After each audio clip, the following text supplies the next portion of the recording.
Oh, hi there.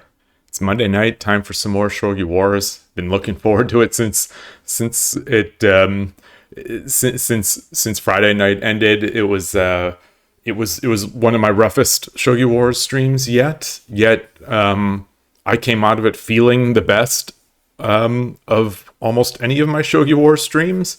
Well, for one, we had some great discussion after, and for two, I just in all those games.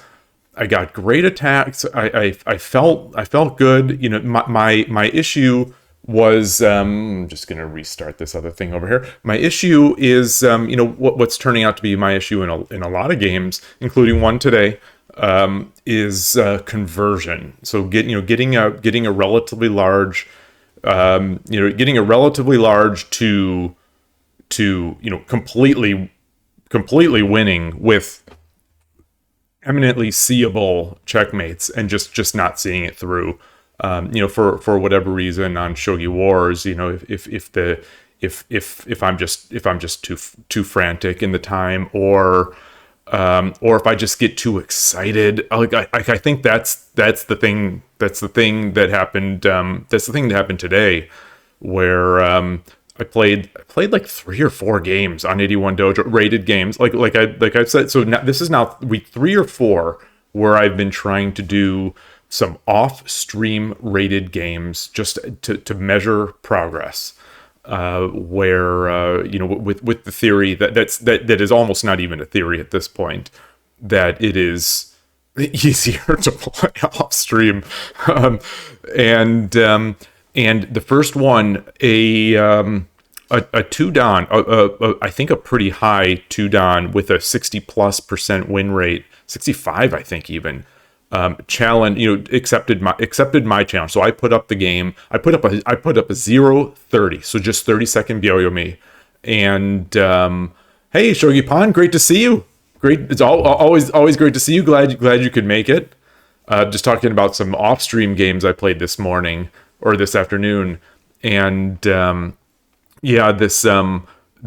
two dan joined in, and I thought, oh, let me do it. Especially since when you get challenged, even at the gold level, when you get challenged, you can't actually see the opponent's win rate or the number of games they've played in any way that I know. So, hey, Ashla, great to see you too. So I'm not, so I kind of go into those games blind. I could just see the rating. So I knew two dan from England, and went in there and I got a big advantage. I had a big advantage with a massive attack. I stayed static rook. I stayed static rook because the opponent, the way the opponent was playing, started making, before I had shifted. It was that line that I have said in the past is my toughest line to go against in static rook, where I've said a couple times now that if this happens, it is incredibly contrived to go into central rook, once you get up here, and that I was considering just not going into central rook. And this particular game, the decision was even easier to not go into central rook because the opponent started making Anaguma. And so I thought, oh boy, Anaguma, it was a left Anaguma, because they stayed static rook, a left Anaguma, and my static rook was just staring at it. So I thought, I'm just gonna push this thing. I'm gonna push and see how far it goes. And I don't know where the opponent went wrong or how many moves the opponent went wrong in, but I had a massive advantage. And but it wasn't one of so it was a massive advantage. So I think the engine is on a native engine or whatever. It looked like it was like 2,000 to 2,500. So obviously that's not enough for me to guarantee a win. That's enough for a pro to guarantee a win. But so I thought it was so winning that when I didn't see the mate, I got in that mindset, especially since it was 0-30, so it was Byoyomi. It was just 30-second Byoyomi. I got thinking like, okay, I had like two. I can, sure, yeah, I can sack this gold. I can sack this gold and horse for the rook. Surely there will be something. Then when I had like a rook on the second line and another rook up still on that second file in the stack position, I thought, surely I can sacrifice this rook to get the dragon in with a, one space what is it called? One space jump. I thought, surely I could do that. And it just turned out I couldn't. I ended up giving too much. The opponent started making his attack, and on like move 154, so it was a long game. I need food. I need food, and it was a lost game anyway. And you saw Roku Go on lishogi. That person plays a lot. I saw Roku Go playing. On Saturday, one of the great players, the 5-dan from SF Shogi Club. That was it. So Rokugo was a new name to me. And hi, Skinny OCG. Thanks for stopping by to the stream. I see you're starting here with hello, sorry for bothering you. Never apologize for that. We are glad to have. Oh, okay. Oh, I got trolled. Okay, all right. Yeah, I appreciate the offer, but no, thank you. I'm so excited. I'm so excited when I see a new viewer that like, I start going straight in, and which reminds me, they don't give before he had already defended, is already invading the other side of the board. Are you talking about my game, Ashla? Or are you talking about what Roku Go did? Like, did Roku Go do that to you? Oh, okay. Yeah. Well, when I saw our local 5-dan playing Roku Go, I figured this must be a great player. Like, this must be really good. I think I saw at least 2 games that they were playing. So yeah. It's I noticed the name. Oh, I know how I noticed Roku Go on lishogi. I noticed it because I saw that you had followed Roku Go. So like, it shows that that update bar of people that you follow, like the update, it shows you like the recent updates from people that you follow. So I saw that you had followed Roku Go, and I thought, oh, Roku Go's here now, because I just saw Roku Go on 81 Dojo the other day. But yeah, it was interesting. And then so speaking of followers and first time viewers, one thing that I have this follower goal. I've had this follower goal for a week or 2 weeks to get 100 people, and I was thinking, and I don't know if this is a legit idea. I don't even know if it'd be reasonable or if I'd fall over. I was thinking that, rather than like a Menjo certificate again or something like that for that 100 follower goal, maybe a stream of playing 100 3-minute Shogi Wars games.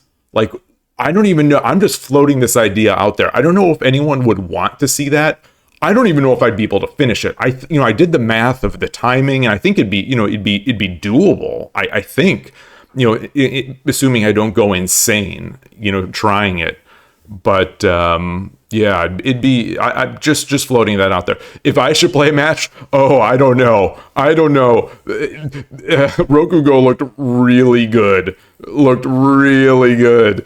So that would be. I mean, it'd be fun. But yeah, oof, it's interesting. But yeah. So there's that. I'm. What else is going on? Yeah, so I lost that game. I lost that game against the 2-dan, which I thought, I mean, my heart was beating. I thought, oh my gosh, like I kind of accepted that challenge, thinking, I'd be, I'd get crushed.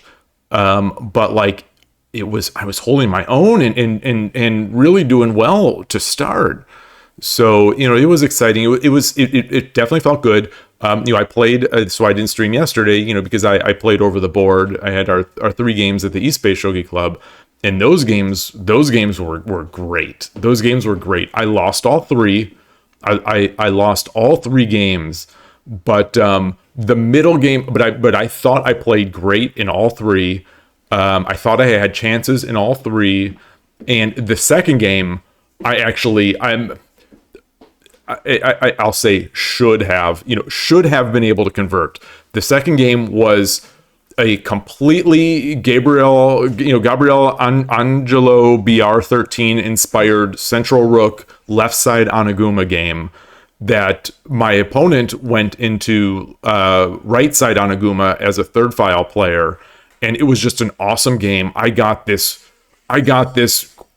crazy attack. I had this pressure built up and then got this attack, and it was just like I felt like I was channeling, Gabriel Angelo BR13, and I couldn't convert it. I couldn't convert it. I had my, I had a zillion chances. According to the engine, I had a zillion chances to convert. I didn't. Because, like I've said before, that's the thing when you're playing good players. And the same thing happened today against that 2-down. When you're playing good players and you've got a huge advantage, they are still so resilient. They are still so resilient. Alexei was talking about it the other day, saying tenacious. It's like that tenacious, that resilient behavior of good players. They just make it so hard to win. Hey, Gabrielle, how are you? Yeah, great to see you. I was just talking about my game this Sunday. I had the 3 games over the board this Sunday, which were all awesome games. I lost them all, but I had chances, I thought, in all of them. And in the second game, I channeled. I might have shown you the evaluation graph.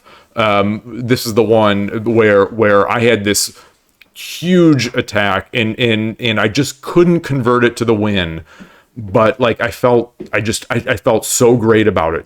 When I can get these big attacks, just like on Friday night on Shogi Wars, the games I didn't win, I just had these huge attacks, and I just have to believe that getting better at endgame is just once I don't want to trivialize how difficult it is to get good at endgame, but I feel like that is a straight path. That's like doing problems, study, it's like it's doing the work and getting better and just repeating. So I feel like once that kicks in, once I get there, I'm going to be having some fun times. I mean, I'm already having really fun times. I love making these attacks and getting in these positions. I just wish I could convert them. That's really, that's the kickers. I just wish I could convert them. And, the thing is, so I find out today, the thing is, if I play a 6Q or if I play, I don't want to, I think I beat a 2 or 3Q today, but they just timed out in the middle game. They timed out in an even middle game where both of us made what the Lee chess engine calls a blunder. But so we blundered back and forth, but it was still early middle game, so it was totally equal, but tense. It was one of those middle game positions that I don't really know what to do. But anyway, I got free rating points. I got free rating points for it. I'll take it. We'll see. I see Shogi, you say, you may remember when I tried to show my opponent a light, elastic, and resilient defense the other day. I proceeded to die to empty attacks that should have been non-threats. Oh boy, I feel for you. Because I do that all the time. And I have to believe that it's just more experience. I mean, it reassures me to know that someone of your level is still suffering from these problems. Well, it reassures and both doesn't reassure, because it's like, it reassures me that, maybe I'm not a complete idiot, is that, someone who's better than I am still makes these mistakes. But at the same time, it's like, someone who's better than me still makes mistakes. I'm going to be making these mistakes for the next few years of my life, at least, kind of like, it's like, oh boy, it never ends. That path to getting better just never ends. Let's see. And Gabrielle is saying, try to pick one now and practice. And I assume that's about openings. That's talking about openings. Let me try. Oh, yes. Where you say you're still figuring out openings. Yeah. And so, yeah, I mean, that's what I did. That's what I did. I found an opening that I like. I experimented a little bit. I experimented a little bit and thought I was going, once I started playing over the board again, a year and a quarter or so ago, I thought, okay, I'm going to be a static rook player. I'm going to do static rook.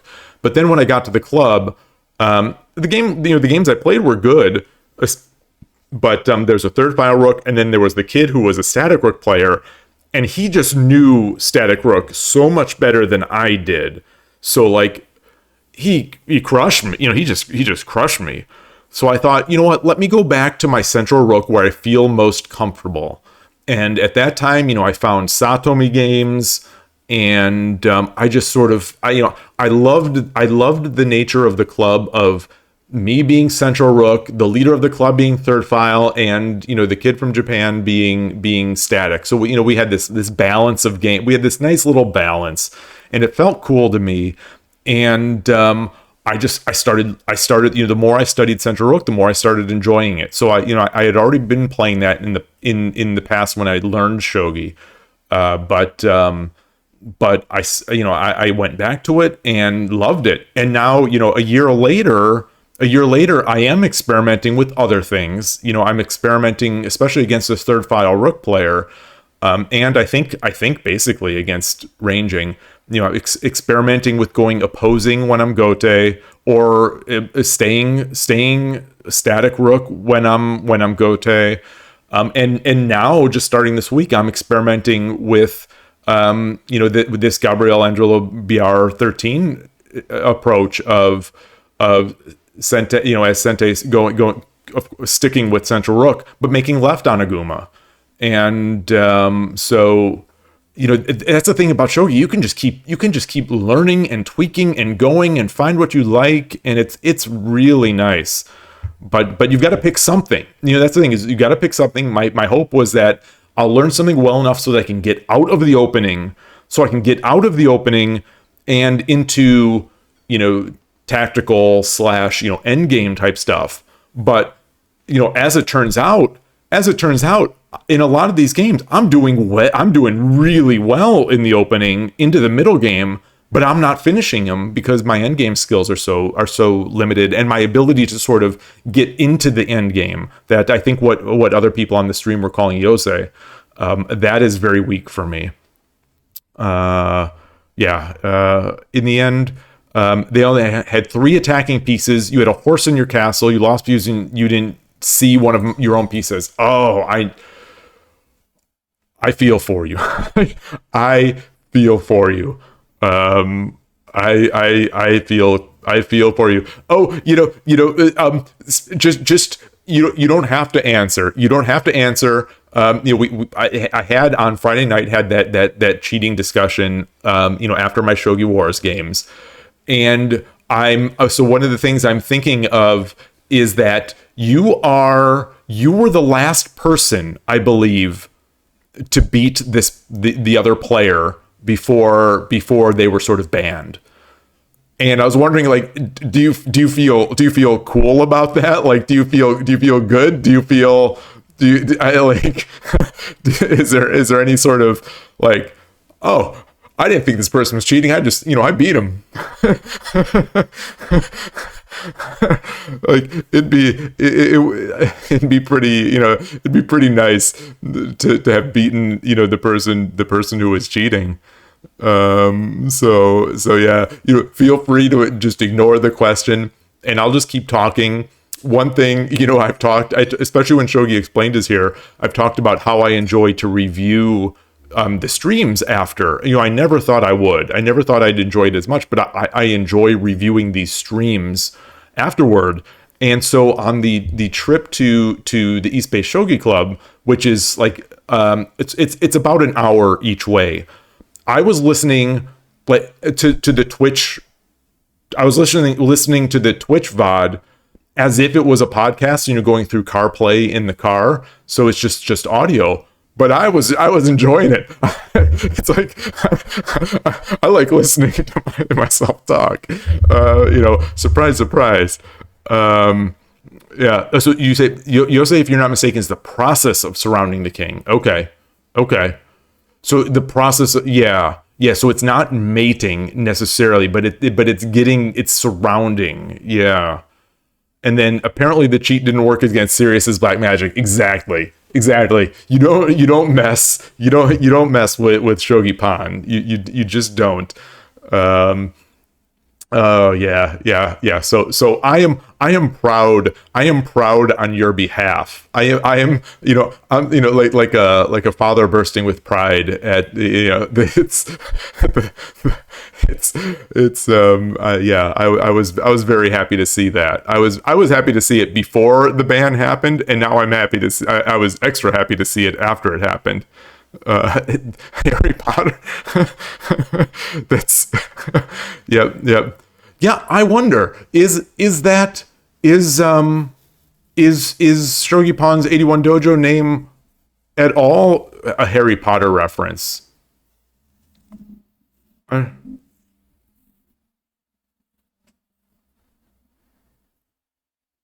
Yeah. Okay. Yeah, that makes sense. That makes sense.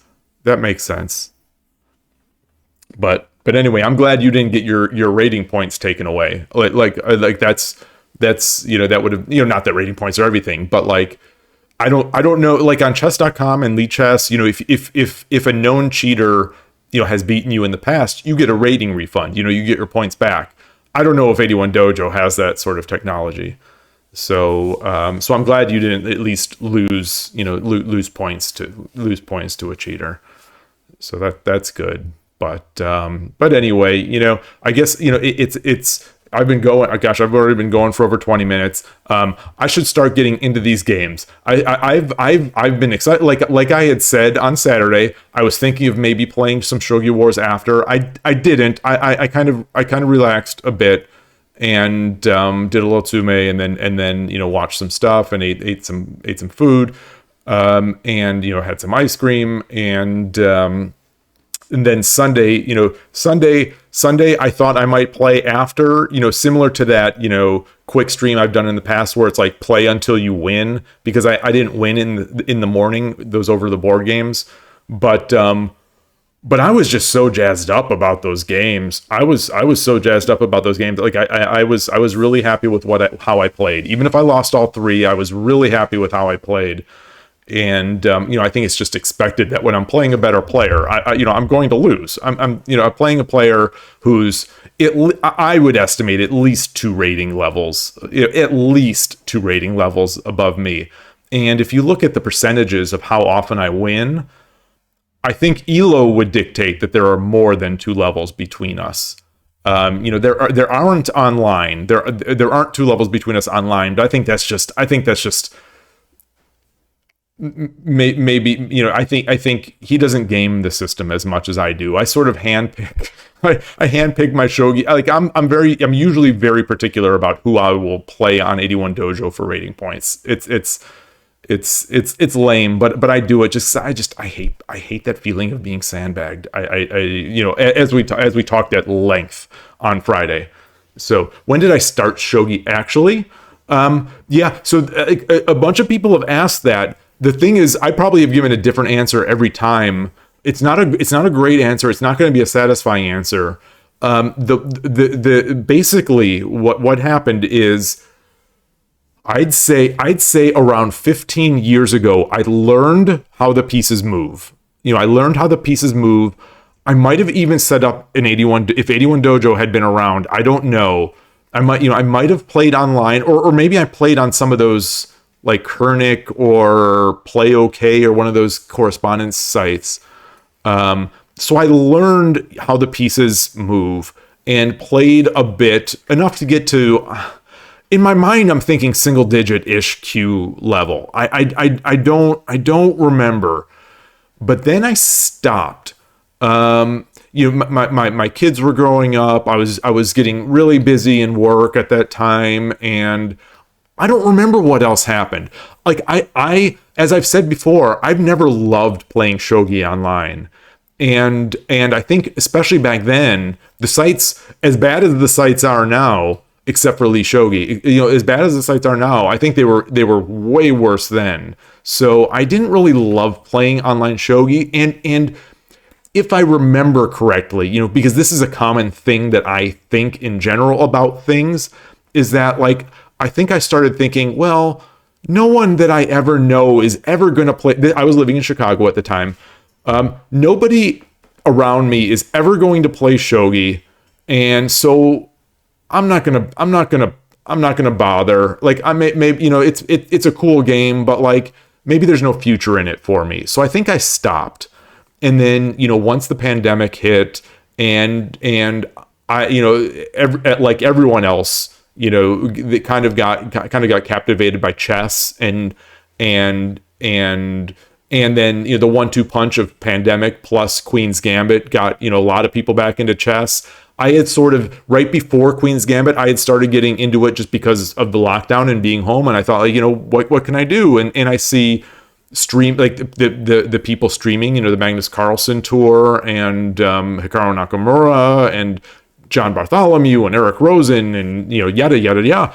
And I started really finding reigniting that love for chess. And at the same time, I thought, what? Wait a minute. There's also this game. Now I'm in California. And there's also where there are a lot more Japanese people, and I thought what about that game I used to play shogi? Let me check that out.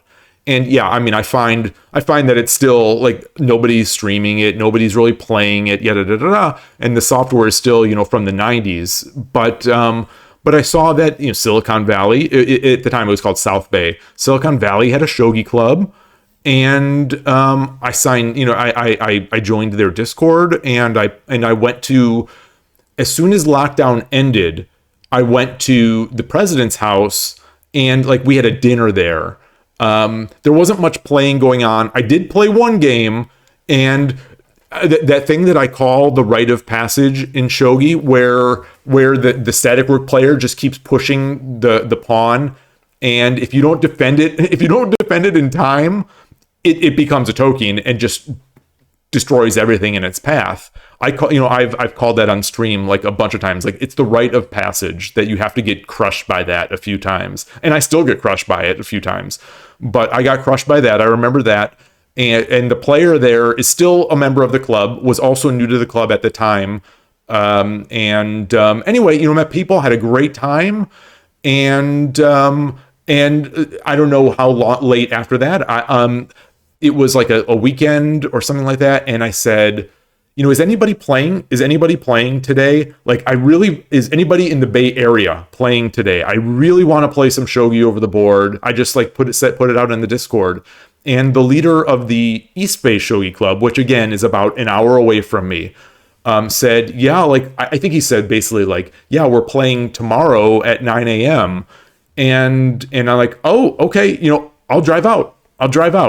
So, I drove out there. It was him, and it was this 8-year-old child from Japan who was, in town for 6 months or a year or so, I don't remember, with his family because of, for family reasons, he was there.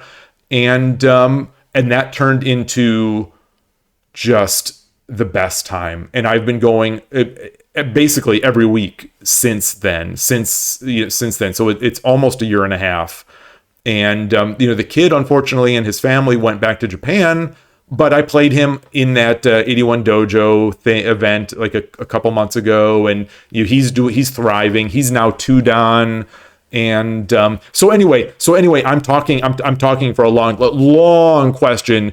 So in my mind, I've basically, I learned how the pieces move 15 years ago or so, but I've started taking it seriously, trying to learn the game a year and a half to 2 years ago, when I started playing over the board. And then, this shogi stream, which I started late last year, and I started it, one of the reasons is that, I love playing over the board so much, and I don't love playing online. So I was hoping that, streaming it would, this is just one of the reasons that I started streaming, not even the main reason at all, not even in the top 3 probably reasons of why I started streaming. But my hope was I'm going to find a love of online shogi, by doing this, or I'm at least going to make myself like online shogi enough so that I'll play it. And I'll get, it'll be a good way to get better, because I see how people improve in chess. I see how these kids are improving in chess. They're just playing, and they're making tremendous strides, and that's not the way the old timers, would say how to do it. They'd say you study and you review your games and but like, yes, that can be a path, but there's also a path to getting better, which is play. And these kids, these chess players are proving it. So I thought, hey, Night Sparrow, chirp, chirp. Hey, oh, yeah, thank you. Good to see you. Hi, Picross. Great to see you as well. Sorry, I've been ignoring chat as I blab on, as I do. So anyway, in that time, so in my mind, it's a year and a half to 2 years that I've actually started to try to get better at this game, and that's it. And that's that. I hope that's a clear enough answer. That's about the clearest answer as I can give, because, especially, I don't know if you all have the same thing. I know people that I talk to, in real life around here have this, they say that they feel the same way, but like, once the lockdown, pandemic stuff happened, like their sense of time is kind of warped. And I definitely have that, where like, I can't estimate how long something, I've been doing something, or when it happened or whatever. It's just kind of like a time. It's like a fuzzy period of time, for the past few years. And I'm sort of just getting back to it now, where I have a better sense of time. But yeah. So it's basically a blur, but I think around two years is when I've been taking it seriously and trying to get better. And since streaming in December, I've accelerated my attempt to get better. With Tsume, Hishi, studying, reviewing my games, obviously playing a ton. I've been playing a ton. I'm streaming almost every day, and I'm playing a ton. And the days I'm not streaming, I'm playing over the board. So I'm really fortunate to be able to play a lot. I mean, now that the internet, these sites are not that bad. We're all able to do that. So it's better than it was 15 years ago, or what I remember of 15 years ago. So back to your username, your 81 Dojo. It's an old username you made when you were 11 or 12. Because you wanted to make it account for a mobile game, but the username I'd use for games is too long. Oh, okay. So Sirius Black is a Harry Potter name. I keep, when I see Sirius Black, I think Severus or whatever is Snape, but yeah, that shows how little I know of Harry Potter. Like I've seen, I think, all the movies, but like they didn't quite resonate with me. I'm too old, so maybe I just saw that, and maybe I'm thinking of Severus Snape because my brain did know that Sirius Black is in Harry Potter, but I didn't know it well enough, so it just associated it with something relative there. Oh, Hamster Shogi. I've played Hamster Shogi. It was that little Windows app.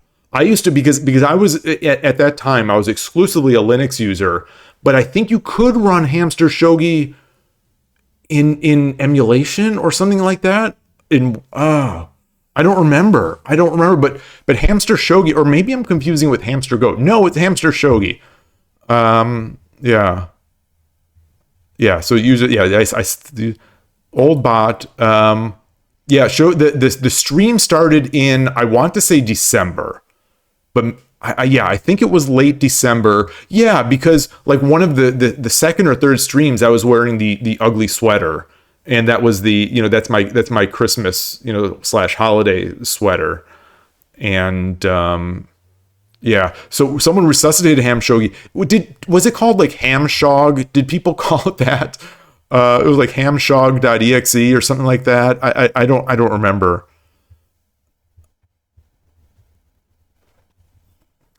You say play seems too exhausting and scary. That's the thing, is that it was to me. It definitely was to me, and streaming forced it. So streaming forced it.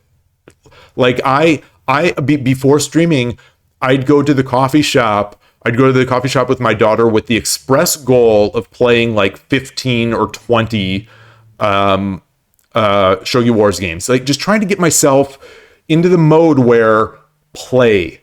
But we say we'd do that. We'd get there. I'd get my coffee and say I'd play like 3 games or 4 games, and then let's say I lost the first 3 or whatever, and then I played a really good game. Let's say, because I go on these, this is the thing, when you review all your games, you sort of see these trends where I will play really well for me. I'll play really well. I'll play maybe 2 or 3 games really well, and then I'll just be confident. Maybe it's like I get confident, and then I stink for like 5 to 10 games. And then maybe it's like when I'm right at the pit of just self-doubt, then all of a sudden I start getting better. Like I start winning some games again, and it goes in that cycle. But anyway, when I'd be doing this at the coffee shop, I'd lose, say, 3 games or 4 games or whatever, and then I'd win 1 or win 2 in a row, and it'd be what I consider a game that I'm really happy with. And it's like, I feel so good about that game. I'm not going to play another because I know I'll just lose, and then I'll feel bad again. And so I'd stop, and then I would just do like a little bit of Tsume while she reads, or while she, while we finish our coffees and enjoy the day. So it took me a lot, and it took streaming really to get me to the point where I'll just play. Not really. Yeah, I definitely care about every single game more than I should. But I'll keep playing even if I've got in that rut. Just like that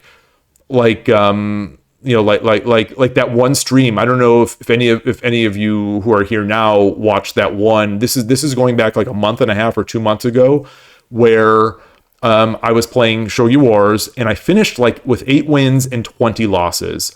I think at one point it was like 4 wins and 20 losses.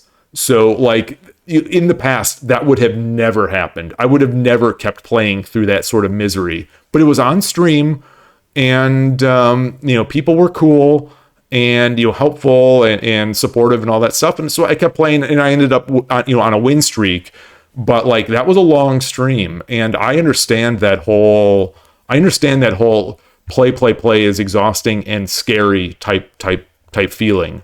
And it's just, I am trying to just somehow push through it, because I see people on 81 Dojo. There are a few people who are just always playing.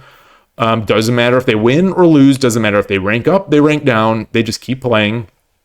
I see how kids play, and they're playing, they love it. And I love this game. So it's like, I should just keep playing. Excuse me. Sometimes I just get, it's maybe it's just an older person thing, but like I get too caught up in the result more than the process. And that's it. And then so anyway, I've been blabbing, and the chat is already scrolling past, and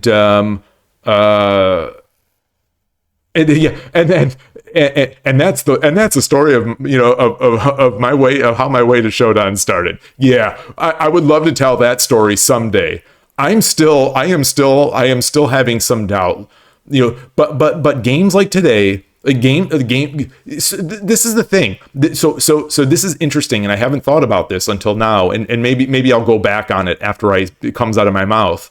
But the games that I feel the best about I'm discovering are the ones that I lose, but I played really well. Like I said, so I am the first game I played today against that 2-dan that I thought I was going to win. I mean, the engine shows that massive advantage. The 30-second only, 0 minute, 30 seconds. So it was a Byo-Yomi game.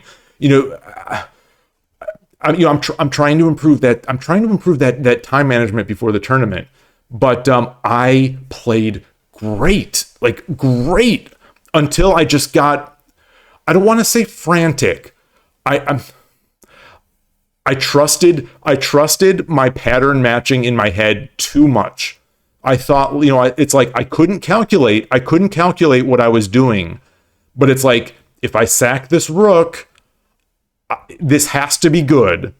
And it wasn't. If I sack this gold and horse for their rook that's in defense, I get another offensive rook. This has to be winning. It wasn't. It was still good. I was still advantageous, but it was not overwhelmingly. So 154 moves later, I Nifu and the game ends. But I came out of that game feeling just flat out awesome, like awesome. And I think that carried over into the two. Well, again, I played 2 other games and I won them both.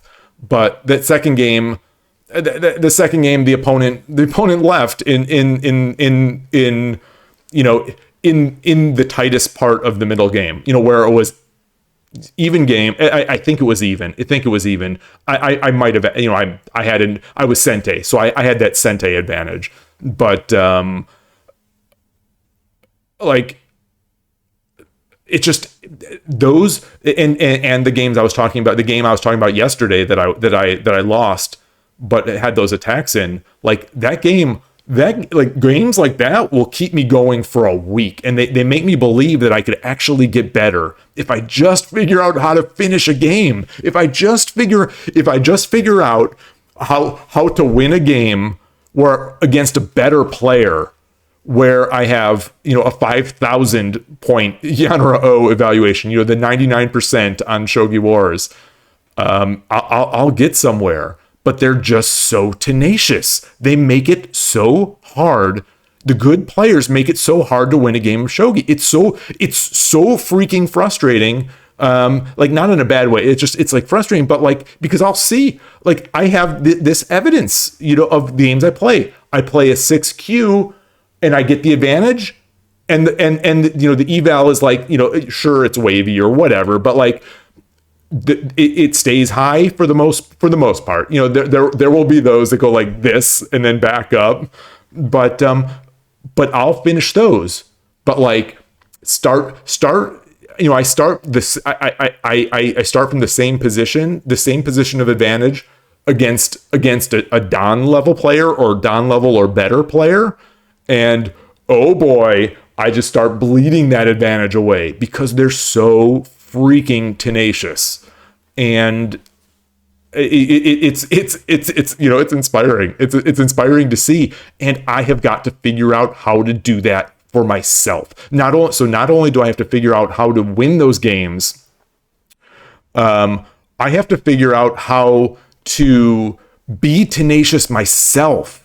Maybe not to their level, maybe not to the level of a Shodan or a 2-dan, but I don't feel like I'm tenacious enough for my level, which is 3Q or 2Q. This 2Q on 81 Dojo, I still feel like a complete imposter. Like I've said, I sort of handpick my opponents that I'll play for rating points, except for the SF Shogi people, which barely take any points away from me. But I'll look, except for that 2-dan, that challenged and I accepted. I accepted that. But I'll look to see, okay, they're an opposing rook player, or they're I game it. I admit but mostly I look at it so that I don't see that, okay, this person has 15,000 games played. This is a 5Q with 15,000 games played. I will not play those people for my rating points. Call me a weenie, call me a weenie or whatever, but I don't like that. I don't like that. So anyway, yeah. now I'm starting to talk about other things. Shogi Explained. Hey, great to see you. Oh, Rico, great to see you as well. Wait, I'm sorry if you've been here forever. I'm sorry if you've been here forever and I'm already in like nonstop breathless talk mode. I haven't played any games yet. It's 45 minutes into the stream. Haven't played a single game yet. Maybe I won't even end up playing games tonight. I don't know. I'm like talking so much. But yeah, just the story of my way to Showdown that inspires me, because I will have to not rank up on stream. I will have to not rank up on stream because I don't want to have like that little tear in my eye for the eventual time it happens, because don't want to see that. You don't want to see that from me. I'm a tough guy. Whatever. So Shogi Explained, you say you went hardcore into Shogi at the start of lockdowns. It kept you sane, or maybe made you less sane. I don't know, but you still enjoy it. Yeah. I mean, that's the story for a zillion people with chess. And that, it's the story of Shogi for me. It was into lockdown where I started, getting back in, trying to learn. And then the clincher for me was actually playing over the board in the East Bay against these two just great people. And, one of which I still play every week. And then, the Silicon Valley people are great. The SF people which I don't see as often. But they're great as well. I've talked about how everyone I've ever met in Shogi is great. But yeah. I mean, maybe this is see, to go off on a tangent. I feel like I've already been off on 17 tangents already today. To go off on a tangent, you with this lockdown story, me with the same deal. There must be obviously the chess world shows there are 1 million people that went through this same experience. How did the shogi world somehow not come out of it stronger? Like, or did they contract even? I don't know, but like, how could they not capitalize on this? How? Maybe it's just so slow to get that ship, to change direction. And maybe it is changing direction, and we'll see the fruits of that, 17 years from now when I'm long gone. And, it's just,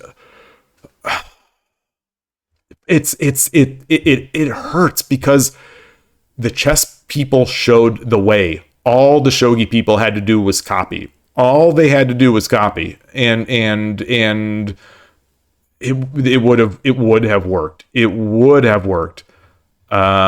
And then Ashla, you say you learn a lot from immersive experience. So I'm a little by little each day. I assume that's a comment in relation to talking about playing, what I was saying, play. Because I think that's huge. And then, Shogi Pond, you think everybody has an experience with COVID. It really messed up everything. Discipline, school, friends, time, etc. Yep. Yeah. It's everything got worse. It doesn't feel better now. I think there are a lot of people hurt by that. A lot of people hurt by it, and just continuing, just continuing on. The world, I think, is worse for it, but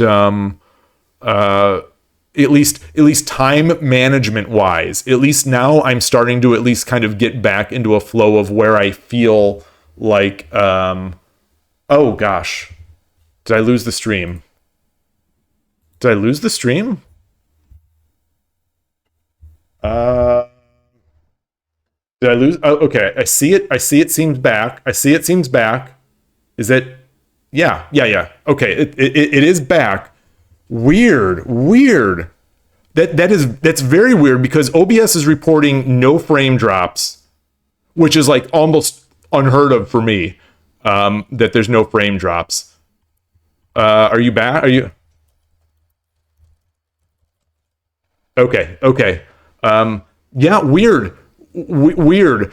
So I don't know what I was talking about. I guess that's no different from regular me, where I don't know what I'm talking about 2 seconds later. But like I said, I have 0 frame drops on my end. I also saw the same. I also saw the stream die on my second computer, which is on a second network, it's strange. So I wonder, it almost certainly is me, but I'm wondering if it's Twitch. Because like I said, my OBS is saying there were 0 frame drops. And anyway, I'll keep going. So there were 1 million people. Well, I was talking about 1 million people. That it's just it's rough. This is in response to your message about having that experience with COVID. So I think I've talked about that. And that it messed people up, but I'm starting to finally get, at least at the very least, the time sense back, where it's not so, where it's not like, where it's not just a blur of time, like it was there. So, Picross, so someone's making a Flash emulator. Yeah. So I've noticed that there's a lot of old software that's becoming available. A lot of old games. I know Gabrielle and I have chatted about this. Chatted about this a bunch. A lot of the older systems that are now available in a web browser, and they work great. They emulate great. Ham shogi, yeah. So result greater than process is what keeps you from drawing and playing shogi. It's a cancerous mindset that's hard to exercise. You're preaching to the choir. I am trying so hard to keep that mindset. Let me assure you, if my experience is anything like other people's, like I don't like to extrapolate out based on my own experience and my own thought, because I might just be a complete weirdo. But like, I'm going to say, as you get older, it actually it gets, in a lot of ways, it gets a little worse, because it's like you see how fast kids or you see how fast younger people are growing, growing their game, or growing, improving, or whatever. You see that, and you remember, like, oh, I used to be able to do that. I used to be the one that was, I used to be the prodigy. I used to be this. I used to be that. And now I'm just a, bumbling, doddering fool, hanging my pieces on Shogi Wars every Monday and Friday. And so I'm seeing buffering on the other side. Again, my other stream is going full blast, no frame drops, and so strange. I hope this is not me. I don't think so. But yeah, getting out of that, I'm just, I think playing over the board is, I wish everyone could do it. I wish everyone had this, I feel terrible. When I was rewatching the stream, I almost feel kind of bad that, like, here I am complaining about how good Europe is, how good their scene is, how good Brazil's scene is, when I'm fortunate enough to be able to play over the board multiple times every week. This is not something that everyone else around the world, can do. So for me, like, those over the board East Bay days, the Sunday mornings, they really keep me going. They have kept that passion ignited. And now the stream itself has sort of fed into that same thing, where now, like I've said a few times in the past, when I'm done with the stream, I'm ready to start the next one almost. Like, I've got to let my voice rest and things like that, but like, I'm ready to go. I'm excited about the next one, because I'm having a blast, and the games are fun too. And then Riku's, you've been having a problem lately. We try to make flashy attacks instead of playing solidly and paying for it. That is me. That is me.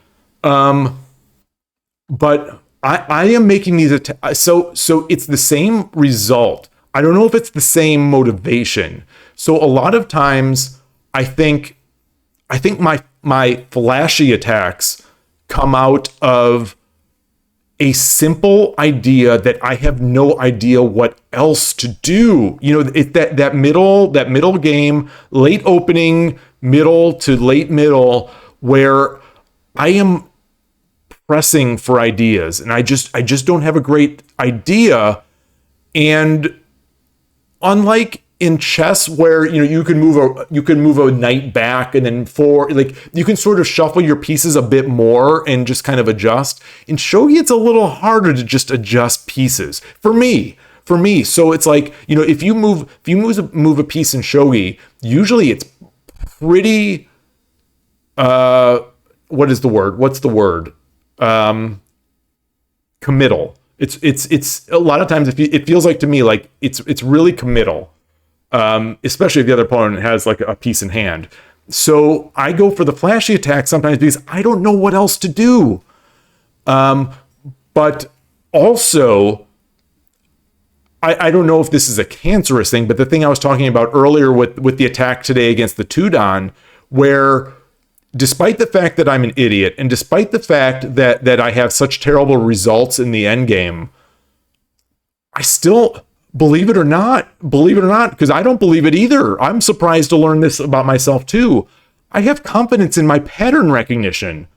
And so I think, like I said, okay, I can sack this horse and the gold in order to get their rook, and then I'll have this winning attack.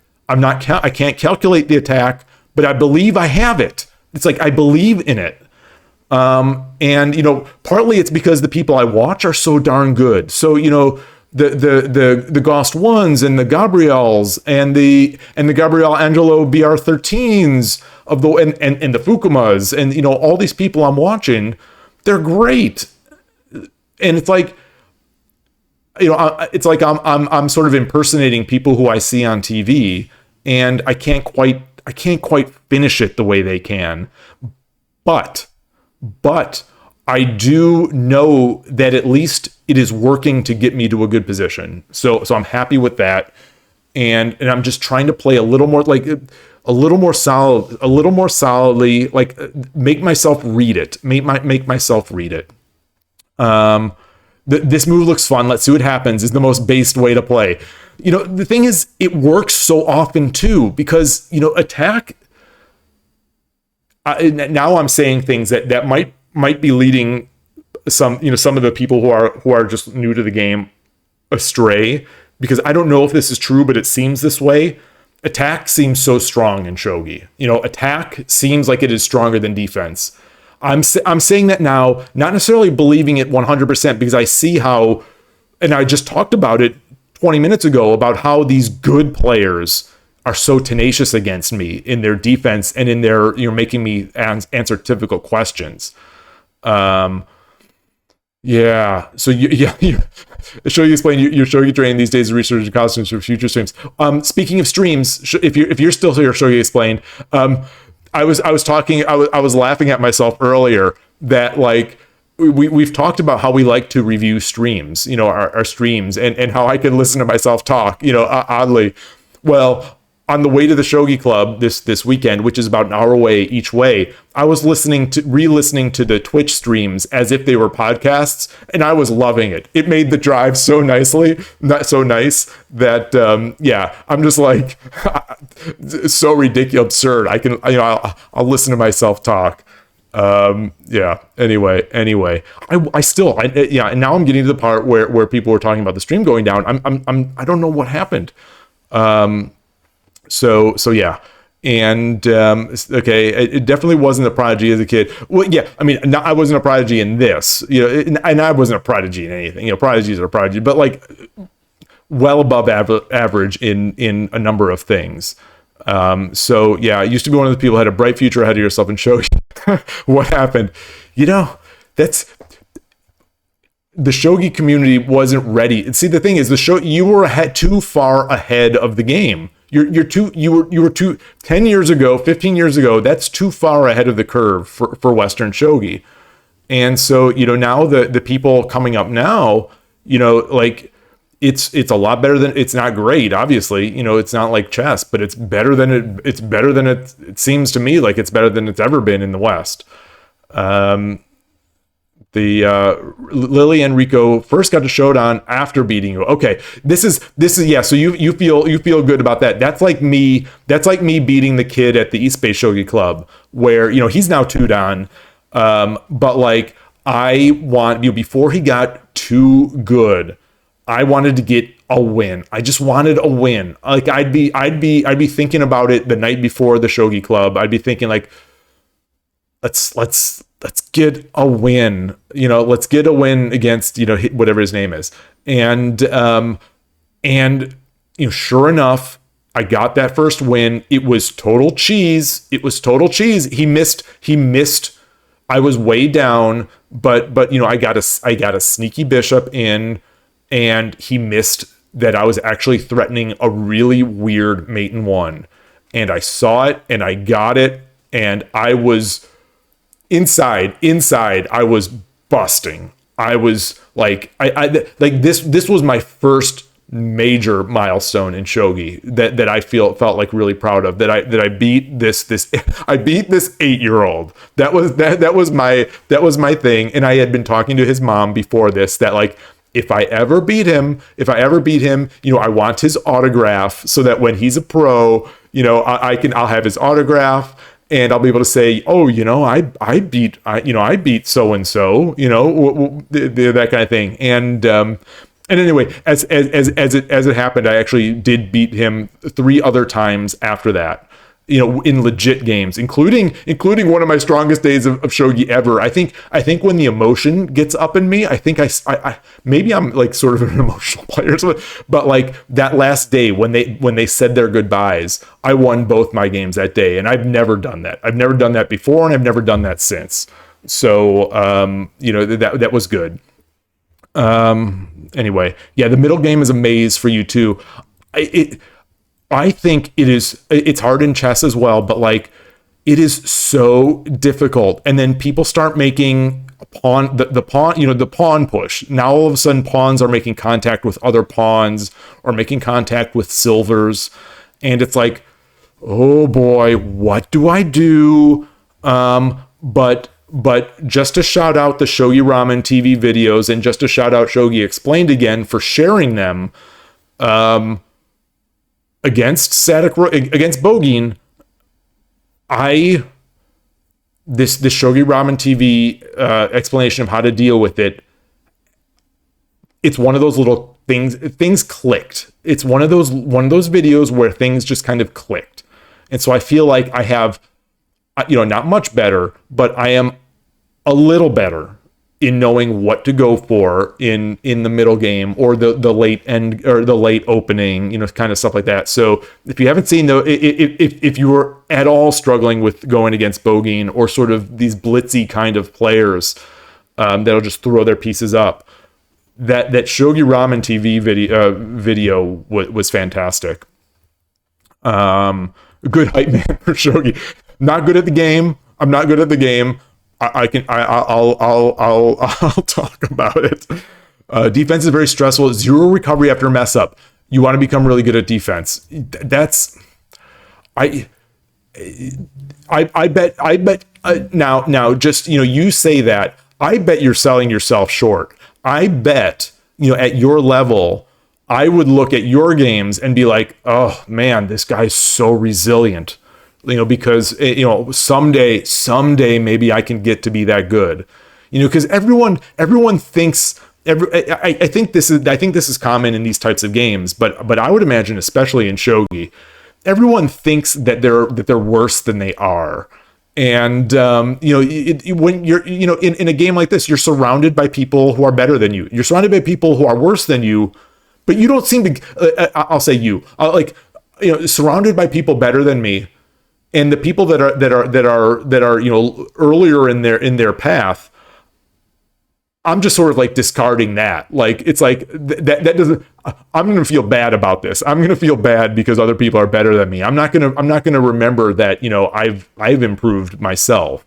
But anyway, I bet I hear what you're saying. I hear what you're saying. And then Shogi explained your whole unwarranted overplay brawling style works really well against a lot of people, but it's really frustrating to play against some just sidestep. Oh, the sidestep, the sidesteppers. I don't know if that's officially a thing, but like the sidesteppers. I know exactly what you're talking about. If you're actually talking about something.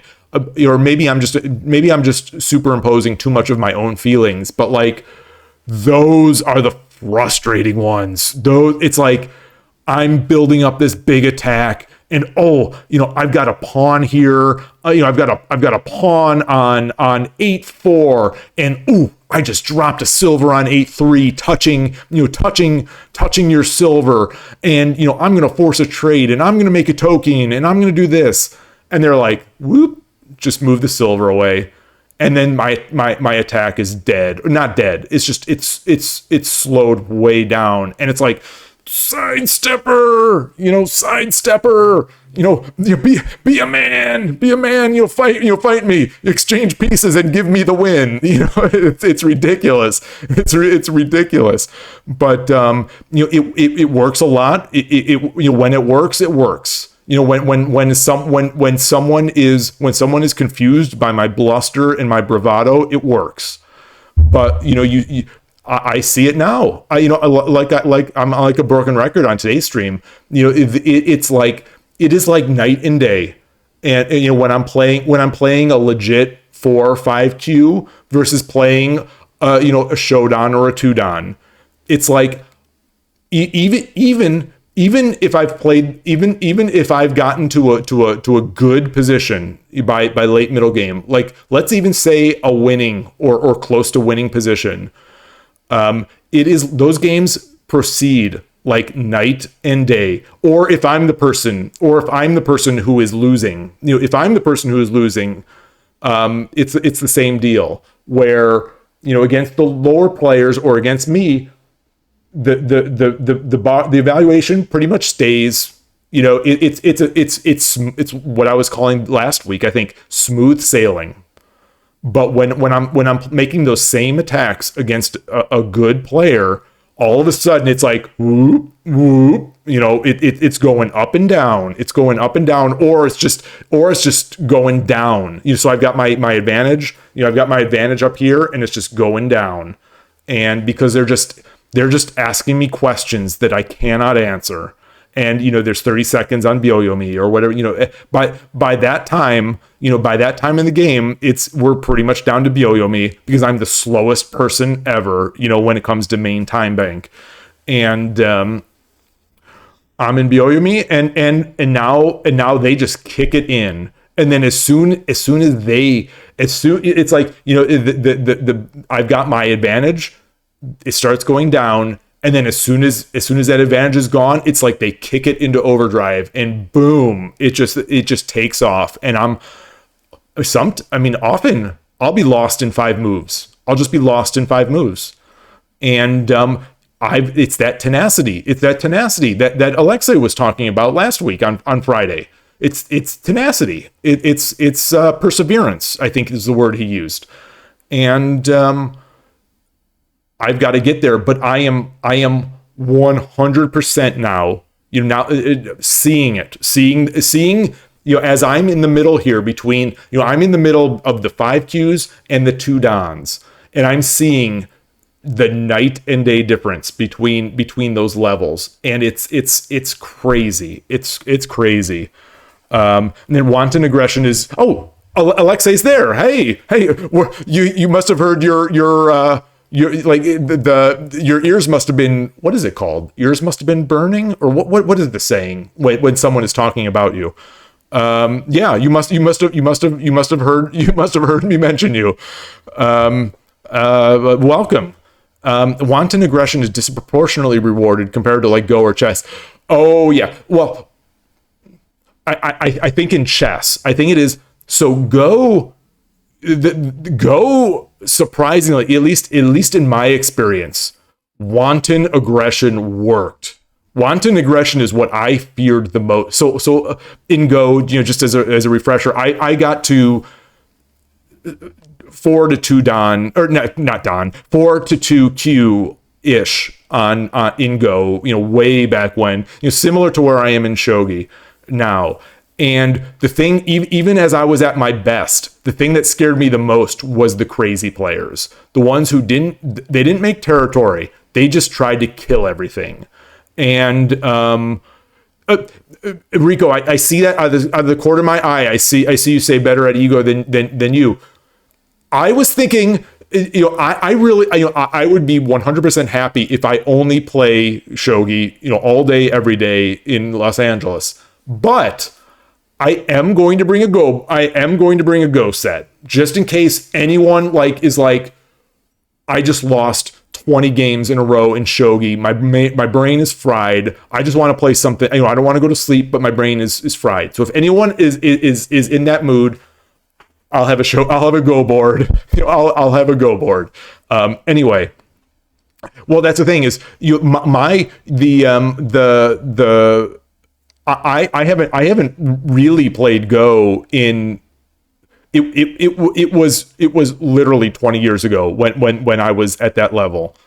And since then I've gotten back onto OGS. So like during the pandemic, I also got my AGA membership. Because I loved, I've said this in the past, like I will support organizations that are doing good work, even if I don't get anything out of it. So like the AGA, I had no real plans to go to any tournaments except maybe the annual tournament because I knew Killer Ducky would be there, and I would love to meet Killer Ducky someday. But because he's at least 3 Dan Go player. He's great in everything. But I never loved Go. So I never loved it. I never, it feels anticlimactic. I don't want to go off on that tangent of why I don't play as much Go. Though I did float the idea on the Discord of like, if anyone would be interested in like just a random Go stream day, I'd be up for that on OGS. Like if people want to play some Go, I wouldn't do raiding. I wouldn't do rated games because I haven't played in ages. And I played a 9x9 game with the leader of the East Bay Shogi Club a few months ago. So we just played 9x9. And with Comey, I think, or even he won, and he's new. So it's like my Go skill is gone. It's effectively gone. Although sort of to be fair to me, I never played 9x9 when I was playing Go. I never liked 9x9. Like I never. It's easy to. It seems weird to say I never played it and I never liked it. How can you not like something you don't play? But I think it's that same mind block I have about handicap games where it's like I want to play the real game. I don't want to play 9x9. I don't want to play with 17 stones on the board kind of thing. But anyway. Super light defense in depth is the most satisfying way to. It's the most satisfying. Shogi-pan. It's the most satisfying way to defend, but it's also the most frustrating way to get defended against. It's like they're not even these good players. They're not even sometimes they're not even dropping pieces against like that's if you waste your offensive pieces by putting them back in defense to stop me or to thwart me. Like, at least I've accomplished something, but they just sidestep it. If they just sidestep it and they still have all their pieces for attack, and all of a sudden, they've rendered my pieces sort of useless. It's mental damage. And then, so you're talking about Taka. I'm not familiar with Takatori. Spinal Tap said Taco will just accept every sacrifice if he can get away with it. He doesn't care. It's amazing to see those. It's one of these like super players that will just throw away / handicap themselves and do fun things like king walks. Like they have this innate sense of safety. It seems like. Oh wow, wow. Is this a player in the United States, or is this someone? Okay, this is an 81 dojo name. Okay.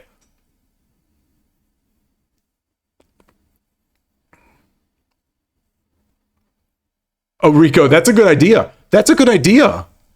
Stream ego to trick them into coming to the shogi streams. The time zombie special. I mean, I'll try anything to get more people into shogi. Like that's so I'm is Takatori still playing a lot? Like if so, I'll have to look for those games. Does the account play even games, or are they just sort of handicap like like that Shogi Harbor Discord member? I can't remember his name. Oh gosh, escape artist.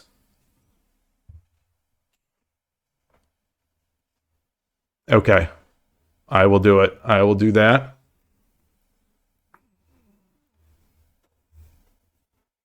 Okay. Okay, so these are actual rated games.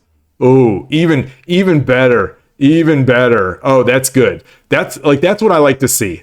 I like to see, I like to see real rated games where they're just beating some people down. And that's awesome. That's awesome.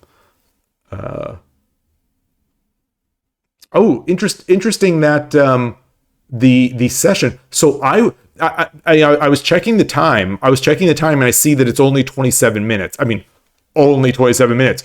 I'm guessing that like it was 40 some minutes. Uh, yeah, probably like 40 minutes to an hour prior to that whatever happened. I still looking at my metrics here, I still wonder if that wasn't even my end, if that was actually Twitch. But anyway, yeah. So we're here, and yeah, like I said, today has been such a successful game a day for me. Yesterday was just through the roof, great over the board, and today has been for the most part, really good slash fortunate. In the my now 3 weeks going on 3 weeks of like rated off stream calibration or like evaluation matches. So those are going well. But anyway, I guess it is time. It is time. I'm gonna gosh, I hope I don't embarrass myself so much. Like I said in the Discord, when I reviewed Friday night's games, I was seeing everything. I was seeing immediately everything that I should have been doing. And then I see, okay, Bishop drop 5-5, and then I don't make that move. And then I see, oh yeah. So I see, okay, I'm watching the stream. Bishop drop 5-5.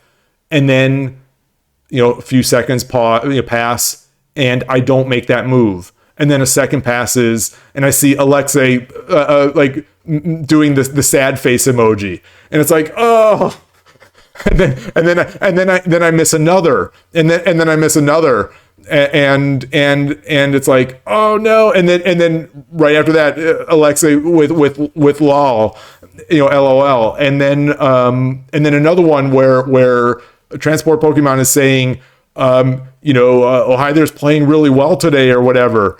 And then 3 moves later, like I just terrible move, and he's he's like, well, not always, or he made some funny observation, and it's like, man, if I could play on stream half as good as I can view my streams, it would be I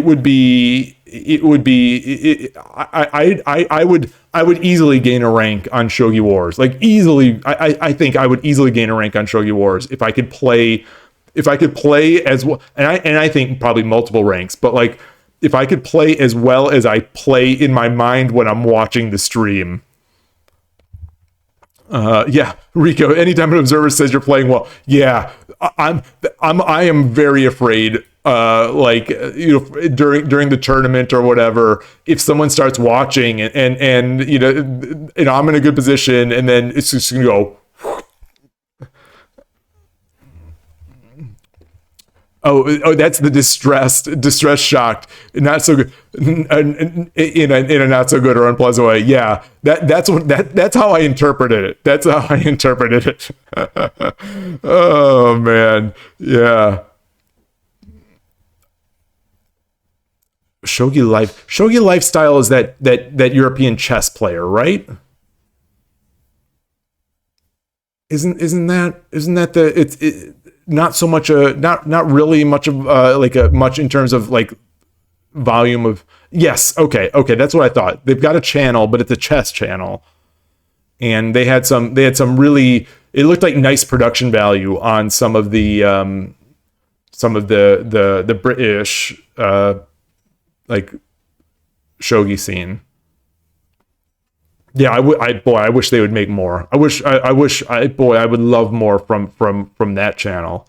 That's one of those channels I'd love to see more from, because it seemed like it was high production. If it's the one I'm thinking of, it seemed like it's high production value. It shows British pubs and British stuff like that, stuff that I would love to play shogi in. And if I'm not mistaken, it had some Natasha Regan in there and maybe some Matthew Sadler. I don't remember. I might just be convoluting, or just collapsing every piece of British shogi information I have in my head into one thing, and maybe it's not that. But yeah, I enjoyed that channel. So anyway, without further ado, let's get in here. So yeah, so I've been streaming now for an hour and a half at least, I think. And let's see how many games I can get in. Shogi Lifestyle was a good stream. It kept you up all night since it was 2 a.m. Oh yeah, one of those. Hey Tokyo Peach, great to see you. Thanks for stopping by today. You've come at the end of about an hour and a half of just pure blabber. Lots of good discussion, lots of good, some nice topics, but no playing. And maybe that's the best. Especially on a Shogi Wars night. Maybe that's the best for me, because like I tell you, rewatching Friday night stream, even though I felt great about that stream. So on that note, yes. Thank you, Shogi Pan. Thank you. I appreciate it. Anytime you're able to come, I'm ecstatic. When I see your name pop up, I am really happy. So that's good. That's the problem. No one watches the stream for my beautiful shogi. No one watches the stream for my beautiful ideas. My beautiful ideas. These are this is art. This is art I'm trying to create here. It's like, yeah, I'm like an unappreciated artiste. I'm creating these beautiful a tapestry of beautiful shogi moves that that allows the watcher, allows the observer, it allows the observer to create their own path to the end, their own winning path, in most cases, because I didn't find the winning path. But like, it's, so as I was saying, like when I rewatched that stream, I was almost on the verge of getting frustrated with myself. It's like the one, I think it was like it was like a, as it turns out, it was like a mate in 9, I think it was, but it is the easiest mate in 9 you will ever see. The easiest, most straightforward mate in 9 you will ever see. And I missed it. And on top of it, I had 3 minutes and 21 seconds left on the clock. So I was watching that, and I was very frustrated with myself for not seeing that. And I wish there was like a brain debugger or a brain visualizer that would see what is going on in my brain when I am playing on stream? It's as someone who is interested in the brain and in learning and in all these types of things, what is it? What is it about being on stream? What is it about the clock? What is it about the clock, getting to the 3-minute or 2-minute mark? What is it that makes the mind just kind of go, or my mind, I don't want to say that anyone else's does this, but like, what is it that makes it go empty? It's void. It's like, it's void. I have no other way to describe it. The feelings when I'm in that position, and there's got to I'll tell him, I'll just keep telling myself that, the more Tsume I do, the more Hishi I do, it will eventually get better. The more I play time control, I've been playing time control since, as long as I've been playing Shogi, basically. I almost, outside of Tuesday nights, I don't really play untimed. So, it'll get there. But that mate in 9 or whatever it was that I didn't see, that I didn't convert, it's flabbergasting. So yeah, you watch me. Yeah, this is good. Yeah, Ashla is there. Ashla is there to be supportive. I appreciate that. Even if it's a complete lie, that you watch because of my shogi, if it makes you feel better, this so Rico is saying, if it makes you feel better, there's some high down players who stream sometimes who play really gorgeous shogi, but I find their streams boring because they don't talk as much, if at all. So once you hit my goals, I'll be the person. But then what if the reality is, what if ignoring Hikaru Nakamura, what if the reality is you have to be quiet to be good at shogi? You have to. What if that's the reality? Because when Koshiro was streaming that awesome tournament from 2 weekends ago, he wasn't talking. He has a very quiet mic, so I'm not sure 100% if that I wasn't not hearing it, but I think he was quiet. I think he was quiet when he was playing that final and semifinal. Which now that I'm doing this, I take note of, because it's like, oh gosh, this guy is so good. I'm thinking, this guy is so good. He's beating these great players, these incredible players while streaming. And but then I think, well, yes, he's streaming, but he's not talking. He's not talking, so he's taking it as seriously as he can. And I know sometimes like John Bartholomew might do that, or Eric Rosen might do that, where they get in a tough spot and they're low on time. These are chess streamers, and all of a sudden they'll get quieter. They'll get quieter, and then they'll get out of that mode pretty quickly because they're great at what they do. But yeah, anyway, interesting. And then you say you'll take time pressure over how official games were played in the Edo era. Oh, I will take time pressure over no time limit every second of every day. As I've whined about, on stream, I do not like playing without a clock. I actually, as I think I've said this, I in some ways feel more time pressure when there's no clock, because when there's a clock, there's it's an agreement that you have as much time as you want on this clock. Both players can do whatever they want with the clock. It is your time to use as you see fit. But if you're not playing with the clock, now I don't know if everyone thinks this, but like, now all of a sudden I'm worried about, like, am I taking too much time? Am I abusing this? Is my opponent bored? am I just so bad at this game that it's taking me long to think of these what might be easy moves in the middle game? Like in the middle game especially, I'll be very slow. I'll be very slow because that's the hardest part of the game for me. As bad as I am in end game, those middle games are often very, very, very difficult for me to think of a plan. So in a lot of ways it's easier on Shogi Wars because it's like, I've got a plan. Maybe the plan isn't good, but I have a plan. I'll have an attacking plan or something like that. And but those games with no time limit, it's just me and the other person. And the longer I think, the longer the opponent is just sitting there doing nothing. And I start feeling bad. So it's like it's a weird pressure. It's a weird vague thing, and I do not like it. Well, I hope you learn a lot from what I mean. I like that. If people, I know some people have messaged me on the side. The YouTube viewers have said that they really like it and they learn a lot.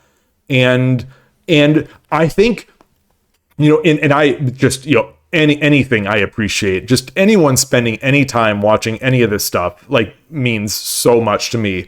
But at the same time, I'm also thinking, what an indictment on the shogi community. Like if people are learning from me, oh man, we've got to level up this stuff. Like we need more books. We need more learning materials because I'm trying my best, but I know I'm not good.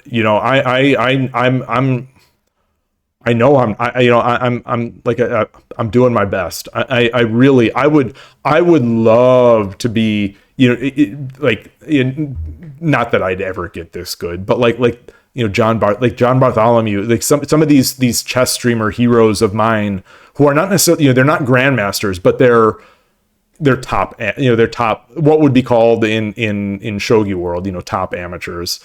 They're great educators. They're great players. They're great streamers. They're great everything.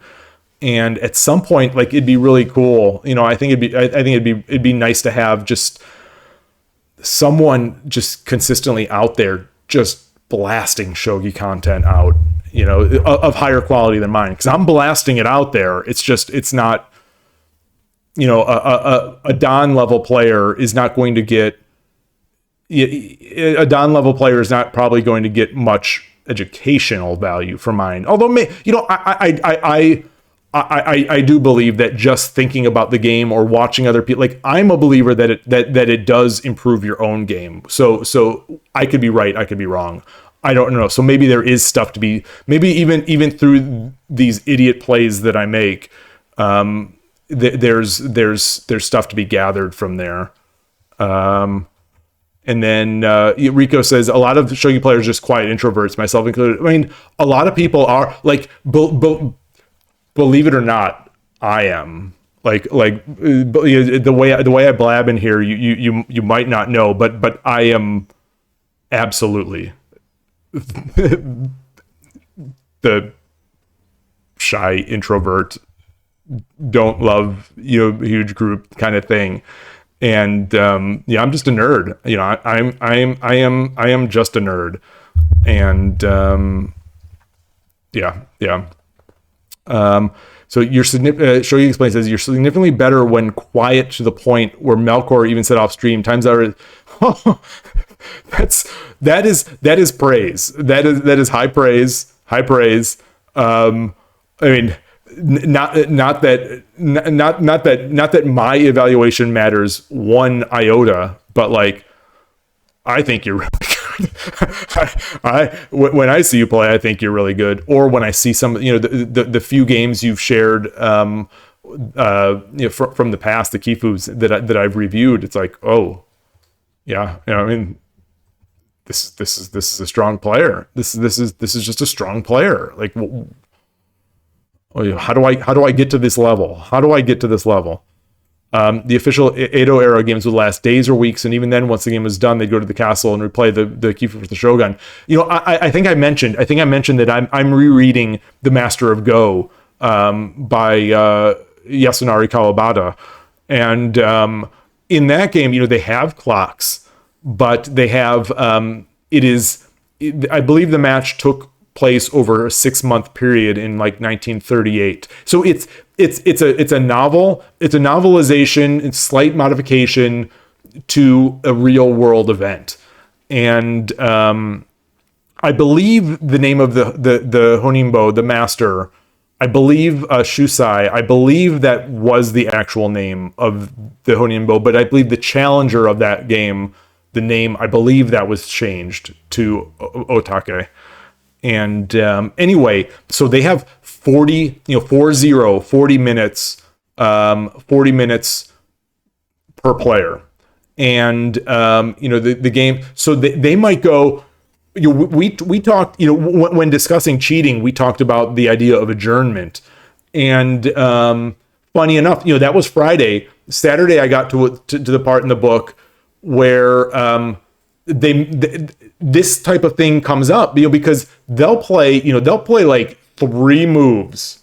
They might play like 3 moves in a day, or like I think in the chapter I read last night,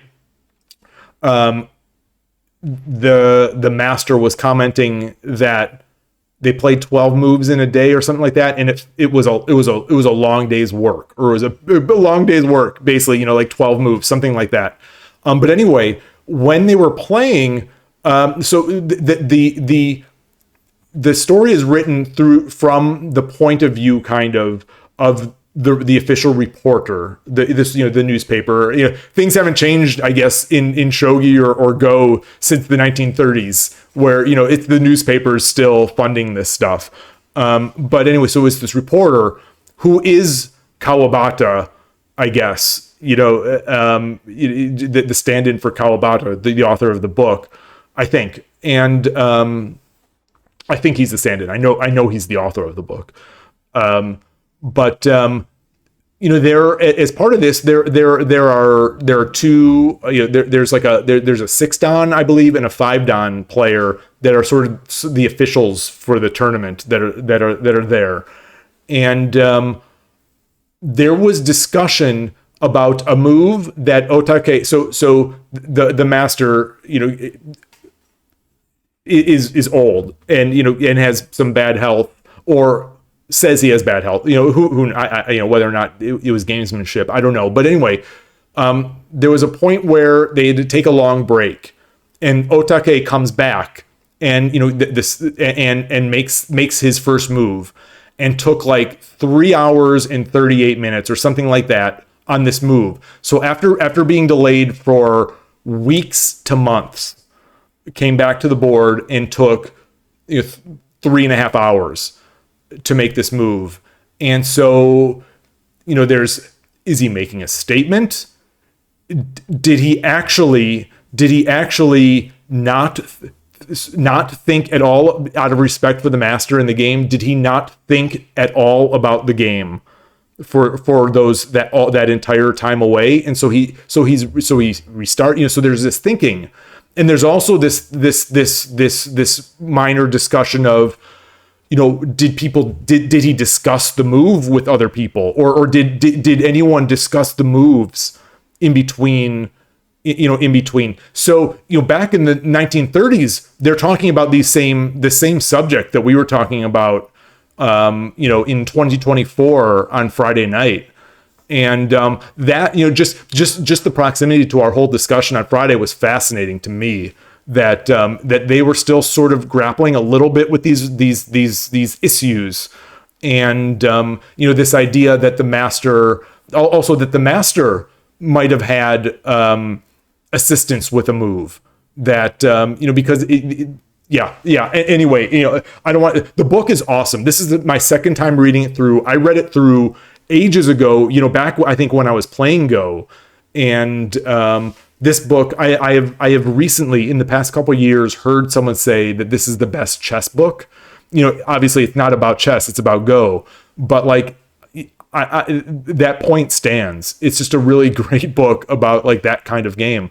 Incidentally, the master in this is a big shogi player. They call it's translated as chess in the book, but he plays a bunch of shogi, like when on the off days or when they're at the bar after the match, like he'll wind down playing shogi. Just like he's a big gamesman, and I think the writer plays shogi, and anyway, I thought that was nice too. It's a nice tie-in to the thing I care about, which is shogi. So I don't know how we got on that topic. I don't. Oh, the Edo era, yeah. So they had 40 hours per player, and the game lasted months. It was like 6 months for this particular game because a large portion of it he was in the hospital or was recovering from some sort of sickness, and then he died like a week after the match or something like that. The challenger I think ended up taking like 34 hours or 35 hours, something like that, of his clock. The master took significantly less, but a lot. And then Shogi Explained says you're watching some old tournament commentary that Shogi Harbor did on one of your games. You read a 21 force move in while a threat mate. So yeah, you can never do something like that. So I wonder, although probably not for 21, like this mate in 9 or whatever that I missed on Friday night. It would have been one of those, if I just would have made like a sensible looking check, the rest would have flowed. I mean, that's how I found it. Like I think I found it on stream. I found it on stream in the review. I found the mate. Alexei had found a faster mate, but I found this other mate where I make the move and then the king runs, and there's just it's one of those. It just flows. Once you find that first move, I had so many pieces in hand that there was just no way it was going to not be a mate. And so it's extra frustrating. It's extra frustrating that I didn't actually see that during the game when I saw it so easily after the game. Yeah. And then Rico, you say, oh, you have a real hot take about our lack of materials. We definitely need more materials, but I think a lot of bad players use the meme that we don't have many books. Oh, that's so you're saying that they use that excuse as for why they're bad. There's plenty of resources to get showed on. Yeah. So that's the only, as far as I'm concerned, and everyone is different. Everyone is different. Everyone has their own speed. Everyone has their own pace, but to anyone saying that we don't have enough material, or to anyone saying using lack of material or lack of language or anything as like that as an excuse, my exhibit A through Z, or if I'm British, it's Z, A to Z, or Canadian or whatever. Carolina, end of story. Look at this. Look at this. Hey, like I don't know how you argue with that. Like you can't tell me that we don't have enough materials to get better at this game when exhibit A here is Carolina in Poland becoming a professional. Becoming a professional, becoming a great internet player, becoming European champion, becoming a professional, like that's it's like what's your excuse? Is it kind of like things are hard, and I'm not saying that everyone can get to Shodan. I don't know, I don't know, but everyone can get better than they are, unless they're already like. And I wonder if I'm verging on this, but unless their brain has calcified to a point where they can't really learn all that much anymore, anyone can get better than where they are now. And anyone in the West who's someone will say, oh well, actually, but for the most part, anyone who, especially anyone who is under Shodan, can improve. There's zero excuse. I think for me, I would love to see these players, but also there's the entertainment factor. Like I love this stuff and I love watching it. So that's what I think I'm missing most. And I still believe that like getting excited about, watching this stuff for entertainment value or getting excited about it, anything that gets you excited about the game, I have to believe will make you better, because it's going to make you want to play more. It's going to make you want to do Tsume more. It's going to make you want to do, your Hishi, or it's going to make you want to review games or look at pro games or, all this great stuff. Yeah. So, and that you say shelf store, most of the people in chat would have, why does this happen? Okay. I get my thing blocking. Sell myself short. Oh, wait. Oh boy. Did I miss a lot here? Okay. Most people in chat would have to take your game seriously. You can play some exciting. I think so, especially lately, some of this has been pretty exciting. So I'm trying to keep that up.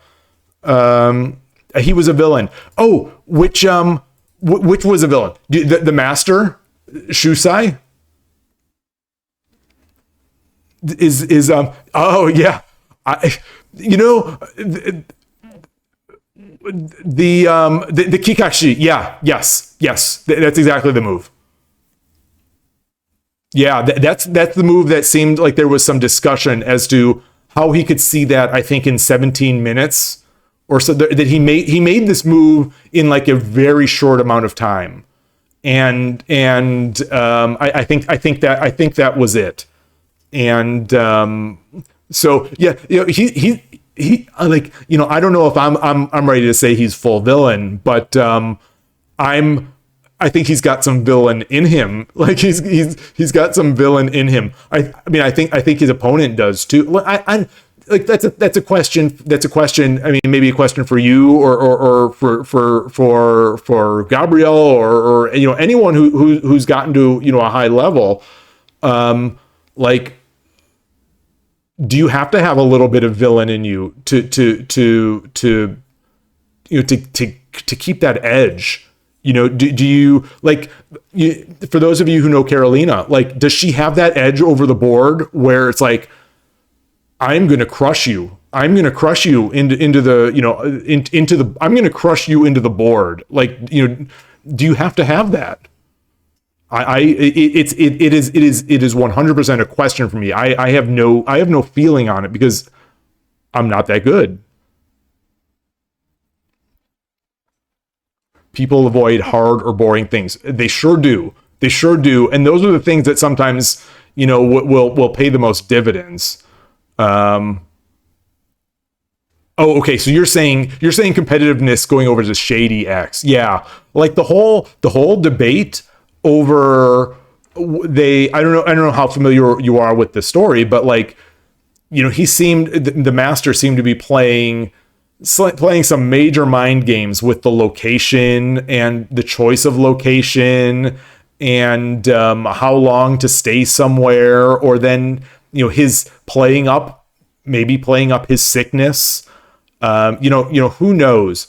But there's also in getting to a point in the book after Friday. So this is on the way to East Bay Shogi Club this Sunday morning. Like I said, I had the hour-long drive, and I was re-listening to my stream as if it was a podcast, and I started thinking about some of the one of the central themes in the Master of Go is sort of the old versus the new. The art of I was going to say art of shogi, the art of Go, and the world, the pre what was in 1938, the history of Go, being sort of like an art where the masters are respected and they're given the benefit of the doubt, and it's for lack of a better word, it's more analog. It's more up to judgment and up to the decision of the master. The masters are respected, whereas the new generation there in 1938, exemplified by Otake, his opponent, the younger guy, I think he was 30s, but anyway, the younger generation where they wanted to codify all the rules. They want to codify it so that everyone has it on a level ground, which is, the master is trying to create art. Meanwhile, Otake and the new generation are trying to create competition. So like, that's one of the central themes. And it really made me think. It really made me, I don't want to say doubt, but it made me question some of the things that I was saying and some of the things that we were discussing on Friday night, where in terms of shogi still, I was almost laughing at this idea, but shogi still having like breaks in between, long games, where I think it's just, and I still do think it's absurd in 2024 to be taking breaks, but I'm a little open to contrary thinking on that, because there is, the more you try to codify something, the more of the art does get lost. The more of the art, the more of the beauty, the maybe the natural beauty, without getting too hokey pokey or whatever, the art of the game maybe suffers a bit as you add more rules and regulations, and you just try to codify everything down into precise, exact measurements and ratings and this. And but yes, but your comment here, this is exactly where I come down on it. You say art, question mark. How is it art if it's a win that comes by collaborative effort? Exactly. And that's the thing, is that like, it's art as long as everyone is, it's all very fluid and difficult to nail down. And boy, it's tough. It's real tough. So in the end, I think I still think I agree. I still think I mostly agree with exactly the things that I was saying and that we were saying on Friday. But like, there's like everything, there's nuance, and it's funny. It's funny to me that, we had that discussion on Friday, and then on Saturday, I get to this section in Master of Go that makes me think about all these things in a different way. Hi, Vector Space 84. Thanks for the follow. Thanks for stopping by the stream. Thanks for the follow. And I didn't even see this before. Black Blood Saber. I didn't think I'd say that on stream today. Thank you for the follow yesterday. Yeah, welcome to both of you. And we're just shooting the breeze here for going into hour 3 of talking without actually having played yet. There's so much going on. There's always so much of interest in shogi and these even micro topics in shogi that I feel like we could just talk for hours. Yeah, in what is supposed to be a contest between two individuals. Yeah, exactly. Well, and then I mean, or would you say?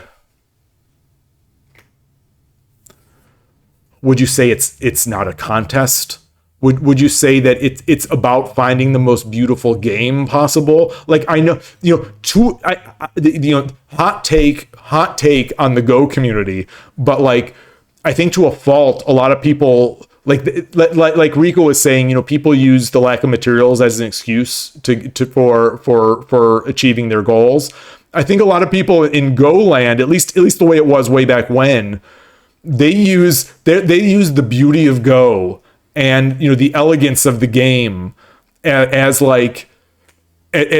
justification for why they're not getting better. It's like, well, I just love the way the stones move. I just love the flow of the stones. I have heard people say that. Like, I don't care about if I win or lose. It's more about the flow of the stones. And I'm like, okay, well, I mean, sure. I think it's possible. And I don't want to make fun of anybody's ideas, but like, it's pretty. That is a new. Someone who's grown up playing sports and playing competitive games and doing all this stuff for years and years and years. I have never met like a selfless person who just wants to see the most beautiful basketball game ever played, win or lose. They want to win. The best players want to win. And I think it's the same way in chess. It's the same way like all those top chess players. Sure, they think chess is beautiful, but they want to win. They want to win and they hate to lose. And that is something in common, I think, to all the greats in everything. So yeah. And yeah, is that why? Yeah. So that's the thing. Yeah. Did they agree on that beforehand? No, that's the thing. Even in 1938, they didn't agree with that beforehand. And, I think that's one of the things that the older generation complained about the newer generation, is that the newer generation really, a lot of that match, the rules were coming about because, they were basically trying to box in the master, because the master was going to try to I don't want to say take advantage, but basically take advantage of this status, this status he's always had as this unquestionable, invincible being of Go. And, if you're going to play a competitive game and you're going to have that, it's got to be level. It's got to be level. So that's that constant tension in that book. I love it. I bet that as soon as I finish it, I'm just going to start it again. I don't do this often with a book, because there's so many great things to read, and I would love to read the other Kawabata books over. I only read them translated. Obviously I don't speak Japanese. It would have been nicer just to did I lose the stream? Did I lose the stream? No. So it'd be nice to read it in Japanese, but I'm reading it in English, and I've been reading. This is now the fourth Kawabata book now in this year, or since late last year, that I've read. And I've just been on a Kawabata kick, and the translator, I think his name is Seidensteicher or something like that. I think a German fellow.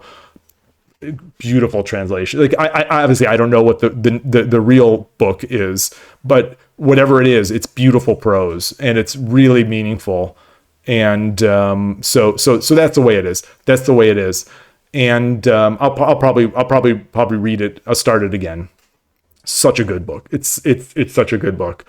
And so Rico, you say you remember a lot of your ego peers handicapping themselves because they didn't want to play good moves. They perceived, that's the thing. I've heard that a lot of times. Yeah, that doesn't look like it. I mean, and I've said it about Shogi. But I think I just maybe regurgitate things that I picked up in the past. But that shape, that looks like an ugly shape. That looks like an ugly shape. That looks like an ugly shape. Meanwhile, it's a killer shape. That's actually signaling the death of an entire dragon. It's funny. And I think some of the other Go servers, I wonder if someone who knows Go better would disagree, but it seemed like some of the other Go servers that are not based in Japan were a little more combative, a little more known for having tactics and fights, and rather than the pretty flowing Joseki, it was fight from the very beginning. You put your stone on 3-4, they're gonna put their stone, they're gonna attack it, and the games would go on like that. And those are the games I loved. Those are the games I loved, but I wasn't any.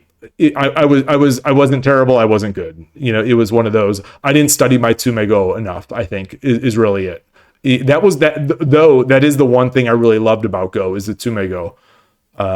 Just because I don't love how the games end. They're so long. The games are so long, and I don't love how they end. I don't like that whole pass count thing. I like shogi. There's a checkmate, or chess. There's a checkmate or a draw.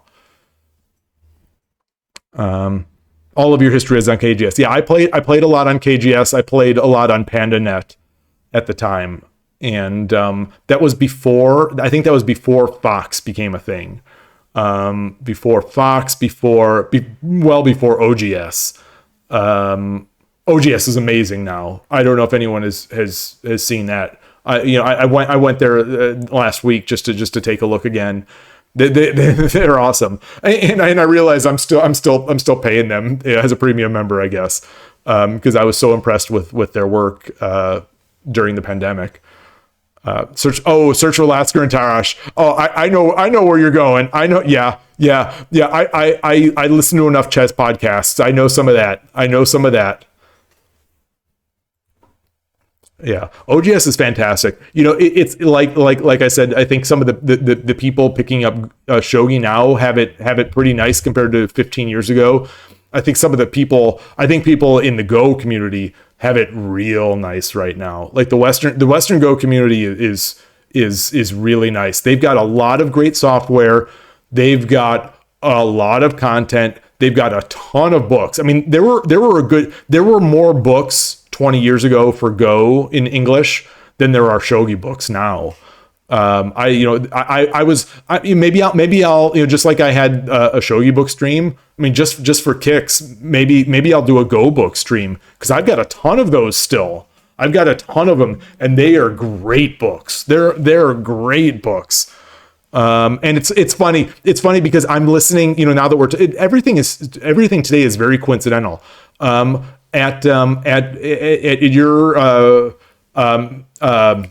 recommendation, I started Starpoint, and I'm on like episode. Starpoint is a Go podcast, just to bring context in. I've been listening to that when I go on my walks and stuff like that. So I'm on like episode 17. At this point, I'm pretty far in, and the one that I was listening to today is about Go books, and it's like almost everything he mentioned I recognized or have. So it's funny. It's really funny that. There's so much material now for Go, but also a lot of the old stuff is still really good. I mean, it makes sense. Well, I was going to say it makes sense for a 3,000 plus year old game, but at the same time, it doesn't make sense because the AI stuff happened after I stopped. So the AI stuff happened, back when I was playing Go, it was mystical. There weren't, as far as I remember, there were no engines that could even beat like a single digit Q. So it was sort of a beautiful time, I guess, to be playing. So you don't have to worry about any of that stuff. I don't think there was any software that was high enough. But since then, obviously, there has been an explosion, just like with chess, an explosion in development of Go and the game and the theory of the game. But of course, good literature, good books, good sume, of course, will stand the test of time because, we're not engines. We're not engines. Yes, the engines have shown us, or the AIs have shown us that the 3-3 point is a lot better than used to be thought of. Like if you played 3-3, you were that's slow. Like that back in the day, that was small. I don't think they'd call it slow. I think they used to call it small. 3-3 was a small move, but now I guess like that 3-3 invasion is just what you do now. From the little bit I've heard from some podcasts, since the AI revolution. And it's fascinating. It's that kind of stuff that makes me want to get back into Go, just because it's so interesting. But I know that the game itself doesn't appeal to me in the way that shogi does, or chess, where you're going after a king, or whatever general, whatever the translation is. If you read what you're talking about ASCII output, yeah. You had Janice Kim's books. I have those too. I have those too, and that series was mentioned on the Starpoint podcast. So that was one of those that he brought up. That I was like, oh yeah, I had that. I liked those. I liked those a lot. They were very approachable. They were very approachable, even though at that time I was probably single digit Q. They were very, very approachable and very worthwhile, as far as I remember it. And Alexei is confirming, that those were good. Good stuff.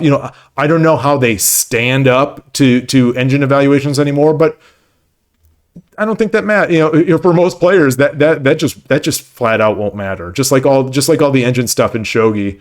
Despite the fact that I still I do use it as a crutch when I'm reviewing. And I'm so often I'm looking for ideas, and if I just don't see anything, it's like, all right, what is the engine thinking here? What would the engine do? Just because I'm looking for something, anything, especially once I'm in that silver horns formation where I've got my rook on 5-9, got my my silver my silver in the corner, it's flanked by the gold, and it's just like, now what? And often my opponent doesn't know what to do either. So one of us will push a pawn, and one of us will make the mistake, and the other will benefit from the mistake, and then we'll blunder somewhere else and go on with our day and not learn anything. That's the hardest part about those middle game reviews, is that very rarely do I feel like I learned anything. No matter how much time I spend on reviewing those middle games, I'll come out of it like half an hour later or whatever. I'll be either in front of the computer, or I'll be at my board. Some games, like I've said, some games I will put them on the board and I'll review them over the board along with having it on the computer, and I get nothing. I get nothing. The engine's showing me something, but it's not giving me. It's showing me a move, but it's showing me a move, or it's showing me a line, but it's not showing me an idea. And so those are just, they're the hardest for me to play, and they're the hardest for me to learn from. So anyway, let's at least get some shogi in here. Let's at least get. I'm gonna revise this here to say play some games. Because I don't know if I'm gonna be able to get 7 in now. I don't know. I don't know. I don't know if I'm gonna be able to get 7. We'll see how quickly they go. But I'm going to try to get started. Here, so yeah, 10-minute shogi. Oh, and one other thing, just since I mentioned it earlier, I don't know if anyone was on. I was thinking, speculating that for the 100 follower goal, that to celebrate that, if and when it happens, I would do a Shogi Wars stream where I play 100 games of 3-minute shogi. I don't know if that would be insane. I don't know if that would be boring. I don't know if I'd be able to finish it. I assume I could finish it, but I don't know. I have never played 3-minute shogi on Shogi Wars. I've played one game of 2-minute shogi on Shogi Quest. That one game I played on stream against Grandpa Bot, and it was a resounding success. So I don't know. Transport. Yeah, I was good to see you. Good to see you. I was thinking that'd be about 5 to 6. In my mind, I'm thinking that's 5 to 6 hours. So it'd be like a special. It would be like a special stream. I've done 5 hours. I've never done 6 hours. I've done 5 hours. That one stream where I played 31 games of 10-minute shogi was a lot. That one was a lot. So like I'm thinking if I did 30 games of longer time control, maybe I could do 100 of 3-minute, but I don't know. So I'm just throwing that out there. If people think it's a bad idea, I won't. If people think it's a great idea, then I'll shoot for it. Hajime did a 100 win 3-minute challenge. Oh man. Well, so I'm going to guess Hajime probably won. I mean, that probably is like 110, 120 games. I'm going to guess, right? Because he's a top tournament winning amateur, correct?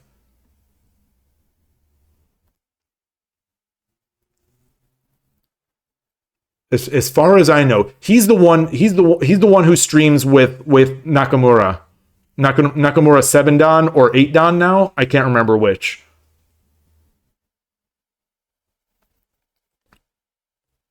Yeah, I definitely. I used to love their stream. I used to love their content until they just started doing the one off games, the not real shogi games. Where they've got 4 silvers, or they've got all tokens, or they've got all this and all that. I just loved to see them. I loved to see them play regular shogi with the Meijin Sen clock on the big fat shogi board, with the nice pieces. Oh, I could watch that all day. They had some streams where they were playing Fisher. I was eating that up. And then all of a sudden they got into the sort of what I not so affectionately, but I'll say affectionately call the gimmick games. The ones that I don't care so much about. But yeah, it'll be interesting to hear how long he took. But I'm going to guess, like I said, I'm going to guess 100 wins is probably only 110 or 120 games for him. Yeah, unless he's getting Kishined. Oh, that would be something if tonight someone Kishins. That would be fun. All right, here we go. 5,000 people, 5,000 shogi lovers on Shogi Wars right now. I've still got the same settings, so I still got. Okay.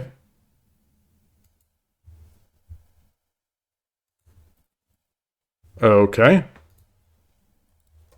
Let me reload. Uh-oh. Has anyone ever seen this before? What? It took him just over 24 hours. What do you mean 24 hours?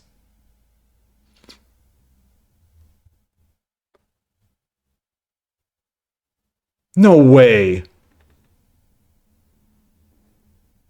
You can get like 20 games in. You can get like 20 games an hour, right?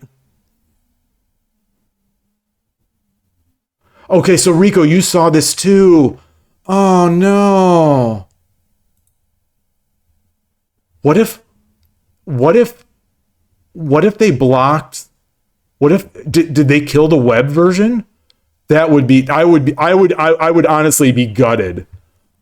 Well, yeah, if he's trying to reach 100 wins, like I was saying, I would think he would get 100 wins in like 110 games or 120 games. Because he probably has like a 70 or 80% win rate, right? On Shogi Wars? Like there are not many people better than him. Oh my gosh. Wow. Wow. Oh, maybe was he feeling the stream anxiety, or like was he just like was he paying so much attention to chat? Oh, okay. Okay, that makes sense. I guess that makes sense. Yeah, not everyone is going to be good at bullet. And that is bullet. That is absolutely bullet. Oh man.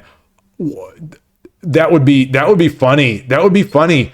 Is that he must have been really struggling.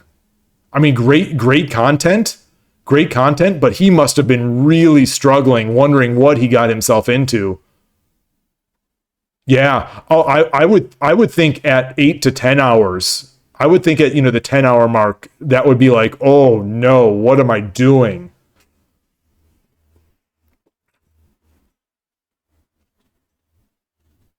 What do you mean he did it multiple times? Like that 24 hours is spread across multiple sessions, or he's done the 100 win thing multiple times?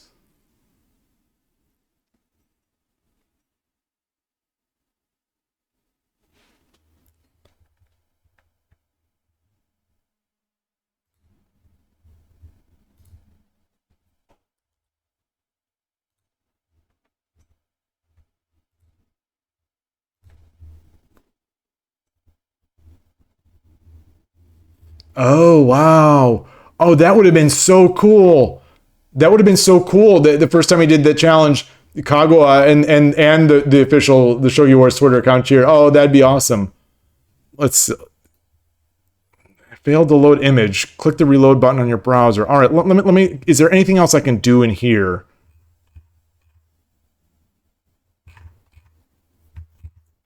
Did I get banned for being too good? Let's see here. Let's see. Watching. Okay, so I can watch people. You know, people are playing. If these are real people to be, you know, if this is to be believed, people are playing.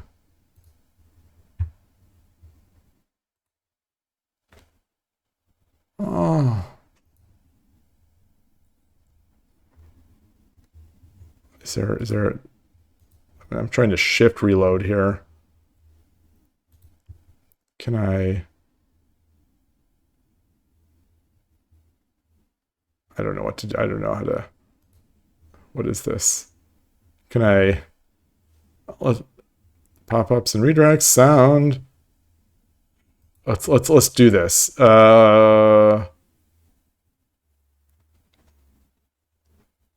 Let's see. How do I? What should I? Yeah, I don't know. I'll turn that off, I guess.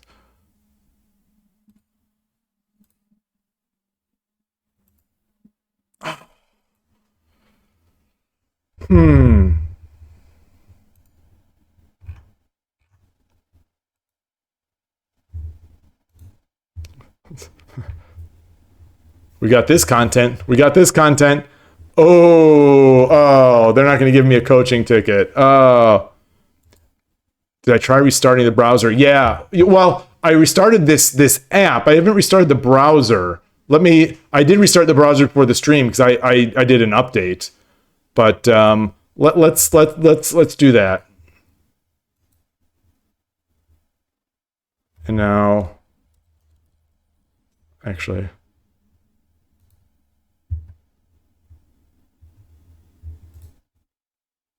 oh, there you go. There you go. 10, yeah, we're doing 10 minutes, right? Yeah. Oh, there's the music.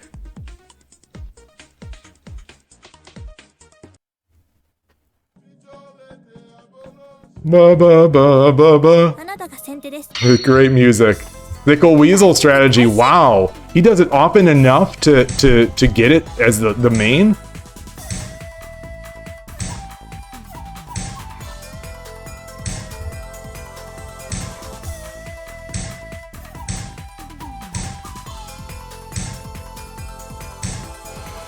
Oof, boy, this is fast.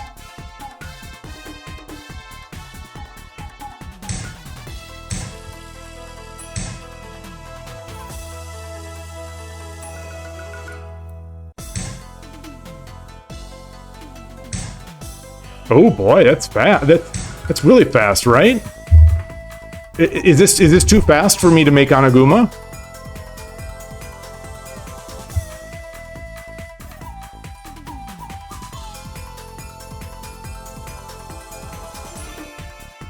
All right, let's just make Mino.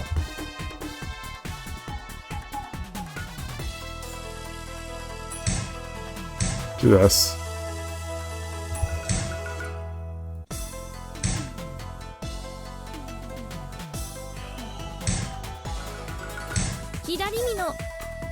Oh, it's a new one for me.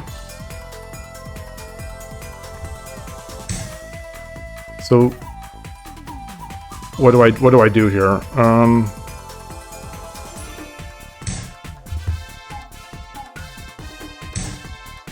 What do I do?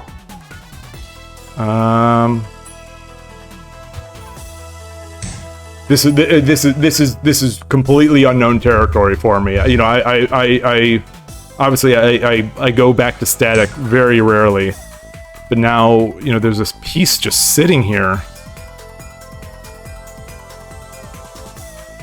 How can I get some pressure?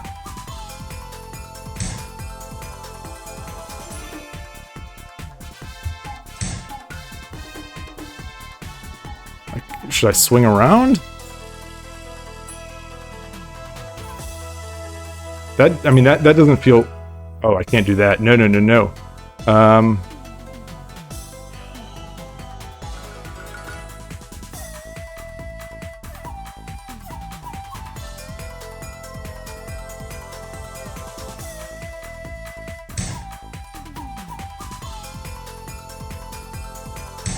An interesting. This is a very interesting one to start with. Just throwing everything at me. Okay, so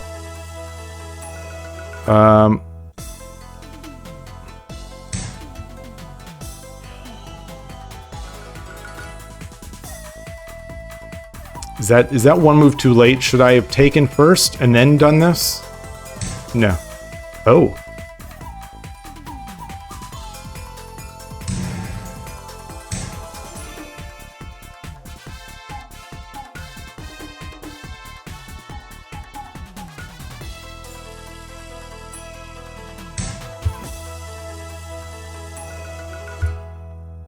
My heart's going. My heart is definitely going.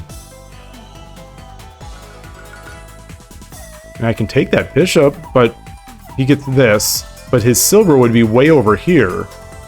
You know, far away from my king. I could also take this. Yeah, I'm gonna do this. He can have that, and I'll just threaten the gold.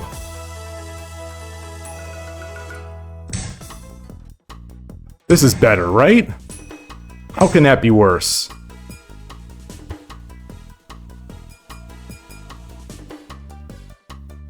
So where am I going to drop this bishop?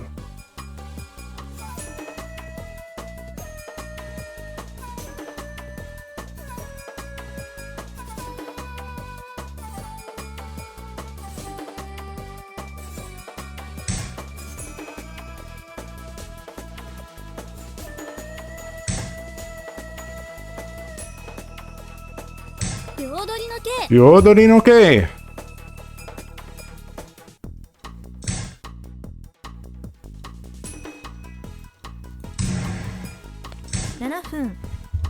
Gosh, this has to be good.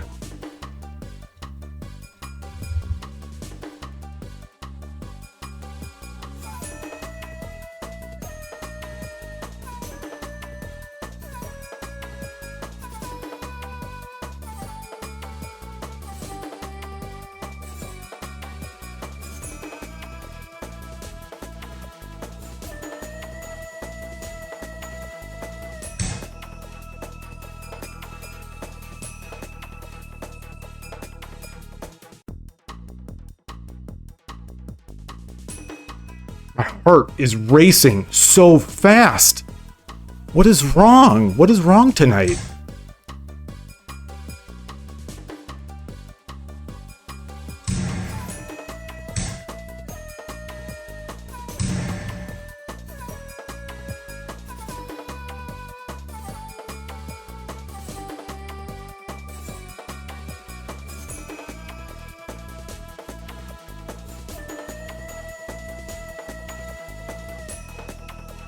I think I'm looking to get this bishop up here.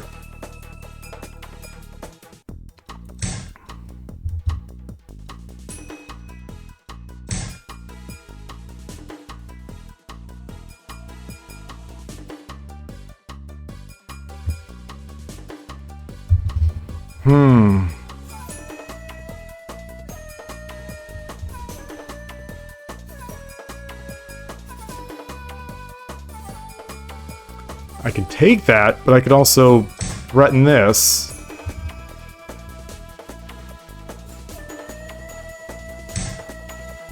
Okay.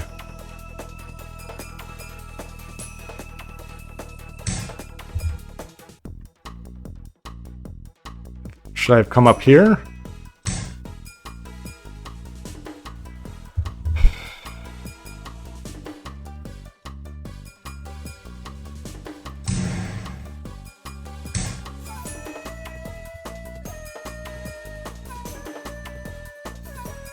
Where is this? Where is the fastest checkmate here? If I drop the knight, they take, I don't...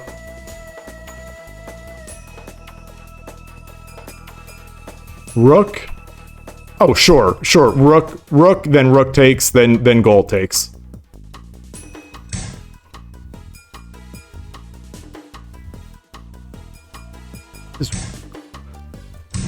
what is going on? Oof. I'm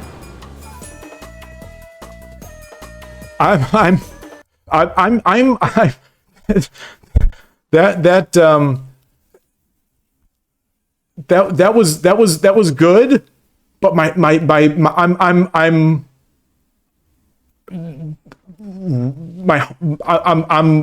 racing a bit. I'm mildly concerned. I'm mildly concerned. I'm almost thinking I don't want to play another one, because I've never been so excited in a game, like not like the excited, like, ooh, like I've never been so sort of like felt like that before in a game. Yeah, I love this avatar. I love this one. Who is that? Who is that?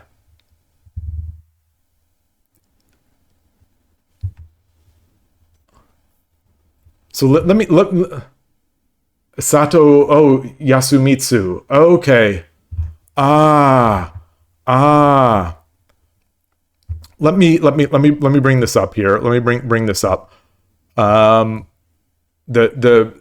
So there's a lot. I apologize for missing a lot of the chat here. As soon as that game started, I was just like put in a different world. I don't know what happened. That's never happened to me before. Let's see.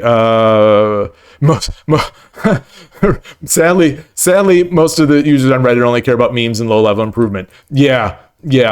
Oh man. Oh, it's sad. It's sad because it's true. It's sad because it's true. Oh, and then okay, here we are. Restarting the browser. Yeah. So that. Thank you. Yeah, appreciate that. I thought the cat was staring at me, but it wasn't the cat. That was weird. In all this time playing Shogi Wars, I've never had that where you have to like restart your browser.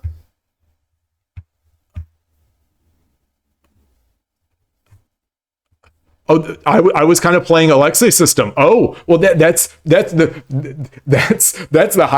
highest praise. That incidentally, that is one of the rare times where I did that switch back and it to static, or wait, did I do that? Am I already confusing the games? So is Left Mino a thing with Nakabisha? I don't know. That's a great question. That's a great question because in sort of post game analysis over the board, this is going back like 6-9 months ago. I seem to remember the three of us sort of thinking about the kid didn't really speak English, so like he was showing moves, but like thinking that it could be a thing, that it could thank you ShogiExplained. I see the act. You'll send me the secret recording. Okay, appreciate that. I'm going to assume it's a thing.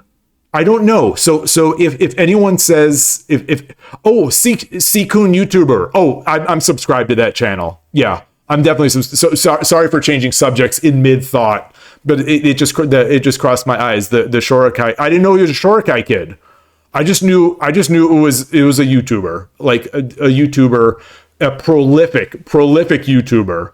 Like always, it seems like always playing, and that is one of the very few Japanese channels that I watch. Even though I don't understand the thing, I am entranced by the shogi.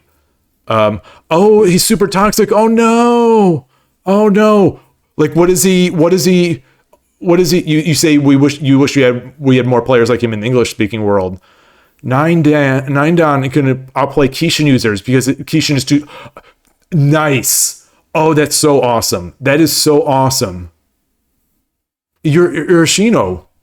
That's hilarious. Because people, the discourse seems to be that Urashino is good to get you to a certain point, but not good enough to like go far. But so I'm still fascinated by this question of whether left Mino is a thing. So as I think I was talking, I think, like I said, I was transported into Shogi World for whatever reason for that game, and so I can't be held responsible for anything that happened. I think I was talking, but I think I was saying that it felt, with those two or the two knights already pushed, the silvers already pushed, that it felt too slow to me to try to build Anaguma. So I did the left Mino, and I don't know if that logic makes any sense.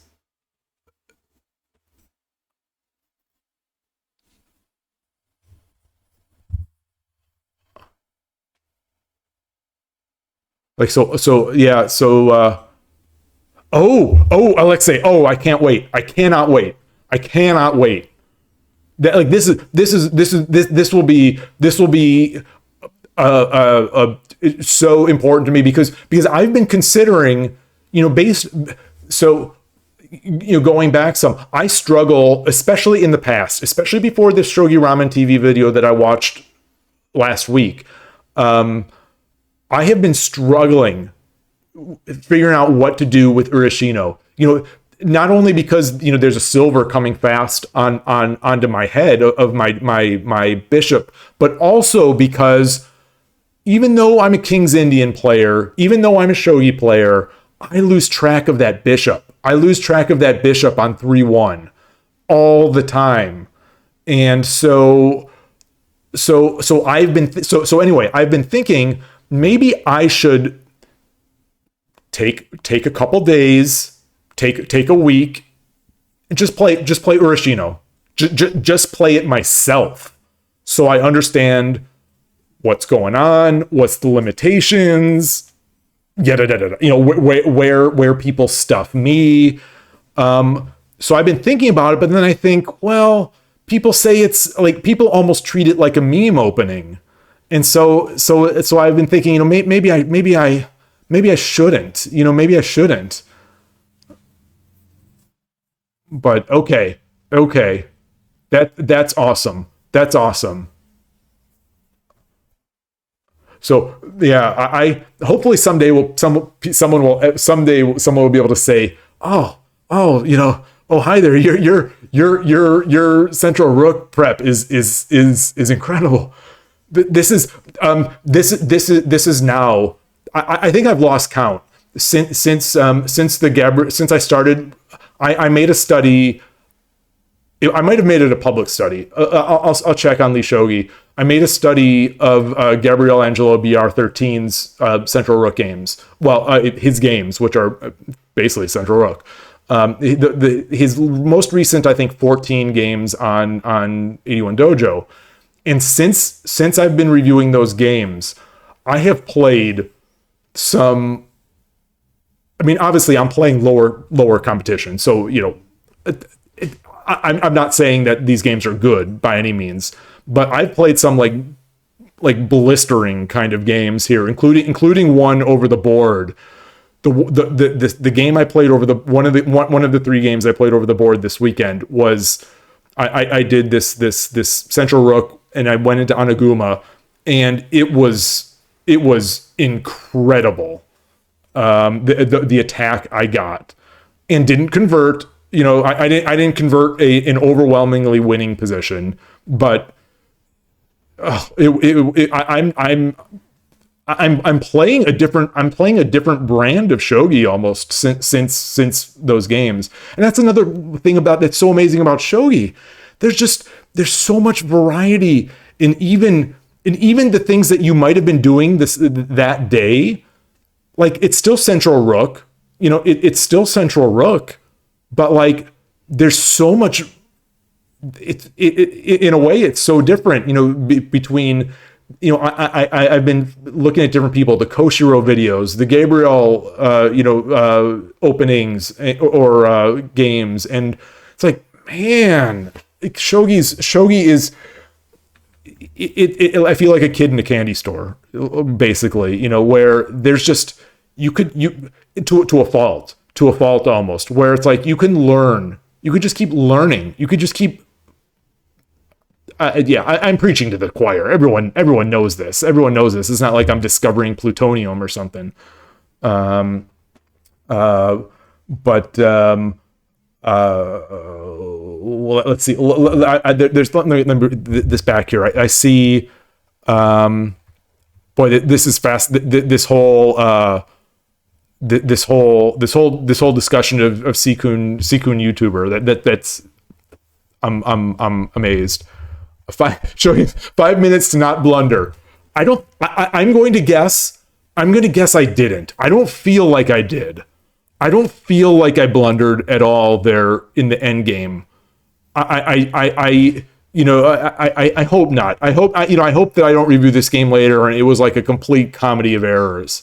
But it felt pretty decisive to me. So like I feel good about that. And thank you for the cheesy. Rico, your heart goes crazy when you care about a game. But that's the thing. As we discussed earlier today, like to a fault, I care about these games. I don't know why. It's that competitive. Maybe some people are just born like just they can't let it go or whatever. Like the competitive bug or whatever. I can't help but care about these games. So, a lot of times I'll be excited, or like the game that I ended up losing against the Tudon today on 81 Dojo, my heart was beating, but it's like a beat that I'm sort of familiar with, where it's just like kind of like nervous, excited kind of thing. This was like almost like I can't quite explain it. It's like that, but just magnified. Weird. Where like I think my hand is almost like, boy, I hope this doesn't happen at the tournament. Because I know they do that in Hikaru. They talk about that in Hikaru, and I've been telling myself or assuming. I've been assuming. I don't think I've mentioned this. I might have mentioned it to you, Rico. I don't remember. But like I feel like I have this.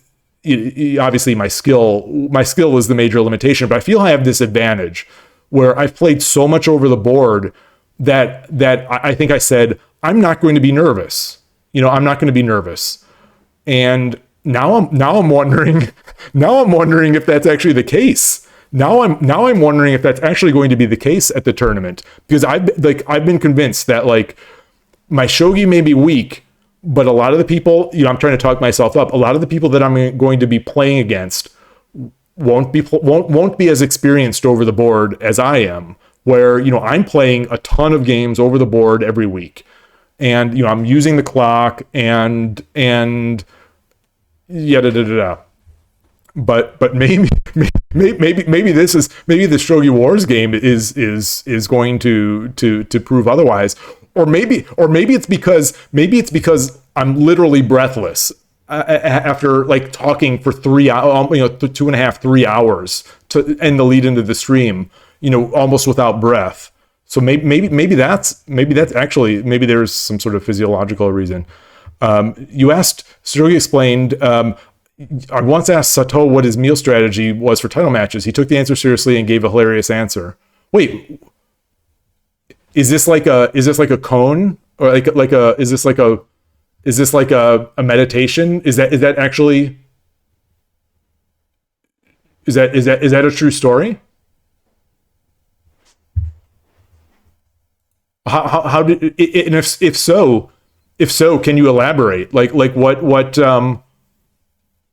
Oh, that's the secret recording. Oh, that's the secret recording. Oh, man. Oh, that's awesome. Oh, and Enrico, you say, wait, someone said something. Oh, yeah. He was the chair. Oh, this Sato, the previous chairman. Eternal Kisei. So, where's the comment about streaming?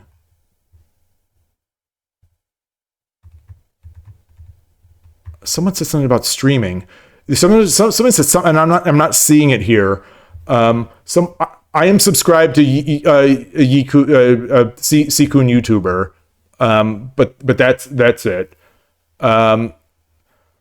Anyway, I thought I read something about someone streaming the event. One thing I found is that like on Saturday, because the games are taking a while to get into for that SS Shogi Club meetup that I streamed. I think I commentated a Gabriel, you know, the Shogi Harbor member Gabriel. I commentated one of his games. He was playing, right? It was him. I'm pretty sure it was Gabriel. And boy, that was fun. I'm not a good enough player, I think, to do it justice. But looking back at some of the things I was saying, they actually made sense. I was amazed with myself that like I suggested, especially this one particular move that I suggested that Gabriel ended up playing.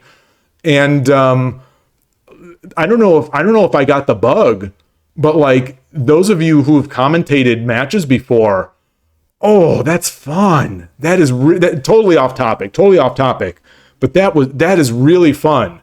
You know, I really want to get better now at the game so that I could commentate, you know, and do it justice, because like I said, that I just that one random decision to open up his game and play it, you know, have a game playing as I wait. That was that was really cool. Anyway, I'll get back to chat here. Sorry about that. Let's see. Oh, wait. So Transport, you asked about his new channel. Oh, Sikun. Wait. Oh, wait. Is the channel renamed? I am not following Fuji System CH. No, because I'm team Fukuma. I'm not team Fuji. You know, after Fukuma vanquished Fuji, now no Fujis. All Fujis are off limits to me. Oh man! All right. Well, even if Fuji is off limits, I'm going to have to. Is his new one Fuji System CH?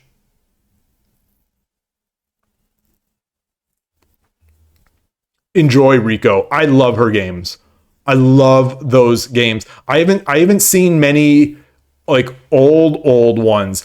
The family that kid from Japan. You know, we exchanged gifts on the last day that before, you know, the club before they left, and they gave me a bunch of his Tsume and Hishi books that he's finished, and also, you know, they got me a Central Rook book. It's in Japanese, so I struggle to read it, but you know, gradually. But also a Satomi book that has some of her games and something like that. So it's I love going into her games. It's for the most part until late middle game, you know, early end game, because I can't understand. I can't, you know, I'm just, the moves are too strong for me to understand. Like I was talking about on Friday, like some of those engine lines, they're bewildering to me. And so the same thing for some of her moves and some of the castles that she ends up making. Unfortunately, like she might have 2 golds in the back. It seems like she plays very, I don't know if she does. Obviously it's a Central Rook player, so it's not engine like, but it's how I perceive engine like to be, where they don't always have that traditional strong castle and they're just making crazy attacks. So I like her end games. I'll play through just for the enjoyment of the game and to see the game through.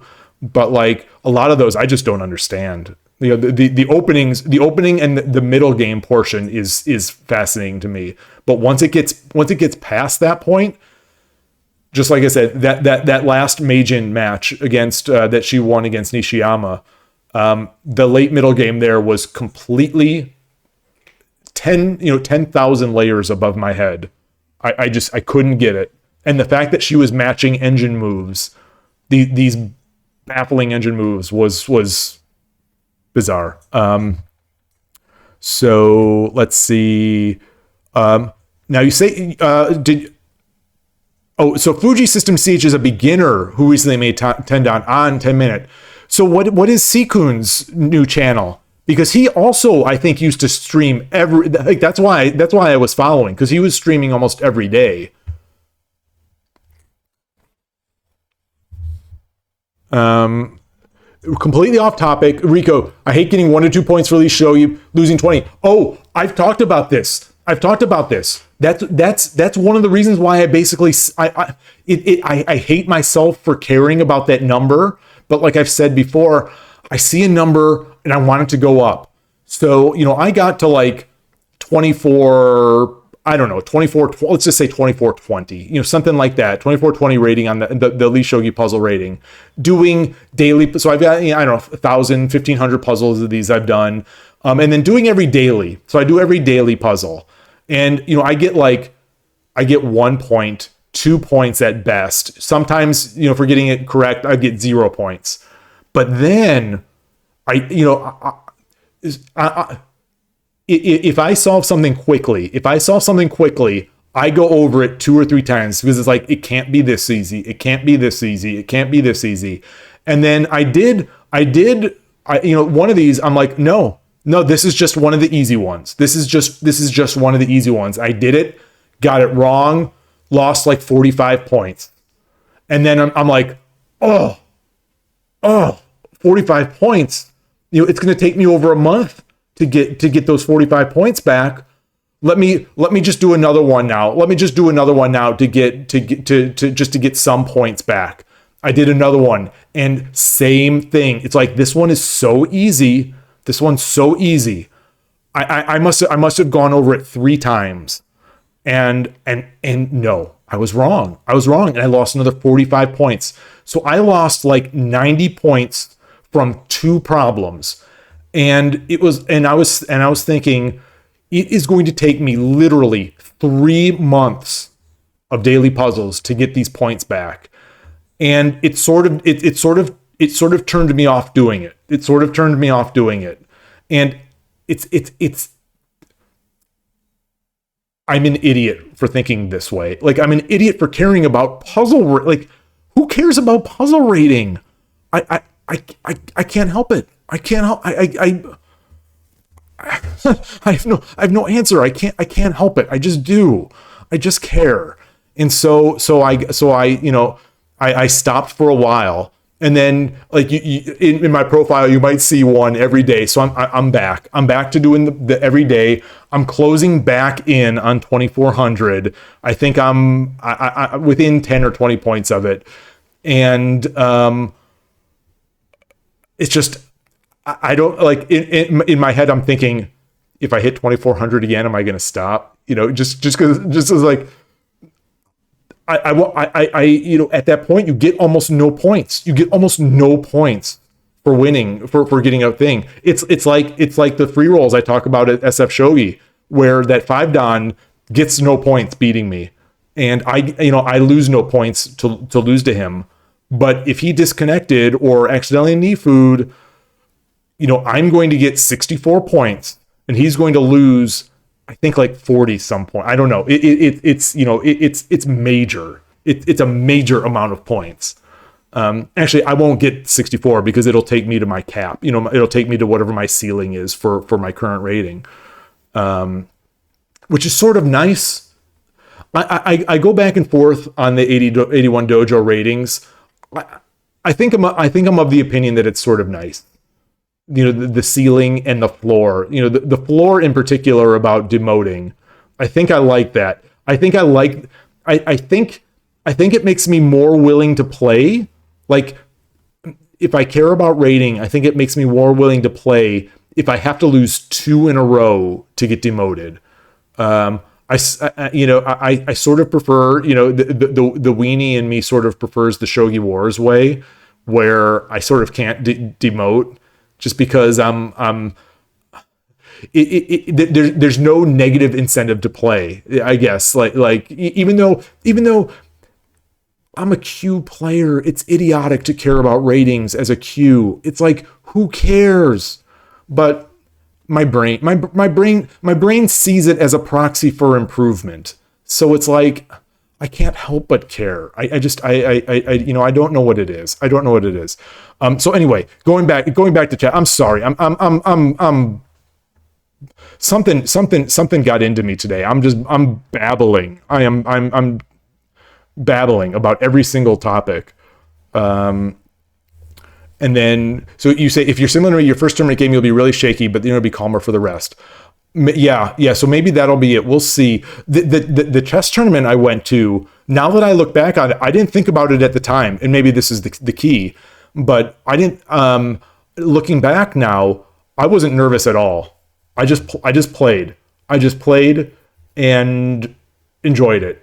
So looking back, that I'm sort of amazed. I maybe because I didn't know it would be a tournament, because maybe when I went, it was just to go to this club and I didn't know what they were doing. It just happened that they were doing a tournament, so I didn't have time to get nervous. Yeah.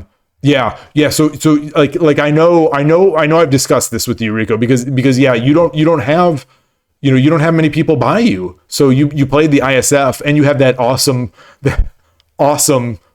France experience. That's a hilarious story. That is like that's a story. I mean, no joke. Like that's I'm guessing, if you're anything like me, that's a story that you will like never in your life ever forget, and you'll cherish it like for the rest of your life.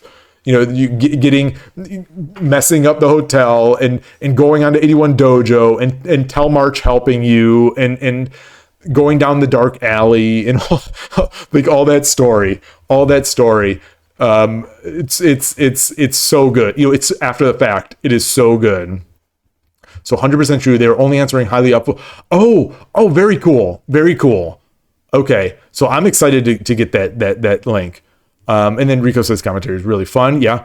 And then, replaying. Yeah. So my eyes see different chats at different times. So I like, it sees like something out of the corner, because I've got the two, and it's like, oh, I've got to respond to that one. And now going back, so Fuji System, CGH, yeah, we've talked about it as a beginner, quote beginner who made 3 dan. Gosh, I would love to be a Shodan beginner, not even a 3 dan. I mean, I'd love to be 2Q at this point, on Shogi Wars. Yeah. So C-Kun streamed yesterday, but his name is the same. ShogiExplained. So you got over 20. It is a grind.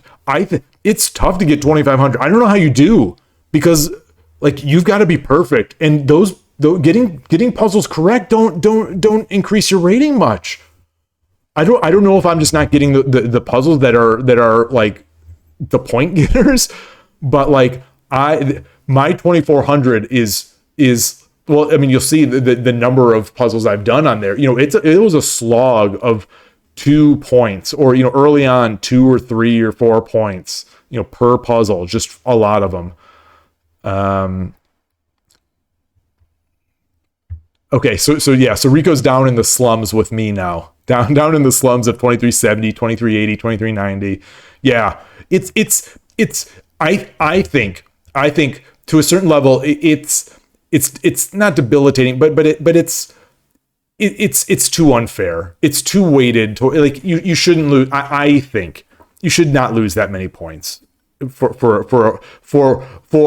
and I have tracked, instead of a mouse slip, I've trackpad slipped twice on those puzzles on lishogi, where like I don't know if any of you are heavy trackpad users, where sometimes if you do the button press and then you drag. So I was trying to do, I wasn't doing click I dragged the pieces on lishogi.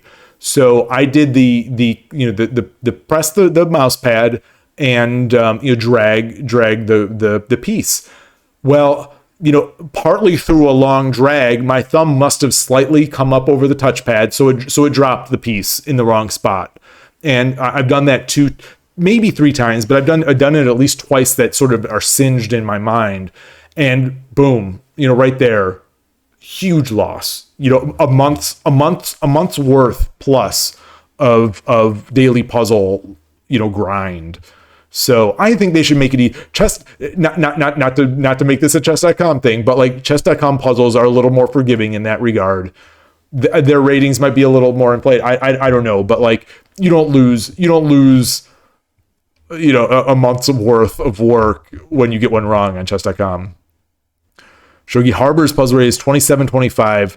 Oh, so she, yeah, interesting. So I am going to assume that the 27.25 is more a factor of lishogi not having hard enough puzzles for her. I'm going to guess, unless she's really rusty. But I would think even at the most rusty level, she's a god of Tsume.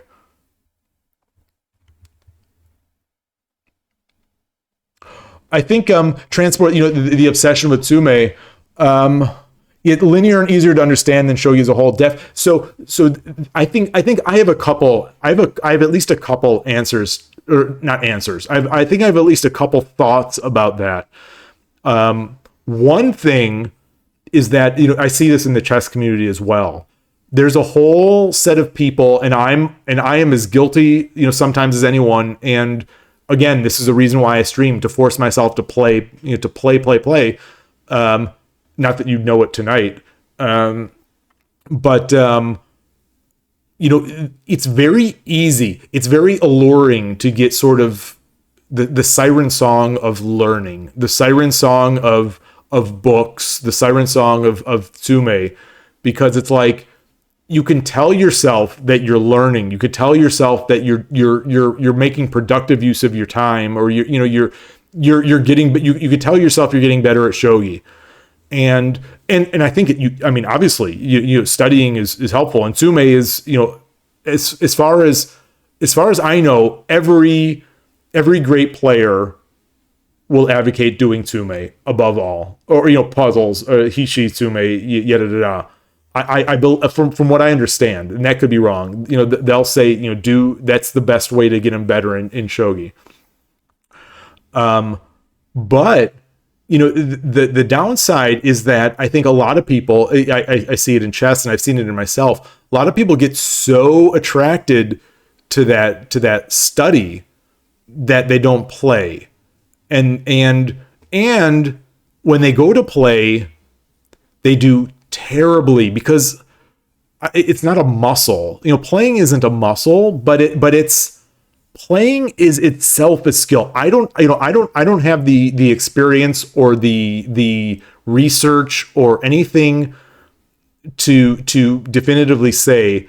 I've seen people say this or heard people say this on chess podcasts, but I've thought it even before I heard it, is that there's a, for lack of a better word, again, there's a muscle, there's a playing muscle that you don't get from a book. Yes, like me, like I've been touting this Shogi Ramen TV video on dealing with bogeying, and it has helped me. I am convinced it's helped me, but like play, it's still not going to win me again. It's not going to win me a game, or it's I will not get better just by studying or watching videos, or at some point the rubber has to hit the road and you've got to play. And like I guess in conjunction with playing, it seems like you've that's it. But for the most part, like Tsume seems to be the number one recommendation for every, like, obviously at some point maybe it's an echo chamber, I don't know, but like everyone seems to say that like that's how you improve your reading, and reading, especially in shogi, is so important. And I know that Go podcast I was talking about before, Starpoint, there's discussion of this where the people, the learners, like they love to study, but they don't, studying is, I don't want to say studying is low effort, but it's low criticism. It's low mental damage. Like, you don't take mental damage when you're studying. You don't feel like an idiot. You're not getting checkmated when you're studying. Yeah, you might miss a puzzle, but you're not losing. There's nothing on the line. So, like, it's a very safe way to do shogi, and it's great. And it's great. And some people might only like shogi is a game, and everyone can like it in every way they want. But anyway, yeah. Anyway, Sume is it seems like everyone that I've seen that is great, that's what they say. Tsume. The people who improve really quickly, when I ask what they did, there's like Tsume. Tsume and playing. Like that kid, the kid that from Japan, that 8-year-old who's now 2 dan. He was about 1 dan 81 dojo when he left the States. He was doing, hundreds of Tsume. He'd go through a couple books like a day from what his mom was saying. He'd play his daily Shogi Wars games, and he'd play a bunch on 81 dojo. And so anyway, so that's it. And it seems to help me. But anyway. Oh yeah. Oh, and so Rico and Alexei are saying basically the same things that I said in a more concise and logical way, instead of just rambling about it for 5 minutes and talking about learning in general. And Alexei even says all of his teachers, without exception, told him to do this as much as he could. Yeah. So that it's reassuring that at least I'm not going over off the deep end in the things I say, because I'm an idiot. And yeah, so that's the thing that I notice about Tsume, and for that matter also chess puzzles, because I love doing chess puzzles. I do my Chessable. And one thing is that I see when I'm doing a lot of Tsume, or when I'm doing a lot of chess puzzles, I see a lot of tactics appear to me in my shogi games. Interestingly, a lot of tactics. So like, I'll see a discovered check, or I'll see not even a discovered check, like a discovered attack on a silver, or I'll see a fork a couple 3 moves away, not on the king, but like on a couple major pieces or something like that. So I mean, you're a better player than I am. Transport, you're a way better player than I am. So it's like me telling you anything is presumptuous at best. Stupid at worst. But I'm just in my experience, I do seem to think that I see the board better when I'm doing Tsume. Oh, so Rico, you say the amount of times I've seen a Tsume I once solved in a book while playing in a game is uncountable. That's true. What I don't know if this is all for you, or maybe it's a certain mindset that hates to lose that makes this even more. But maybe you also have this same mindset, or maybe this is universal. But if I miss a mate in 3, or if I miss a Tsume in a game, especially over the board, if I miss a mate in 3, and then I end up losing that game, I never miss that one again. I think it was the very first week, or the second week over the board that I played in East Bay. And I missed a mate in 3, and I ended up losing the game, and I couldn't sleep because I missed that mate in 3. And I have never missed that mate in 3 again. And when I get it in the Tsume book, it's like done. Get out there. It is cemented in my mind, and so it's like Tsume books help for that. Help for seeing a pattern. Later on, but I tell you. Nothing for me does it like missing it in a game and then losing the game because of it. So like, if I miss a mate in 3, but later I still win with a mate and 7. It doesn't cement in my mind. It doesn't cement in my mind like if this is the reason I lost this game is because I missed this mate and 3. I will never forget it again. And then the amount of times. Okay, that's exactly what I just read. Oh, Shogi Explained. Before you end stream, can we see you beat the level 1 Shogi bot? The level 1 Shogi bot. Oh, no way. No. Oh, this is too much pressure. I could try. I have beaten it. I have beaten it. So yeah. I have. Yeah. Yeah, you're in favor of playing and reviewing games to improve. I mean, that's also time tests, especially in chess circles, it seems like. So chess, it seems like chess is a little more mixed. And, they're different games, obviously. And, shogi, tsume is endgame is a heavier component of shogi than it is in chess. But, there are factions of the chess world that are like, if you want to improve, the best way is to play slow time controls and review your game properly. Properly first by yourself, then with the help of a superior player, then maybe with an engine, that kind of thing. So like this whole, it's almost a daunting review process that some of these chess authors, I think the Chess Dojo guy, Grandmaster.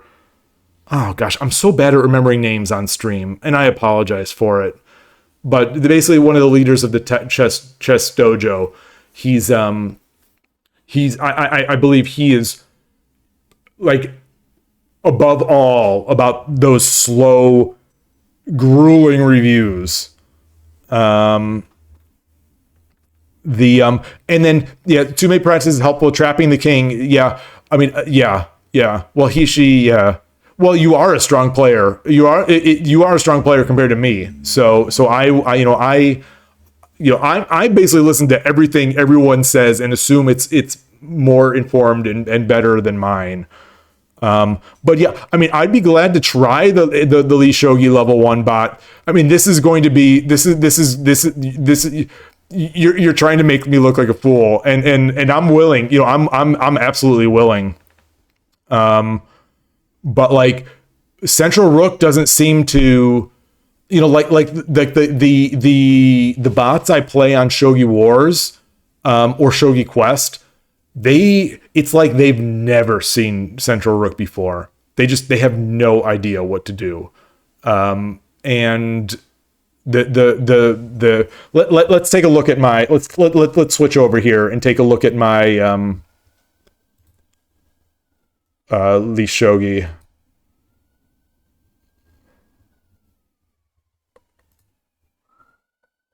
Profile, 350 games. All these imported. I have more imported games than I've played. I love lishogi. I love lishogi studies. So how do I find this games? I can advanced search. Computer opponent.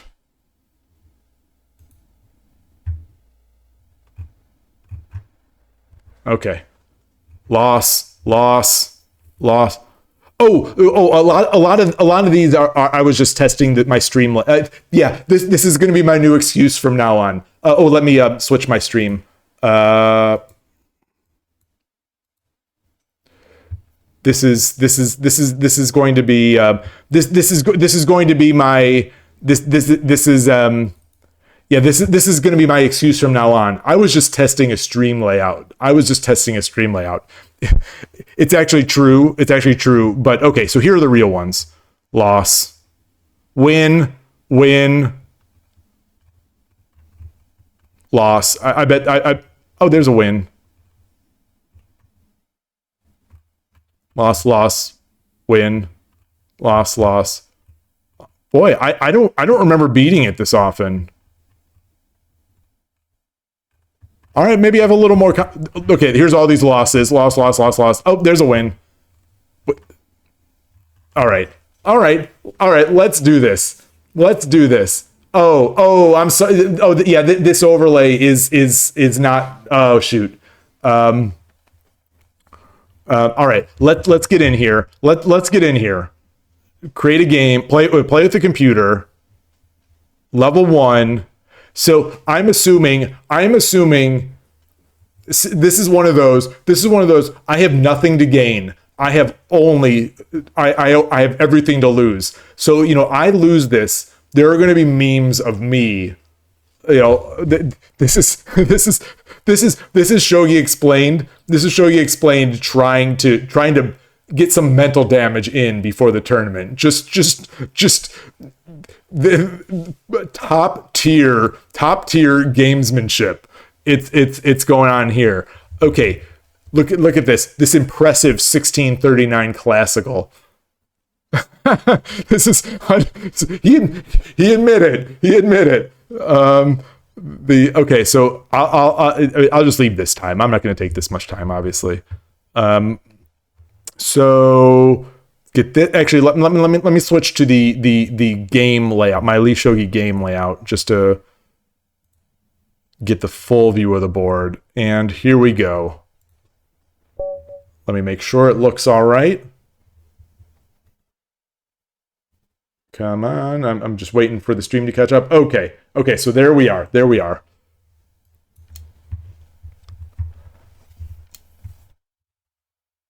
I'm out of book. Okay, so yeah. I don't know why it takes me. It's there's the variation in between the two, the order that always just screws me up. And I screwed it up on stream on Friday night. And I noticed after the fact that Alexei made a comment almost immediately after I went out of book on move 2. And so I don't know if Alexei is central rook, is central rook master, but instantly saw that I went out of book. Where am I going to? I'm going to. I'll do it. I'll is he going to edge attack? The computer sometimes does these weird edge attacks.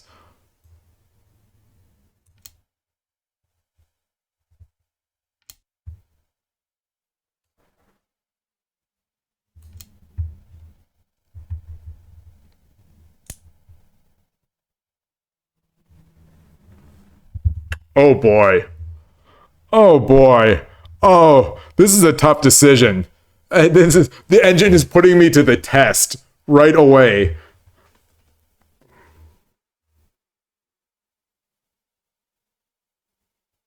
So if I take, since lishogi is great software, I'm going to use it.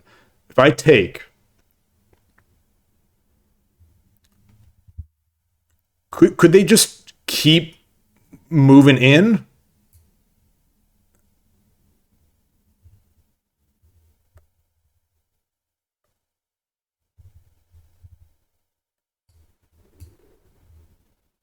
Or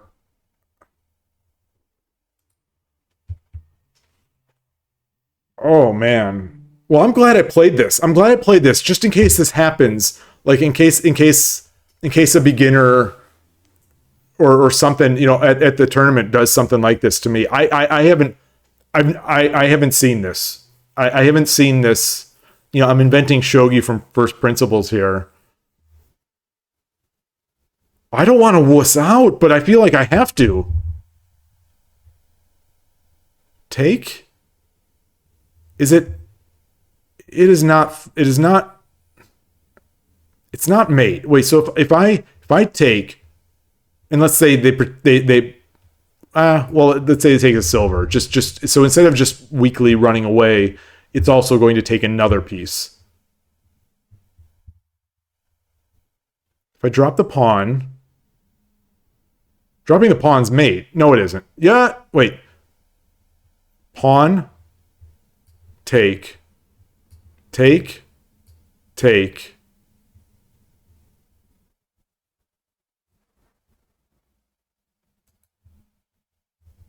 My central rook credentials are I might edit this video later and take this out. Because otherwise, Fukuma is gonna the JSA is gonna send Fukuma to my house to rip up my 3Q Menjo certificate and my central rook like card, just rip it up in front of my face, even though I don't have the 3Q certificate yet because it's still not here. I said that if it didn't arrive today, I'd mail them. I haven't checked the mail today, but I'm pretty sure it didn't arrive because I get previews of the mail that before it comes in. It's secret. You've got to pay Shogi Wars. So you've got to pay Shogi Wars an extra. You've got to pay. So it's $8.50 a month for the super premium voices. It's actually $16 a month, and they'll send you laminated opening cards with your badges. With that would be an awesome idea. Anyway. Oh, hey, Lucy Sky Dude, good to see you. Sorry that I didn't see you before. I'm in my own world today. I swear. This has been a blast for me, this stream, but it's been a weird one. Saw you playing earlier today. Also, if Tulip is on at all or sees this later or whatever, I just wanted to say, because I didn't want to interrupt you during your game review. Congrats on the 100th win. I saw that was broadcast on 81 Dojo today, that you got your 100th win, and so congrats on that. It looked like it was a shogi ladder match. Awesome,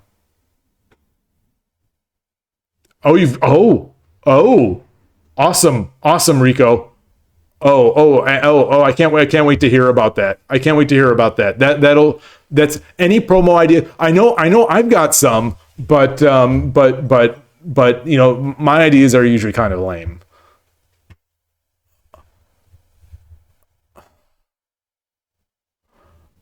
I really want to take this pawn, and it is just a bot, but I don't want to play dumb moves just because it's a bot.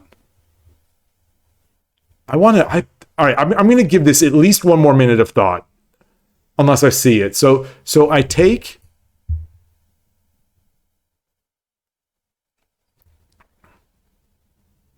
and let's say it takes a silver. So it's not even in pressure anymore. So it's not even threat. So it's I'm giving my bishop. I am giving my bishop, and I am giving my knight.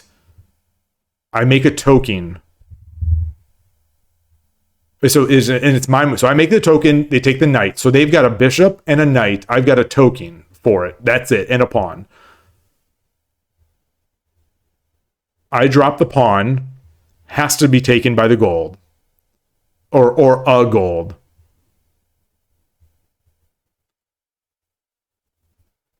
I take with the token. It's check. It has to be taken. And the gold takes. So now I have a gold. And I have a rook pinning the gold to the king. The opponent has a pawn, which they've taken as my token.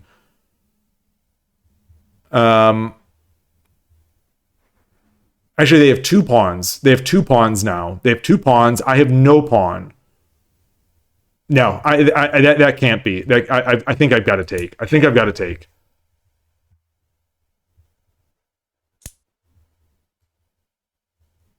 I'm not going to knee jerk into a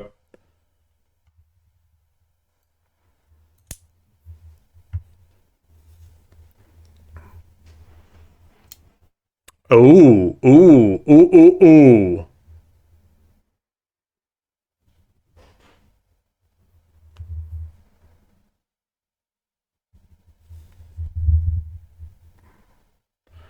So what I'm thinking right now is the bishop drop to 5/5, threatening the lance, threatening this pawn take with check. But they have a bishop and they have a pawn.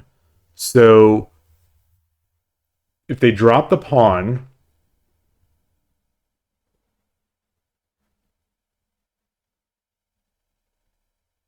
it's no threat. I mean, it's no threat because if I'm over here, so if I drop this, they drop the pawn. I take, and then well, this comes up.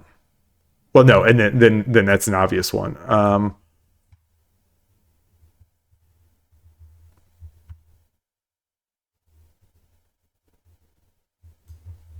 Yeah, I don't. Yeah, there's. I mean, it does give them a chance to drop their bishop here, get their goal or their knight out.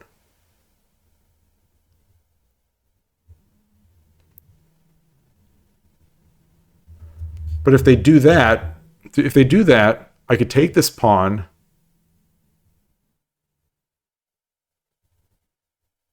Then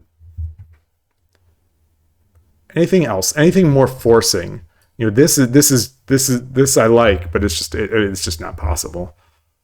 Going with this itself is not good. I can't threaten anything by taking any of these pawns. I don't like this being open, but it's not open. It's still protected here until I drop a bishop behind it. I'm going to drop the bishop.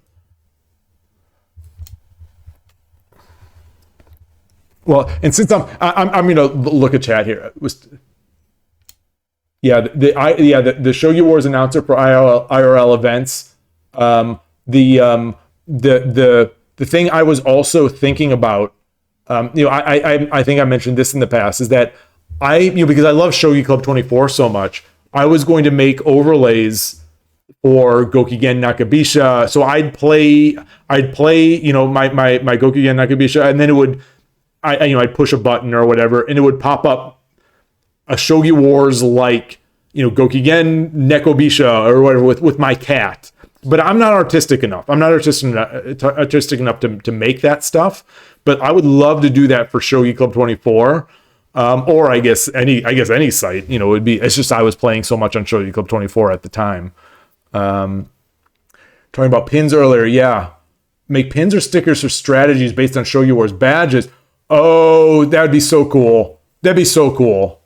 That would be so cool. I don't know if that online site shows all the pins that they give, but I'll take a look, and I'll bring them, and we can look, because I've got all, like I said, I've got that. I think there are 100 pins that I bought from Itsutsu, and I've never given one away because when the rubber hit the road and I was about to give them, my thinking, I think I mentioned this, I might not have, but my thinking was that when I play the kid over the board, every time he beats me, I'd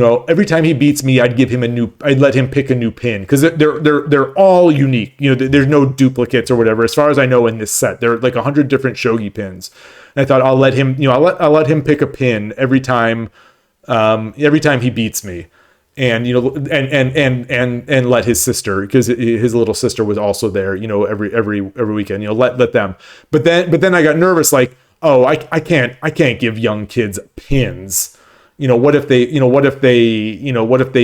fight each other with it or whatever, like, so I didn't want to put their I didn't want to put their mom in a tough spot of being like, of saying no, or being like ungrateful or something. I don't know. So long story short, I bought this whole set of pins from Itsutsu, and it took forever to ship and whatever, and I never ended up giving any away.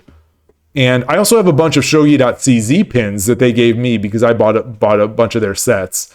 But those are not as, those are just shogi.cz pins. It's their logo. It's not like related to the game. All right, so this was a good move. Let's say what that is. I'm going to do this. I'm going to proceed with this idea, which I had already.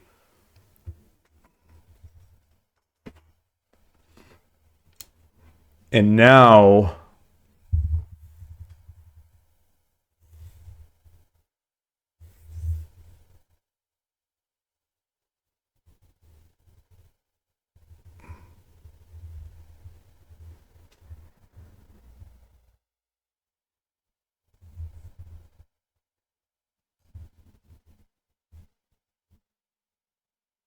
I mean, I'll give him 2/7. I don't. I mean, I don't care about 2/7.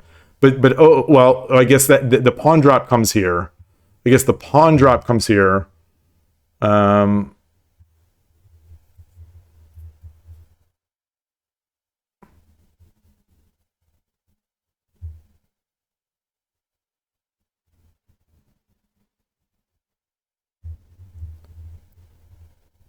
Actually, I don't care if I don't care about I don't care about 6/7 or 4/7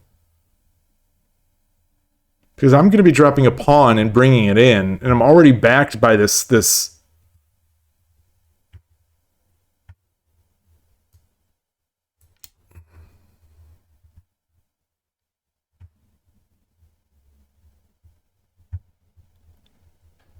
I guess it does give him the tempo. I mean, it does because now he'll come back up. Well, no, yeah, there's no threat they can make. Oh, it can come back up here.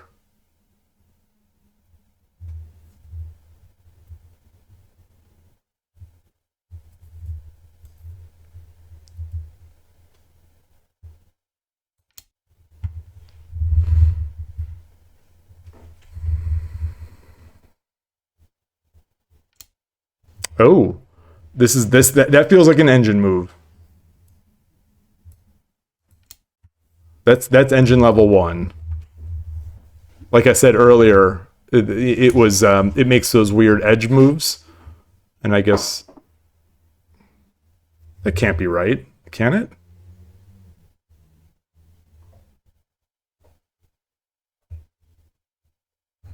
So if I take here,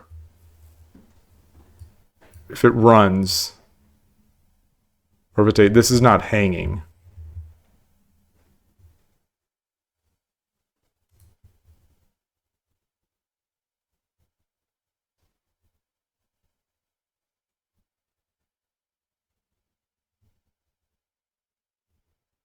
This is a different stress than a Shogi Wars game. This is a different.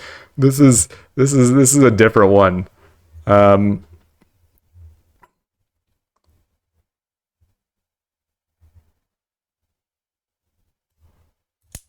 I'll I'll I'll take that, I guess.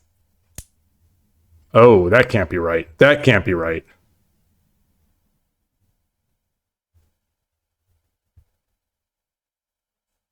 Can't be right. Can it? Yes. Okay. So now he's got a knight. No, but I could take that knight.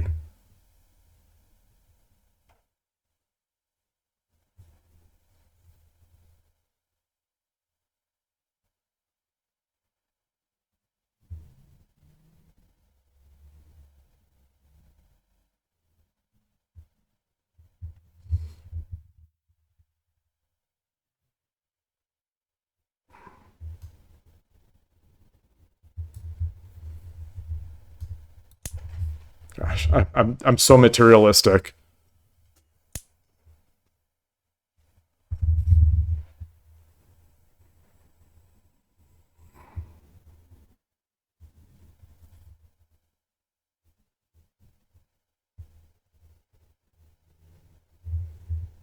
Does taking the silver actually the rook actually help me? Does it get me over here? No. No, no, no.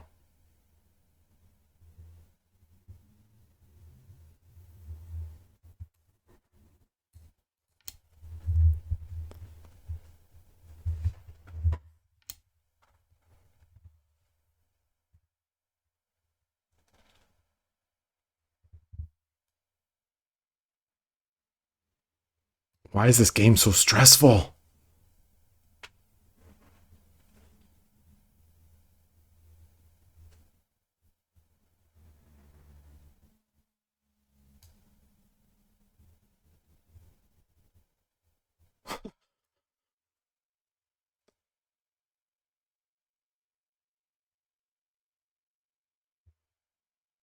I'm gonna lose. Now I'm thinking I'm gonna lose.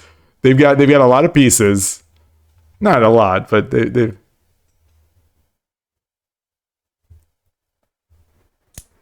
Oh my gosh! Is this engine? Has the engine been toned down? Oh. Okay. Sneaky. Sneaky.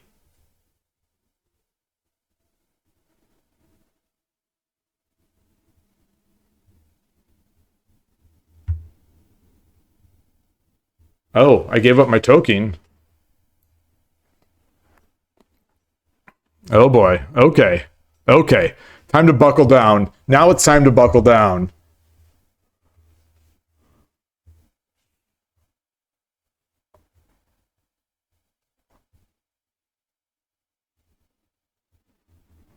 The engine's like, no, I've gotten stronger. Oh. Has this engine gotten weaker? No.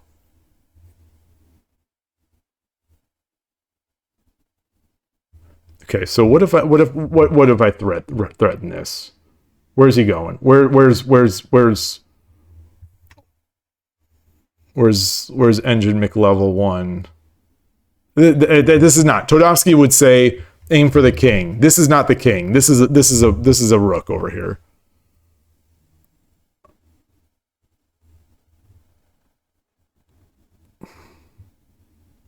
I don't know if he's. How why don't I have a horse? Or why don't I have a knight?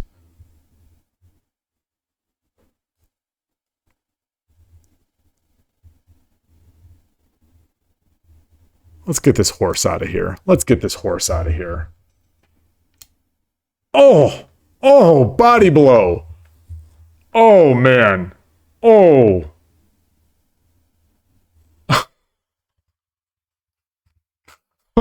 Oh, oh, oh. Oh. So fast, too. So.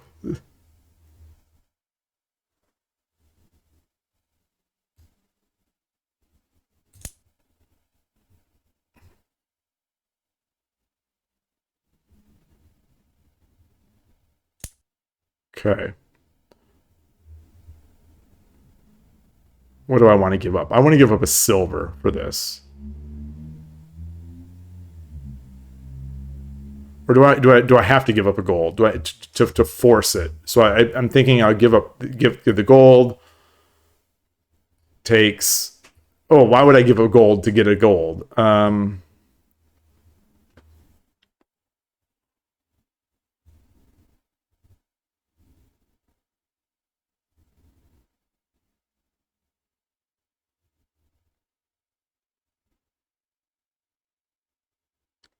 Well, I do want to get in there. Yeah, let's do that. Let's do that.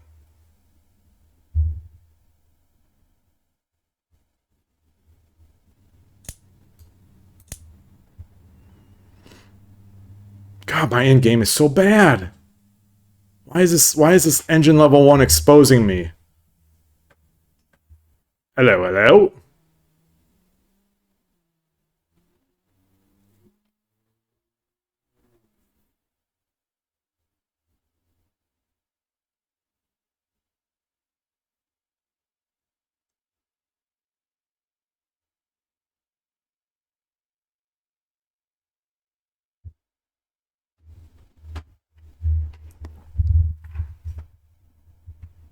Is that good? Shogi explained. Shogi explained. You, there's.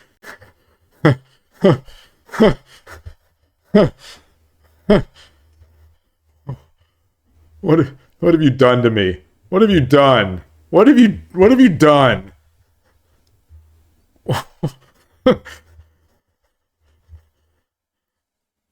Oh.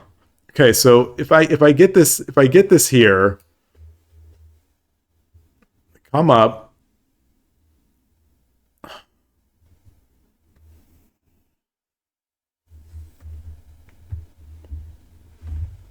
Bishop would be nice right about now.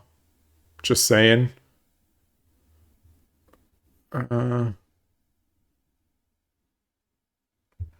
Is there a tactic here? This is the silver's guarded by the horse. The rook is over here.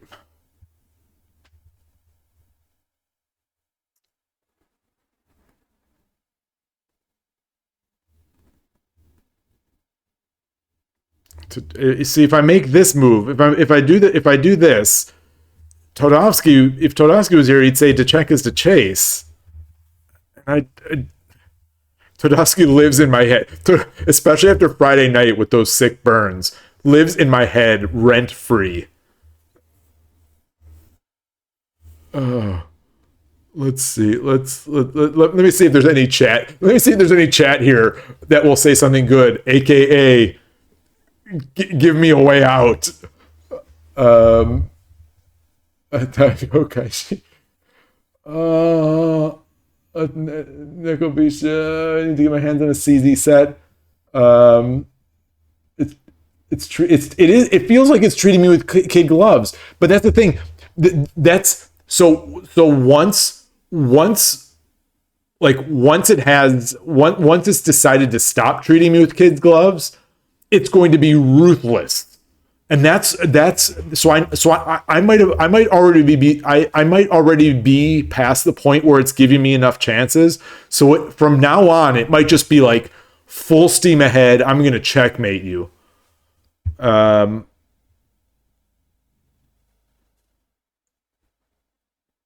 Igyoku. What is Igyoku? Igyoku. Is that just like leaving the king?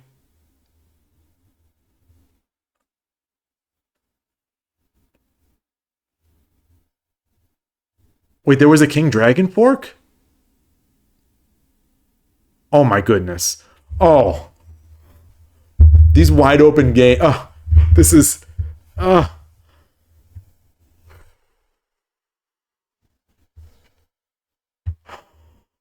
I think I'm dead. Right? I'm dead.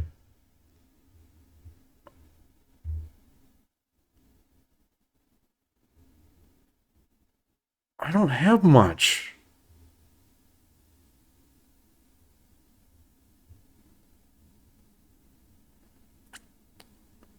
I just don't know what to do. The engine's gonna know what to do.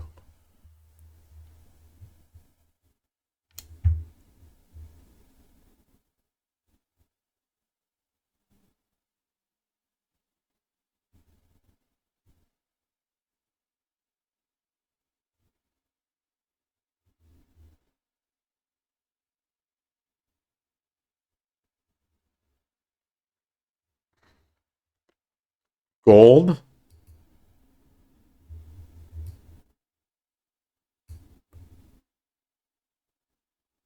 horse,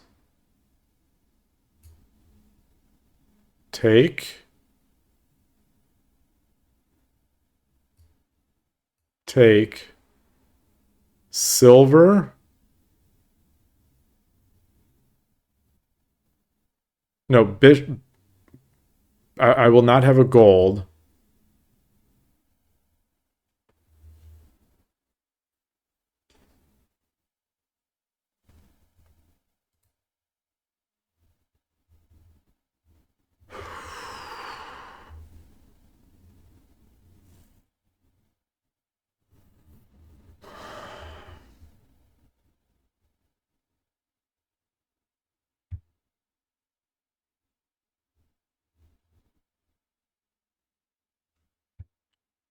Can I edit this board? Just take this rook off. Like, will the engine let me do that?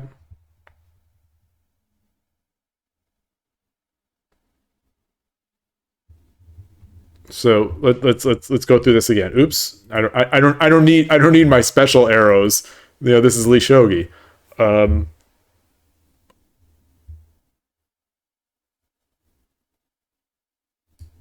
Gold. So I no longer have a gold. Take. Take, promote. Take. Which means I now have a bishop and a silver.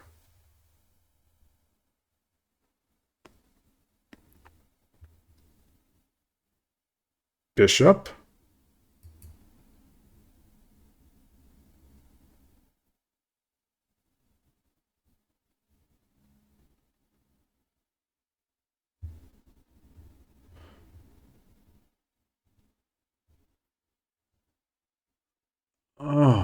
Man,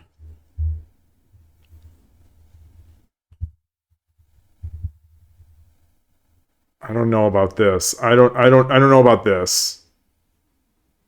Wait, that's not it. Oh. And this engine's using no time against me either. Just adding insult to injury.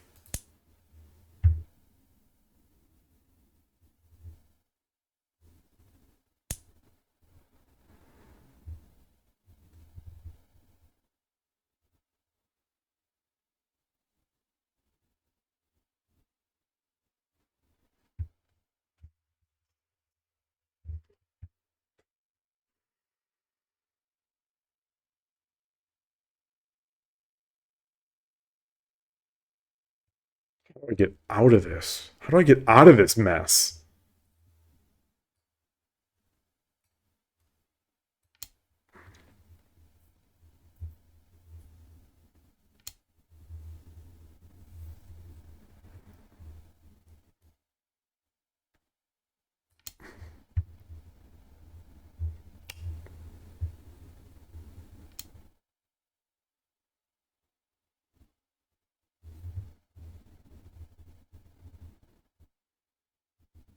What?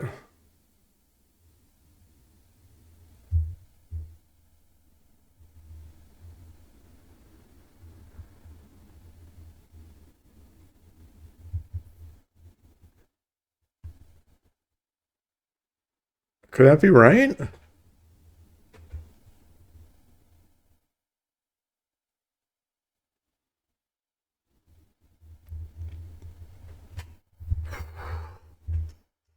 Wow, this is something I kind of want to take, but can I be greedy and get them both?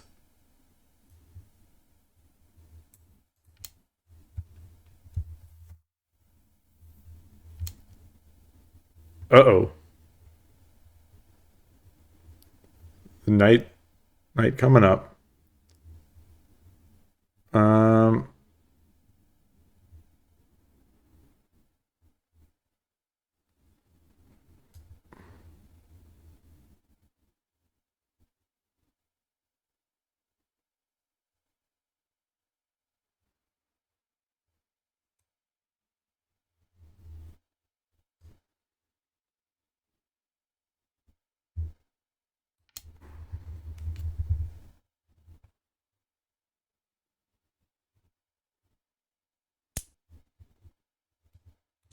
hmm.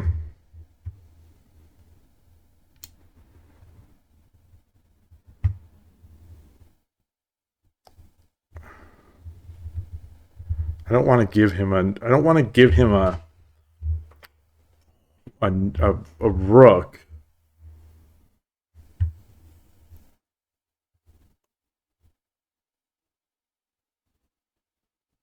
Should I defend? Should I make a castle? No, he's got too many pieces, right?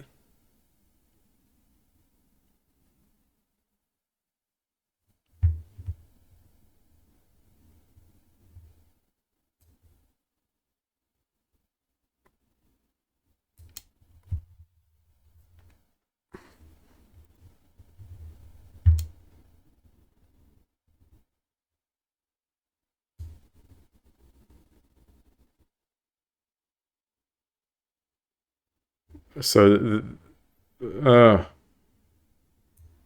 all right. All right, engine. I don't like you and you don't like me, but this is how we're going to do this.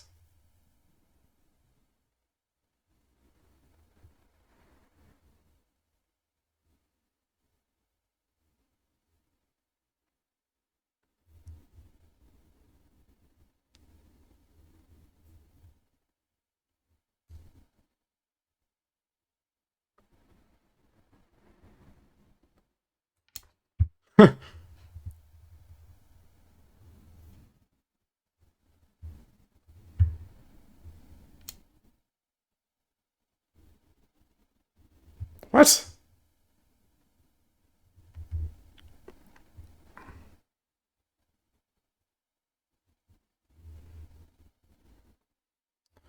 So I do this gold take to yes. So I run. Is there any running? If I just take this, if I just take.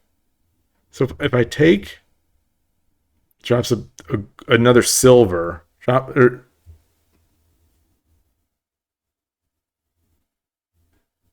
no. If I take, drops a gold. I run.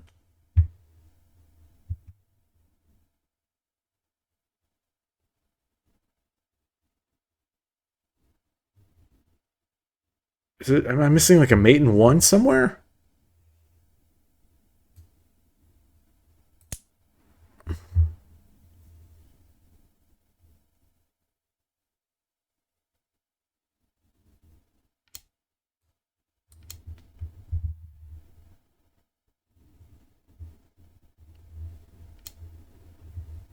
Oh. Hello, hello, hello. Let's.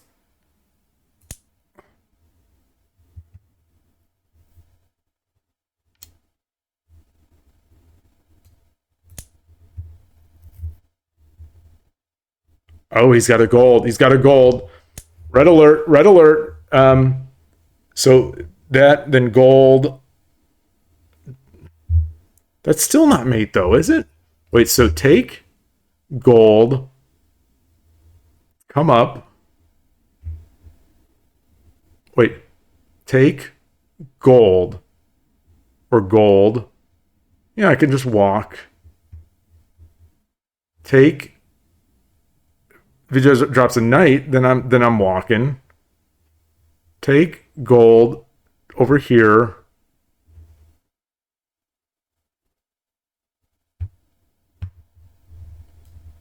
Yeah, my calculation is impeccable. Wait, can I mate? Can I mate? No, I don't have anything. Why don't I just run? Why don't I just run now? No, I could be greedy and take.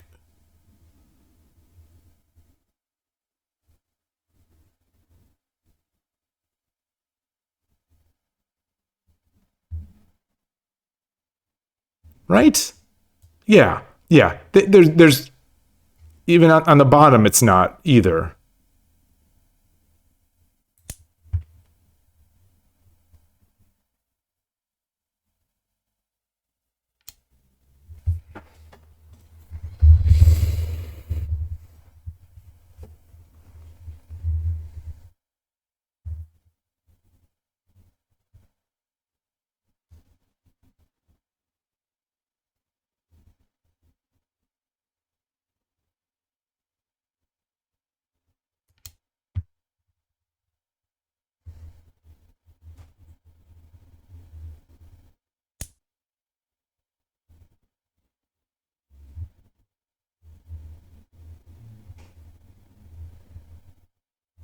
Very nice.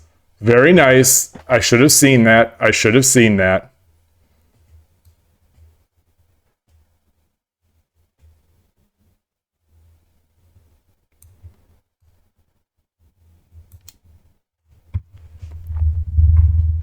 Well done. Just stop it.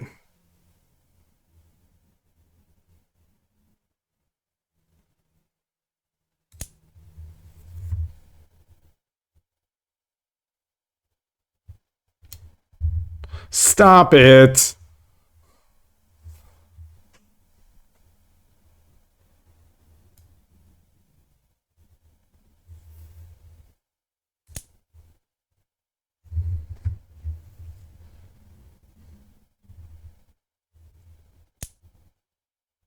Okay.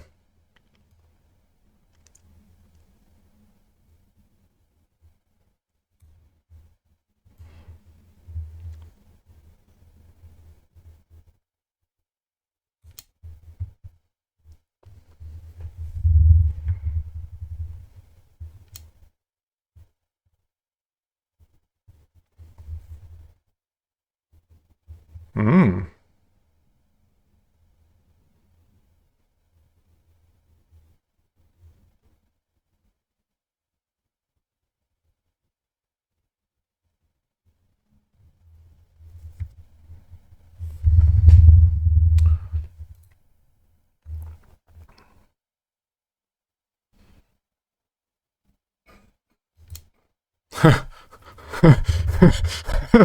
This is this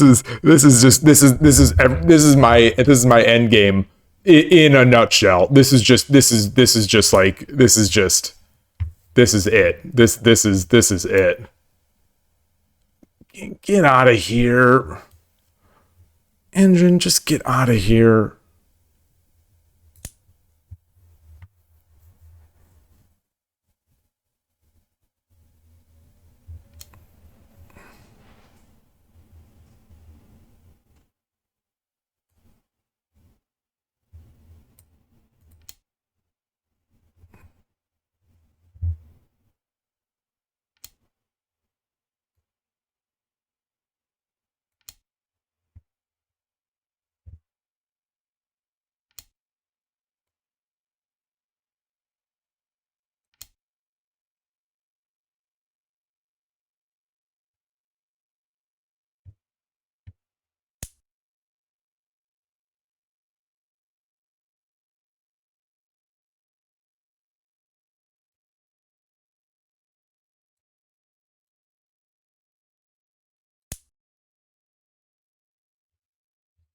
So I'm just I'm I'm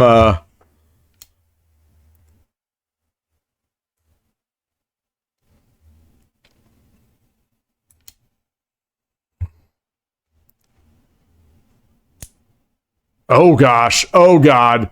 Oh did I oh I lost it. Oh no. Oh no. Oh no. Oh. Oh no. Oh. Oh no. Oh. Oh no. Oh no. Oh no. Don't do it. Don't do it. Oh.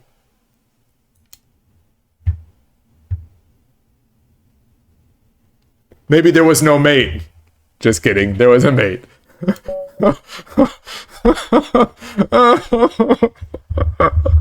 Oh my goodness gracious. Oh, this is so good. This is not good. I mean, and by so good I mean not good. Um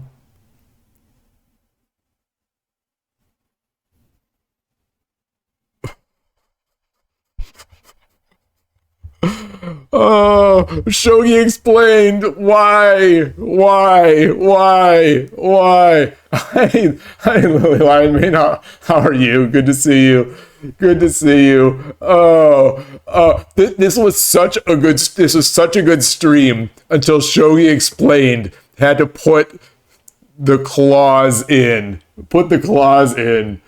Oh no. Oh, oh, we have to. Oh, it should. That's. I'm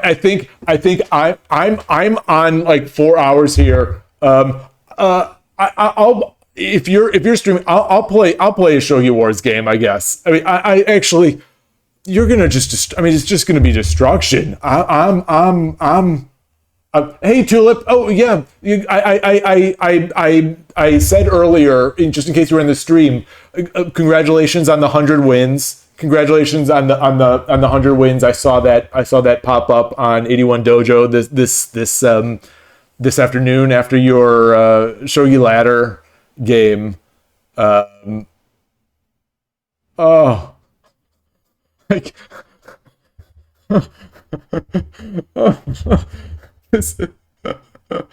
Oh, oh. So, Rico, I appreciate I appreciate you saying that this is proof that the bot is ridiculous. I think that this is more maybe this is just more proof that I'm terrible. Maybe in the end that's the oh, I blame Shogi Explained. There's no there's really this would never have happened.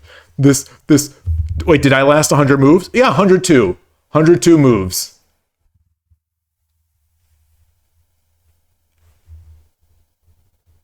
What? Wait. So what is the lasting 100 move? See, the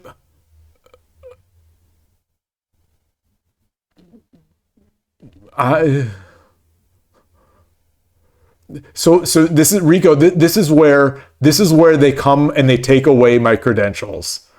I mean, I played such a good game on Shogi Wars today. I played such a good game, and then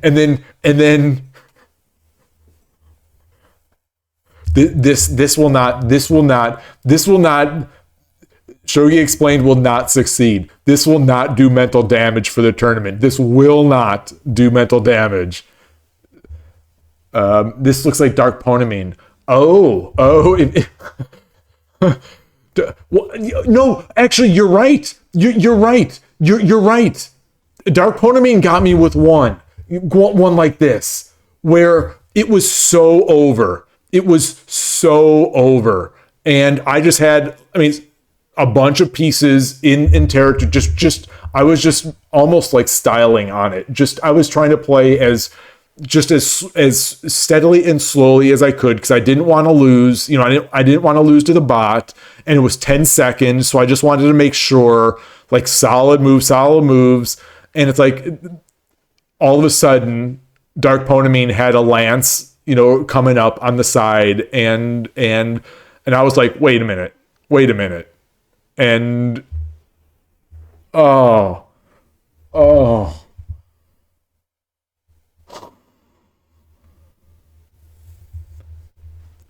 Rico.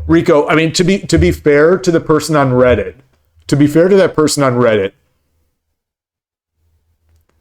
I had no business. I had no business losing that game. I had.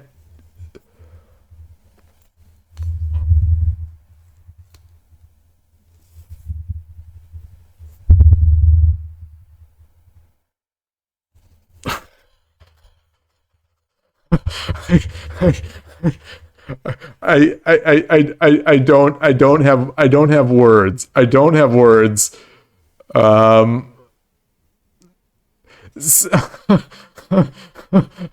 I, I'm. How did this happen? No, Tulip, you're gonna beat it. Tulip is gonna beat this bot in like 40 moves, and then everyone on Shogi Harbor is gonna play it and be like, oh yeah, I beat this bot in 30 moves. I beat this bot in 40 moves. And it's just going to be me. It's just going to be me over here, who lost to the bot. Oh, man. Let's see. Did I miss any? I'll chalk this one up. To being late. Yeah. Wait, what was the other excuse? My stream layout. Wait. Yeah, I was testing my stream layout. That's the excuse.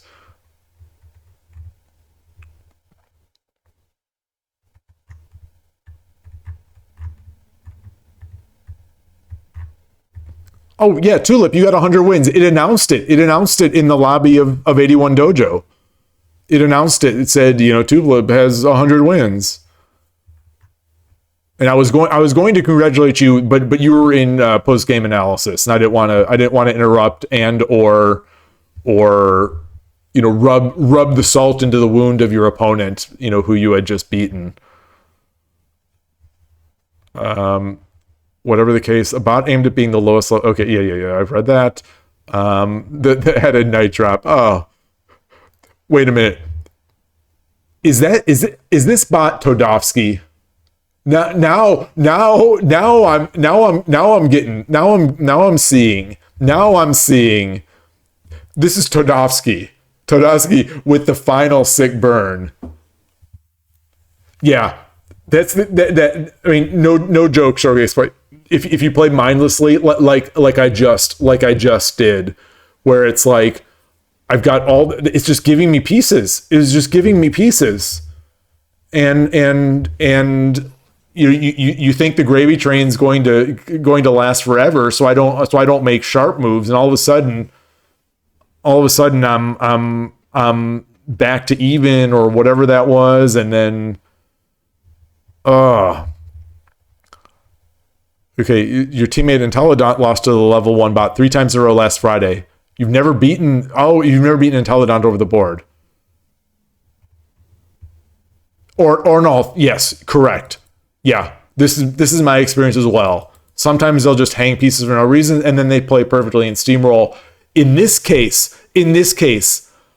I will take the hit on this one. I think the bot played miserably. I think this bot was absolutely terrible. And I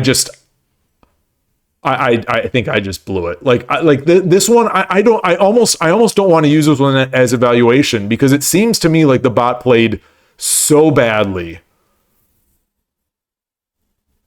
But there's that mindset of playing a bot that's like, it's hard to overcome, and I was overcoming it for a while, and then I think I just slipped.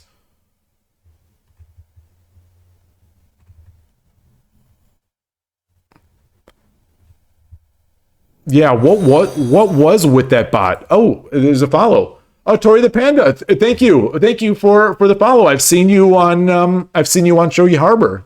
I appreciate it. I appreciate you stopping by. You came at a low point. You came at a ShogiExplained induced low point.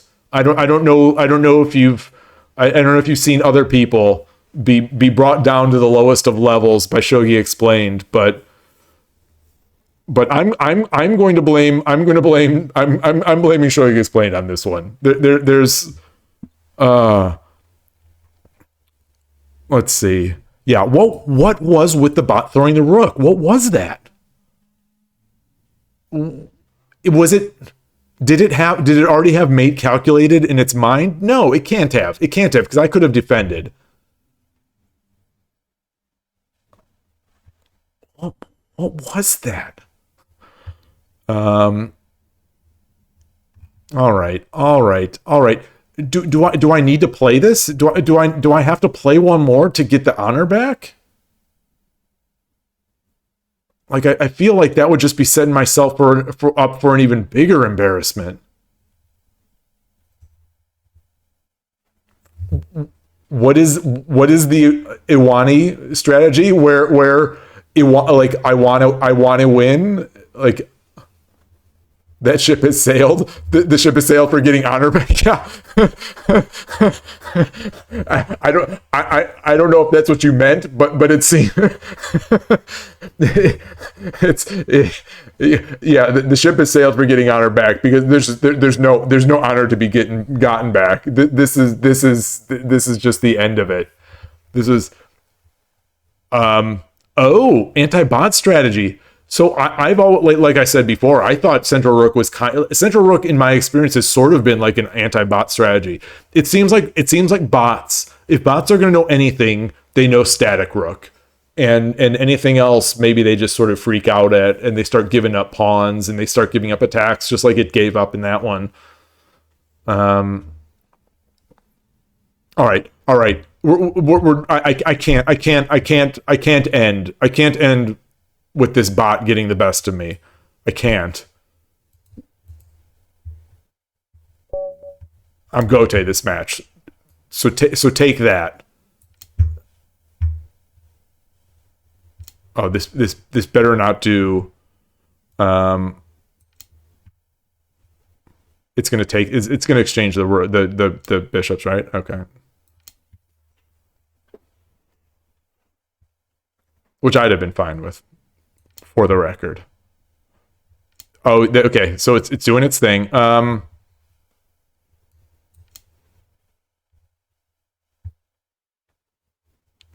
You don't need to see this. You don't care about this pawn. That's not a threat. This pawn's.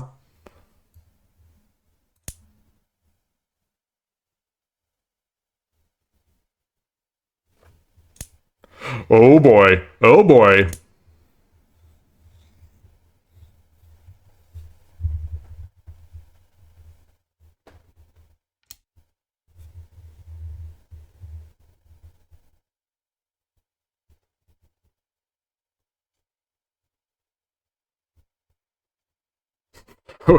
we're sort of on a repeat. And so I'm thinking of this. You know, I just don't. Humans don't play these things. You know, they don't do this stuff. So I don't. I'm so rusty with. I might already be out of book. I don't. I maybe that wasn't the right way to handle it. I don't remember. I just don't remember. I don't think this gets that much. So this does something. So I get the check, moves,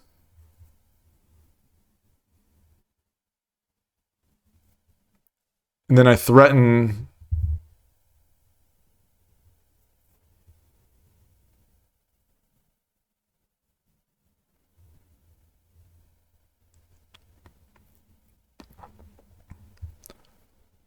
Let's do it. Let's do it. Let's do it.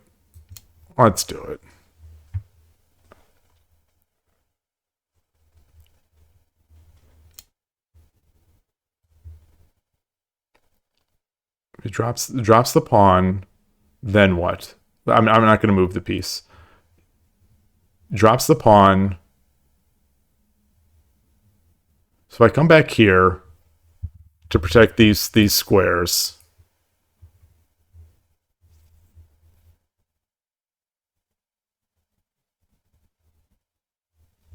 He drops the pawn. I come back.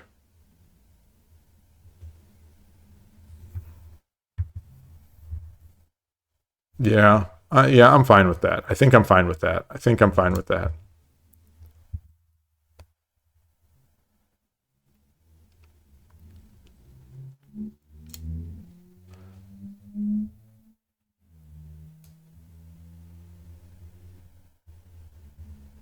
Which way do I want to be angling? Which way? I'll keep it aiming towards the king. And protect against shenanigans here.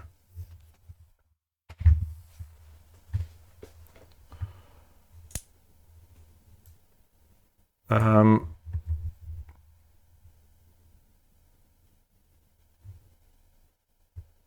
know, there's no real threat. There's no real threat.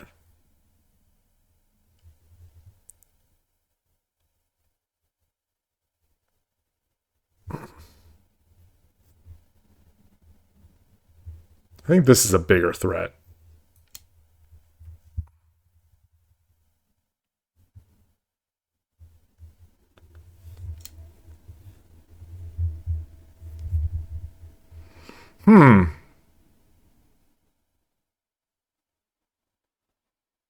Is that anything?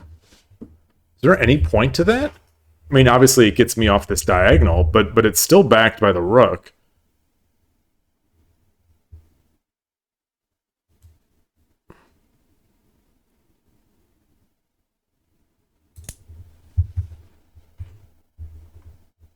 This is no threat.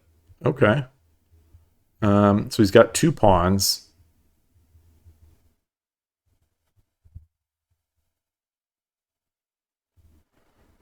Huh.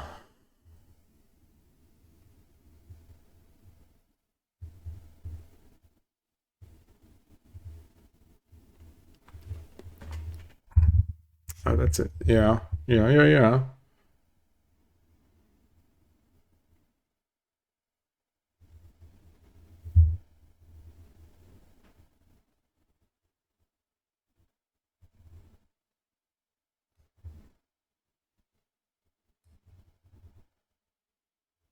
I've got, okay, so my pawns are in every file except for this one.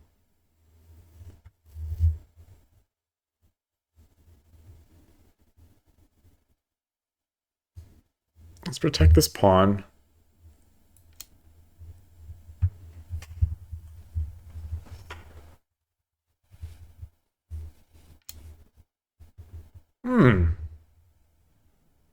That's kind of cute. Should I try to get rid of this? I guess the pawn drop would no. Okay. All right, I'll take this diagonal. I'll take this diagonal.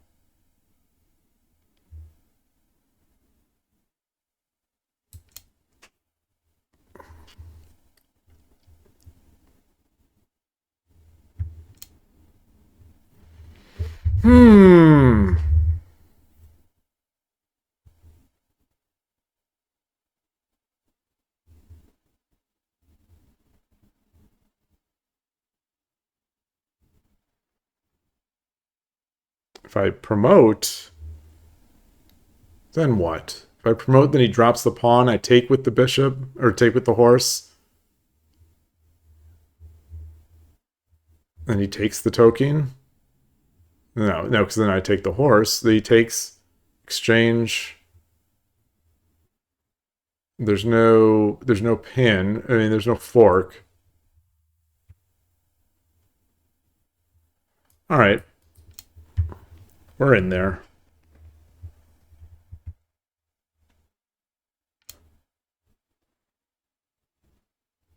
Oh, nifty, nifty, nifty, nifty.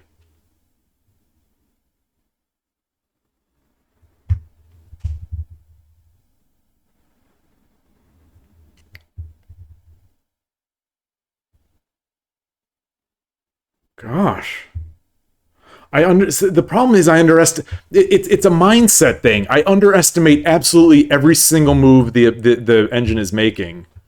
So it's like I every move I expect that is just a complete blunder, but it's not.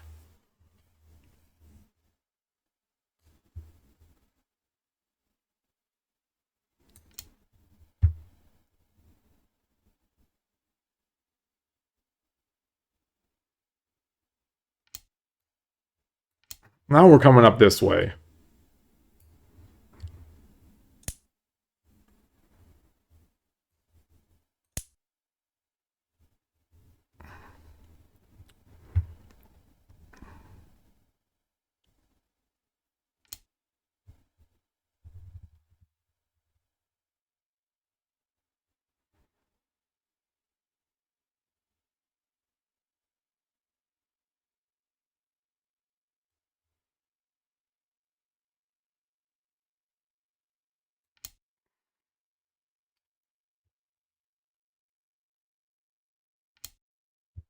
Hmm.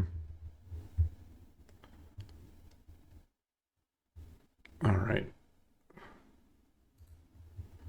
I only have one pawn. So I can't move it forward or anything like that.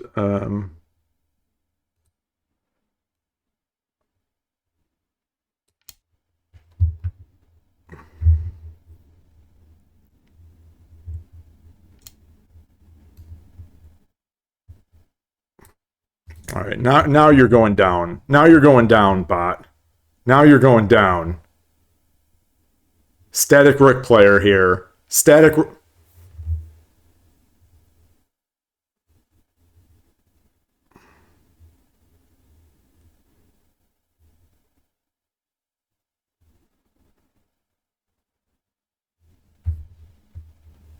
he gonna run or is he gonna take with the?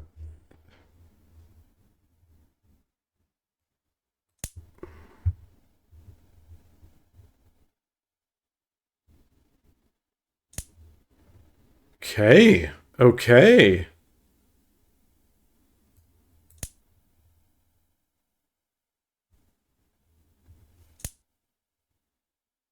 So I can't. No, he doesn't have. Um.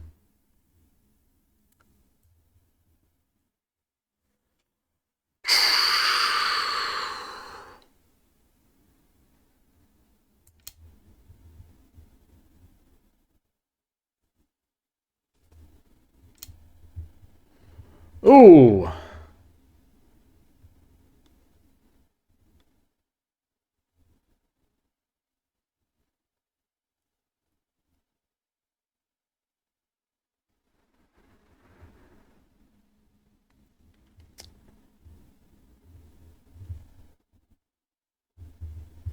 Do I just take this?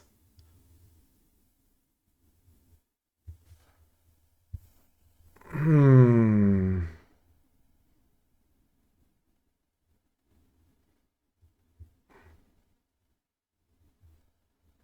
What do I take? What do I or do I drop the pawn and just push it now? No, no, no, no. Or pawn, take, take, take, or run, take. Okay, that would be forcing.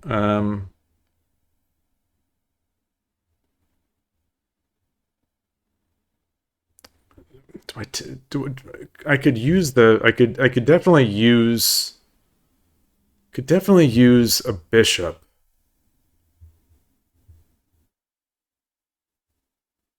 But I'll just save this, and it'll sort of come with tempo.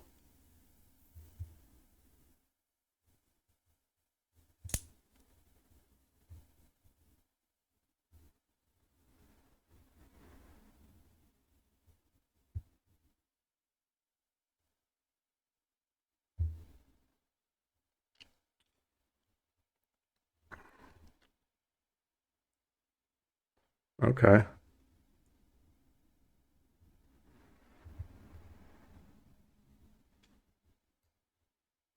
What about this? If I drop the pawn, a lance can't do anything. You could drop a lance behind.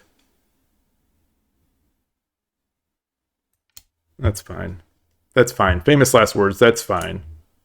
Okay, so now he's got the knight. All right. All right.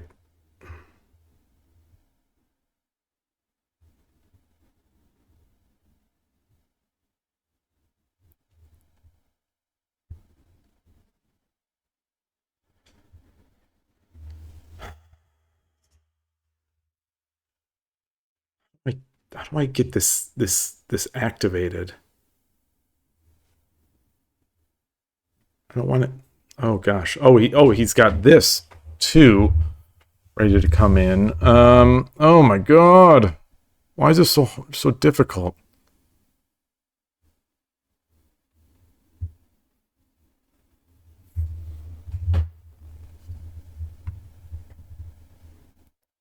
Tempted to just defend. I'm tempted to just defend.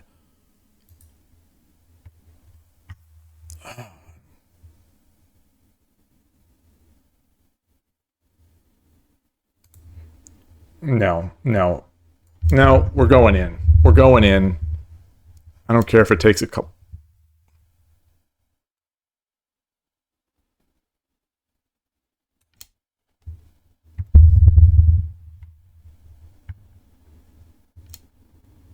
Hmm.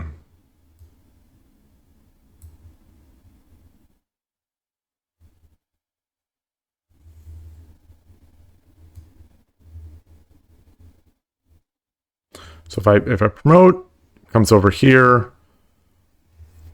I promote. He drops what?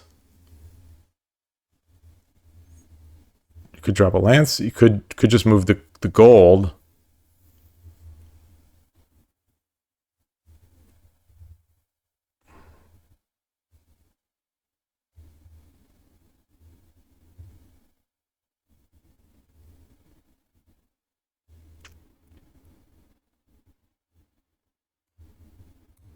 Promote. Oh, that just gave up my pawn. It's fine. It's fine.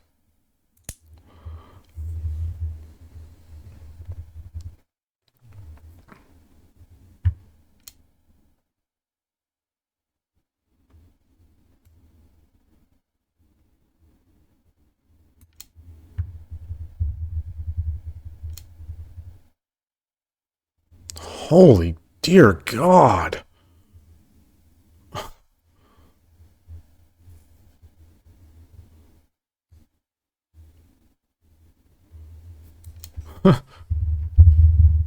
This game, the bot's playing better than the last game. I think. I'm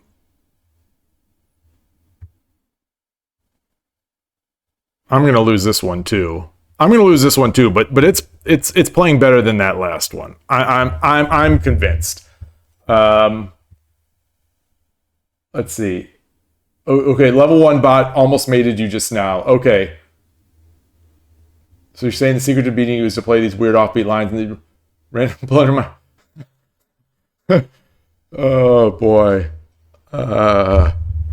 What if Rico? What if we're just bad? What if you and I are just terrible? What if that's actually the thing? And Shogi Explained has got both of us gotten just with like one sweep of the mental knife, just like sliced us both cleanly.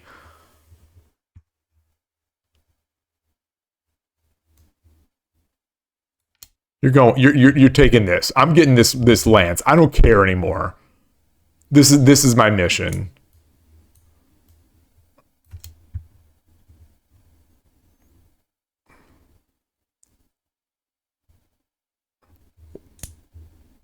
Oof. Oof, madon.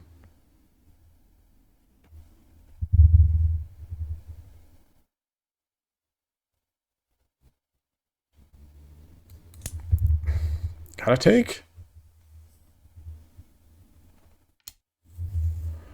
Yikes! Yikes! Whoa! The vision of this thing. The vision.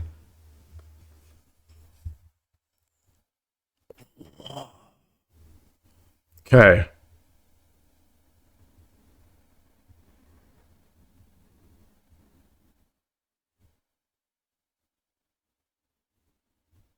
This is gonna have 3 knights bearing in on my king.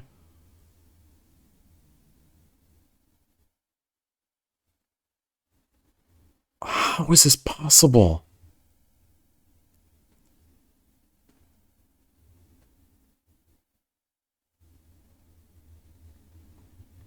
All right, well, let's do it. I guess.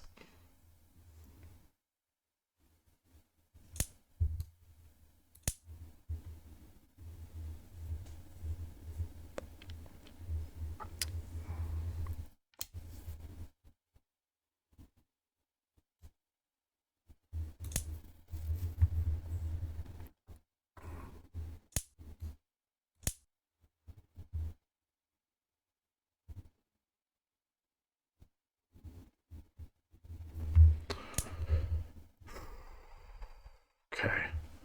How can I? Is there any? He's got pawns. Yeah, he's got pawns. Um.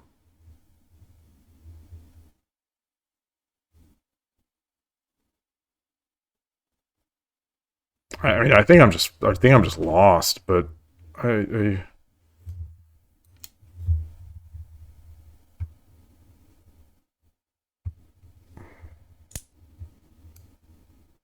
yeah.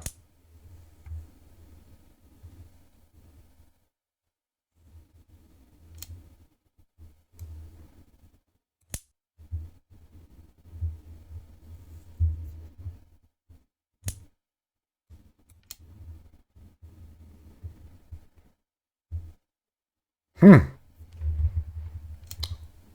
Yeah, the bot definitely played better this game. Um, what can I don't want to give a knight. I don't really want to give. I'll give a lance. Sure. Sure.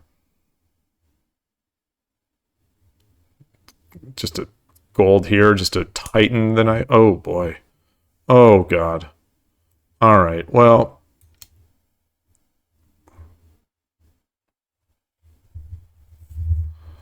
let's see if the engine knows what to do.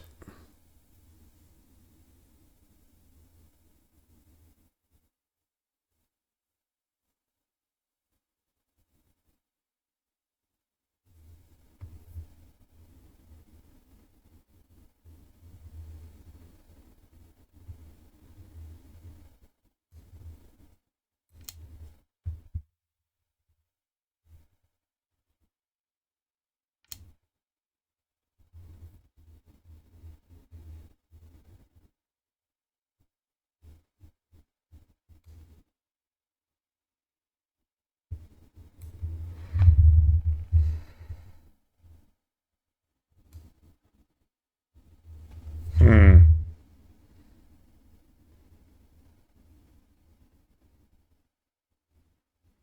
Boy, is there any sneaky way? Any sneaky way here? The gold, the just give a silver.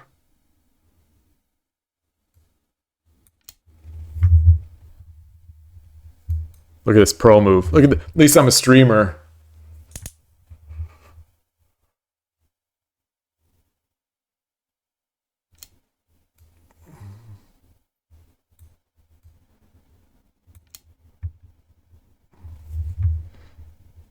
I'm gonna win this game.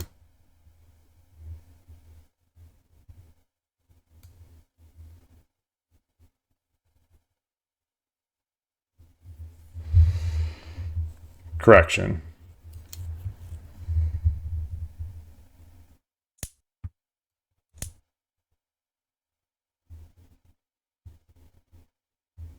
I'm gonna win this game.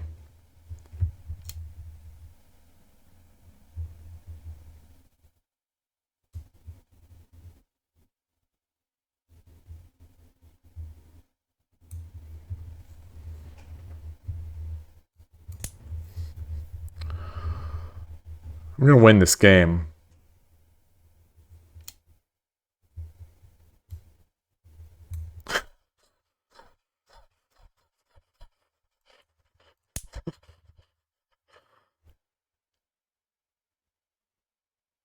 Don't do it. Don't do it. Oh.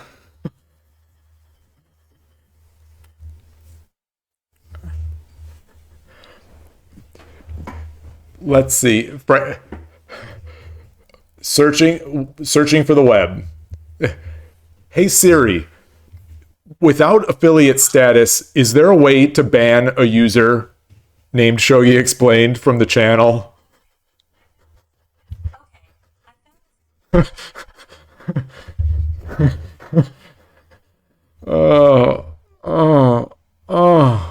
This is what would be great? What would actually have been great is if ShogiExplained actually left the channel like an hour and a half ago.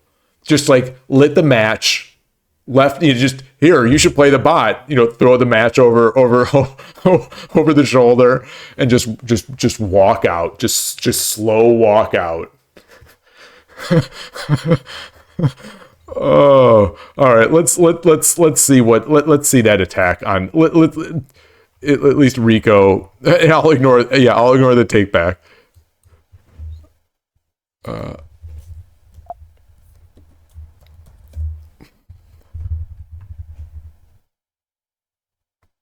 wait, so you're in full Onaguma. What is even happening here?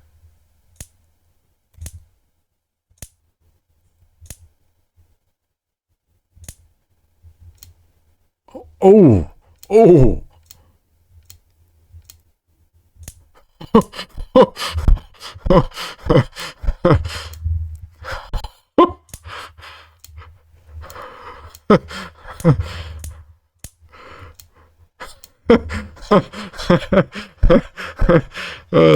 Oh, this is good.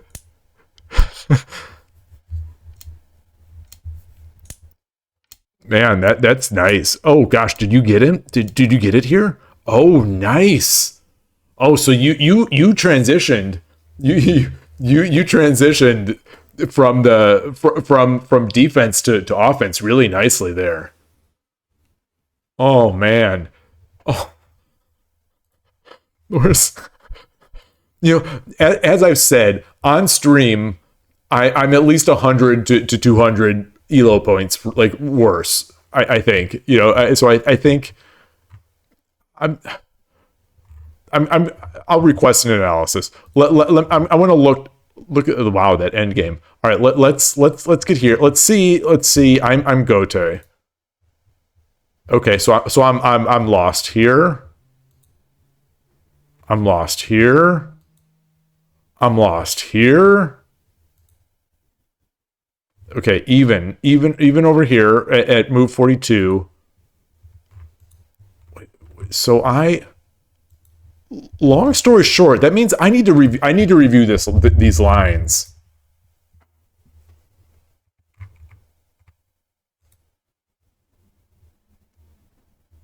Oh, even that is still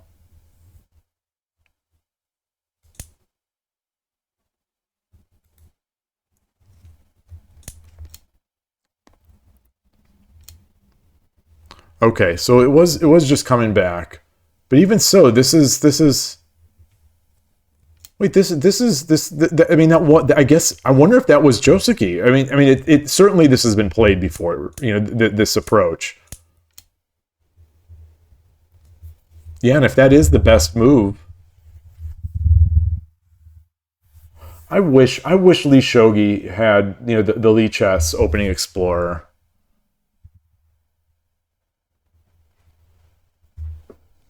The Silver Drop 1-9 was awesome. That's oh, that's so good. The pawn drops are what always get me. The pawn drop. I think the engine played like really well in this game versus me. Um, I think the first game was terrible. I think the first game the engine played terribly. I think this one the engine played well. So let's actually see. Let's track its loss here. I mean, sure, I was not playing great moves. At the same time, I'm going to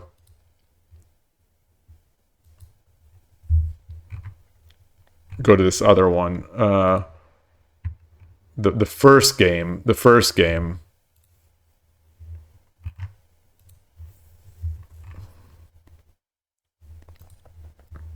Is this the one I'm already? Okay, so this is yours.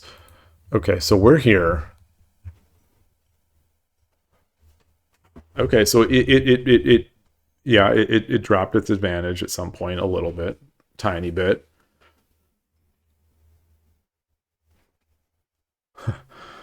Man, you're gonna have to take back. You're gonna have to take back that video, Rico. Get like what is it called? A strike notice on it. Because this bot, this bot's great. What do you mean? What do you mean? Don't play the Lishogi bot? Uh, I okay. Let's get transports in here. Let's get transports.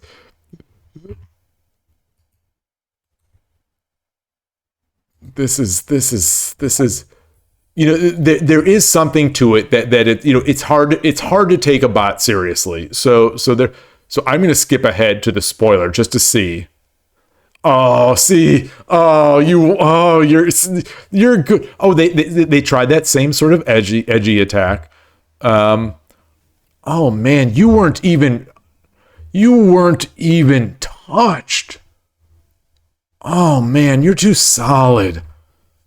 You're too solid.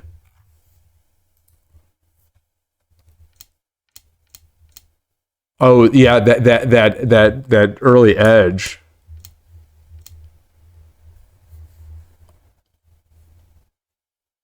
Wait, what? Wait a minute. Wait. Oh, it's not okay. Yeah, because this pawn is already pushed. Then the bishop. Okay. Yeah, I'm not a static rook player, so I need to think a little more on these.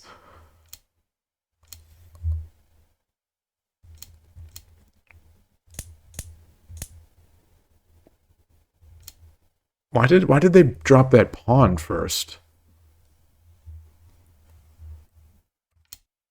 Oh.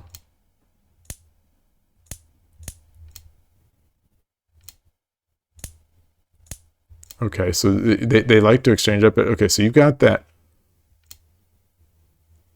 Oh, look at that. That's an interesting.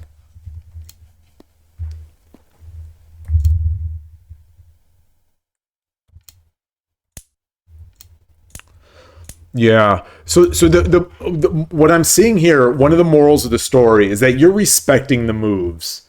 You're respecting your player. You're respecting the opponent.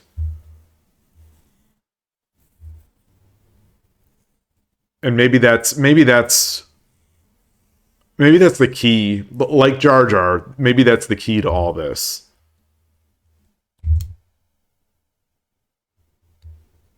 Oh, that's a nifty. Why did why did you do that? Why did you do that?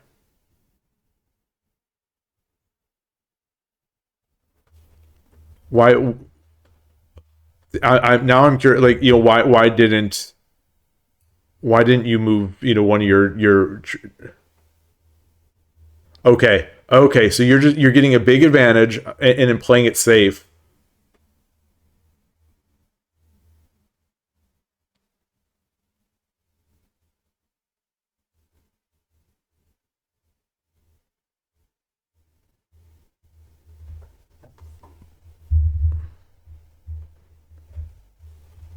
Okay. I mean that makes sense. That makes sense. I'm I'm almost, as I'm looking at the way you played, and I'm looking at the, considering the way I played, I almost wonder if I should play this bot more, because this is not in the same way, of course, not with some of those crazy attacks that the engine was doing in my second game, but this is sort of how I lose to beginners when I'm playing over the board, where I think my mind has its idea of playing moves, and I think it doesn't the moves that look weird to me, and sort of are weird. I think I discount them too much. Shogi is a game where the pieces still have power, even if they're somehow put in the wrong spot or whatever, they still have some power. And I think maybe this is sort of a way to force yourself to give some credence to whatever stuff the opponent is doing, because it could turn into something. Um, okay, so yeah, Rico is saying, I don't know if you watched the handicap games at Sagawa Sixton that Carl. Yes, I did. Yeah, yeah, yeah, I did watch that. So Melkor asked him what we should do against reckless attacks, and his biggest piece of advice is that even if you think the attack is bad, you should respect it and assume the opponent knows what they're doing. Maybe that's the takeaway. Maybe that's the total takeaway. Other than the fact that Lincoln is awesome. Link. I had never seen Lincoln play before, or really, I've barely even heard of Lincoln. Except occasionally I see on the Shogi Harbor Discord. But wow, wow, that's got to feel pretty good to play the way they played. Um, so Rico is saying, yeah, you rant about this, but you think it's worth learning how to beat it once you've committed to playing better. That's it. Yeah, I mean, of course, this is a terrible bot for a beginner. Um, yeah, and it's the lowest level. Yeah, yeah. I mean, all those points still stand. If not, I might even be convinced more of it now that this, I was already convinced that the bot was inappropriate for beginners, and inappropriate to be on the site as level one. But after tonight, maybe even more, because in my mind I sort of started thinking, okay, so Tulip, it confirmed better player than I am, lost in 130. Okay, okay. So now I'm feeling a little better. Now I'm feeling a little better.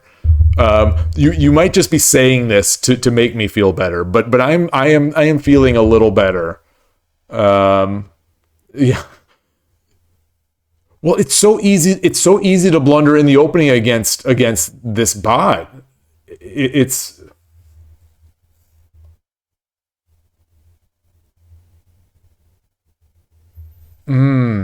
oh, so yeah. While we're talking here, what was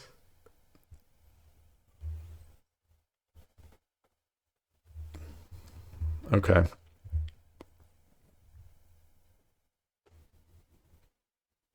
Oh, the waiting moves. Yeah, yeah, yeah. I've been there. I've been there against the bot where I think, okay, does it not know how to mate, or what's going on? It's just making junk moves outside, and then eventually it finally mates. Yeah, yeah. That's also a ridiculous behavior. That in a it's like you're being slow rolled. You're just being toyed with. As a level one, a beginning player, you're going against a level one bot, and it's just toying with you. Yeah, this game. I mean, in a wide open game, in a wide open game, this is darn good.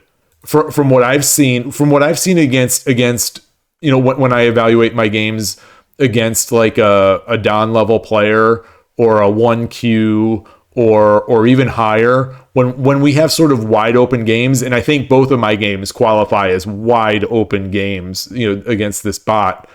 My opponents are getting sometimes 400 cent upon loss, easy, and they're Don level players, Don plus level players. So yeah, this is absurd. This is pretty absurd.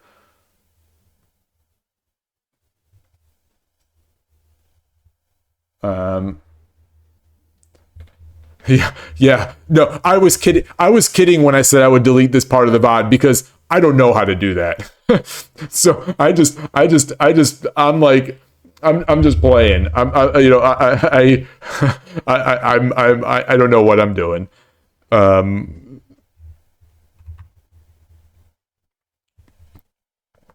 yeah, level one bot is gambling. Yeah, well, that's the thing, is that in my memory, I had thought that the last few times I had beaten it. It was easy. So I thought, okay, I'm just a better player now. I'm just a better player, and I think it's just I think maybe I just got a little lucky there, or maybe I was playing it more seriously, or oh, hi, thank you for the follow, Rainbow. I appreciate that. Welcome to the stream.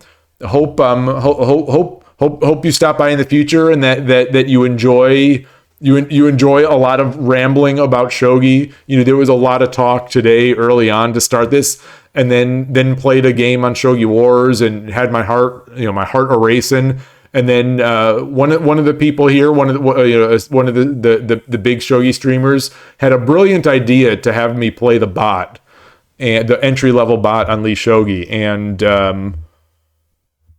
it didn't go well. It kept sacrifice. Yeah, the sacrifice of the pawns. Yeah, yeah,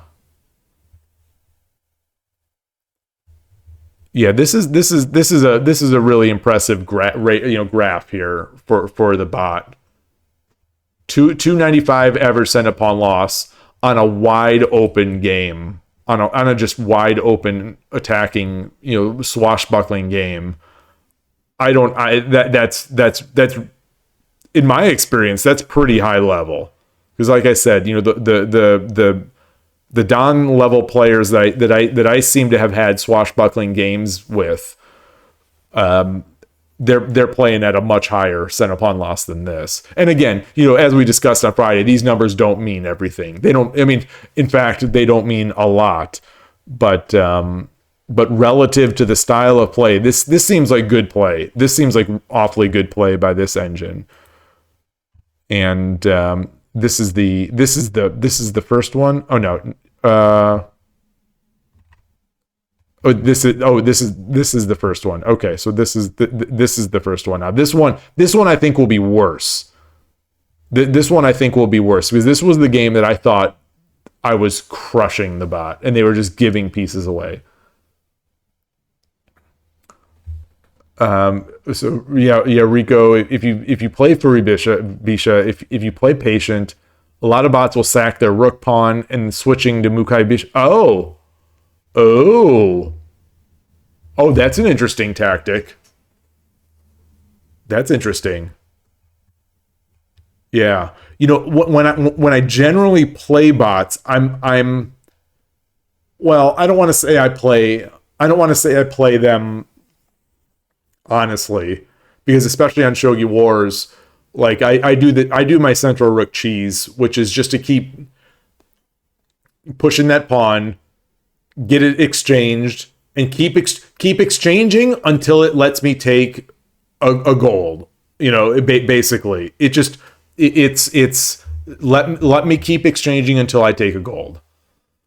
So my central rook, cheese attack usually works against. I think the highest bot I've beaten on Shogi Wars is a one Q bot. It was like I think it was a dark bot, a dark Ponamine or something like that. 1Q. I don't remember exactly. I don't remember the names at the various levels, but I remember being excited to beat it, because it's a 1Q. But if I'm not misremembering, it was like a dark Ponamine, and it still fell for the same cheese, but it made scarier attacks. It made scarier sort of flailing attacks. And somehow I got lucky. So this is going. Yeah,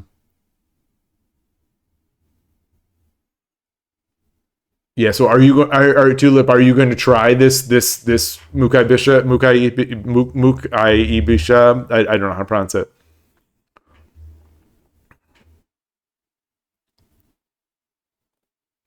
Yeah. Yeah, Gabriel, if Gabriel was here, he'd be doing it. I mean, Gabriel's also like, 3+ Don, level player. Man. All right. Ooh. This. If you would have told me this morning that I'd be that tonight on a Monday, on a Monday night, which is a Shogi Wars night, if you would have told me that I'd be streaming 2 level 1 lishogi bot games, I would have laughed you out of the building. Just completely laughed out. And well, here we are. And not only that, it played the bot twice, lost twice. That's the hurtful part. That's a rematch offer accepted. Oh boy. I'm going to get this bot back though. I tell you, I am going to get this bot back, even if it means I have to play it off stream, because, to summon every single one of my powers, I will defeat this bot and set things right. But yeah, as Gowron would say, not today. And I think that's it. Oh my gosh, it's 9:30. Okay, so that is definitely going to be it for now. I am going to have to make a quick run to the supermarket. I was going to completely avoid ice cream for the next couple weeks, and tell myself that it's going to make my shogi better, for the tournament by not having ice cream. But I'm going to have some tonight, because this has been, I mean, ignoring the bots, actually, even including the bots, this has been so fun. Apologies to anyone who's watching this later on YouTube who really just wanted some Shogi Wars content. Major apologies that I only did the one game, which did seem like, as far as I know, like that might have been one of my best games ever on Shogi Wars. That was I thought it was pretty darn good. But so only had that one game, had a lot of talk, and yeah. So Shogi. So as far as Shogi Wars streams goes, this is one of the best. This is one of the best. I'm really pleased with that. I wonder. I don't know if I'll be able to wait until Friday for the next Shogi Wars stream, because like I've been enjoying, especially since the BGM. Thank you to Transport Pokemon. Thank you for mentioning the BGM, because I mean, it's actually it's no complete honest. it's actually increased my enjoyment of Shogi Wars, and I had already kind of been enjoying Shogi. You know, I already like Shogi Wars because it's, you know, it's fun and quirky and it's got all those badges and all that stuff. But like the music has sort of helped me a bit, and I'm definitely, you know, bobbing my head to the music, you know, when playing and when rewatching the stream. So thank you for that. Thank you for even just bringing it up, because I think it's good. You know, if people don't like it, you know, please do let me know. Please do let me know. But, you know, it seems good. It doesn't seem too loud. I think the level seems all right relative to the voice. I hope. If anything, it seems a little low at times. You know, when it's not, you know, blasting the horns and doing its thing. You know, getting hyper. So yeah. So that's it. So anyway, yeah. Again, you know, apologies for someone who just wanted a pure shogi stream tonight. But okay, good. Thank you. And I'll just, you know, I'll shoot for more. I'll shoot for more this week. Tomorrow night is over the board night at the Silicon Valley Shogi Club. I think I you know, I'm pretty sure I'll be there. I don't know if I'll stream after. You know, as always, it depends how it goes. Depends how late I get back and whatnot. But like I can tell. I mean, I'm already feeling it that I'm going to start to want to go back to Shogi Wars. Yeah, just because it's been so fun, and yeah, the music is a crucial part of the Shogi Wars. Like, I don't know if you're sort of saying that tongue in cheek, but like, I think I'm there. I think I'm actually there. In thinking, you know, in agreeing with that, because I definitely would have disagreed a couple months ago, but now it's kind of fun. It's kind of fun. So yeah, so that's it. That's really all I've got to say. And you know, just wishing you good luck in your shogi. Again, congratulations to Tulip on that 100th win. And you know, everyone else, just enjoy the game. I'm glad we all at least were able to pull our hair out with the bots. I can't pull hair out because it's you. Thank you. You know, do this for me. Let this bot know. You know, that, you know, the humans can still put up a fight. And that's it. So thanks everyone. You know, have a great night, great morning. You know, enjoy shogi, enjoy this great game, and I'll see you soon. And I'm looking forward to it already. Take care. Bye.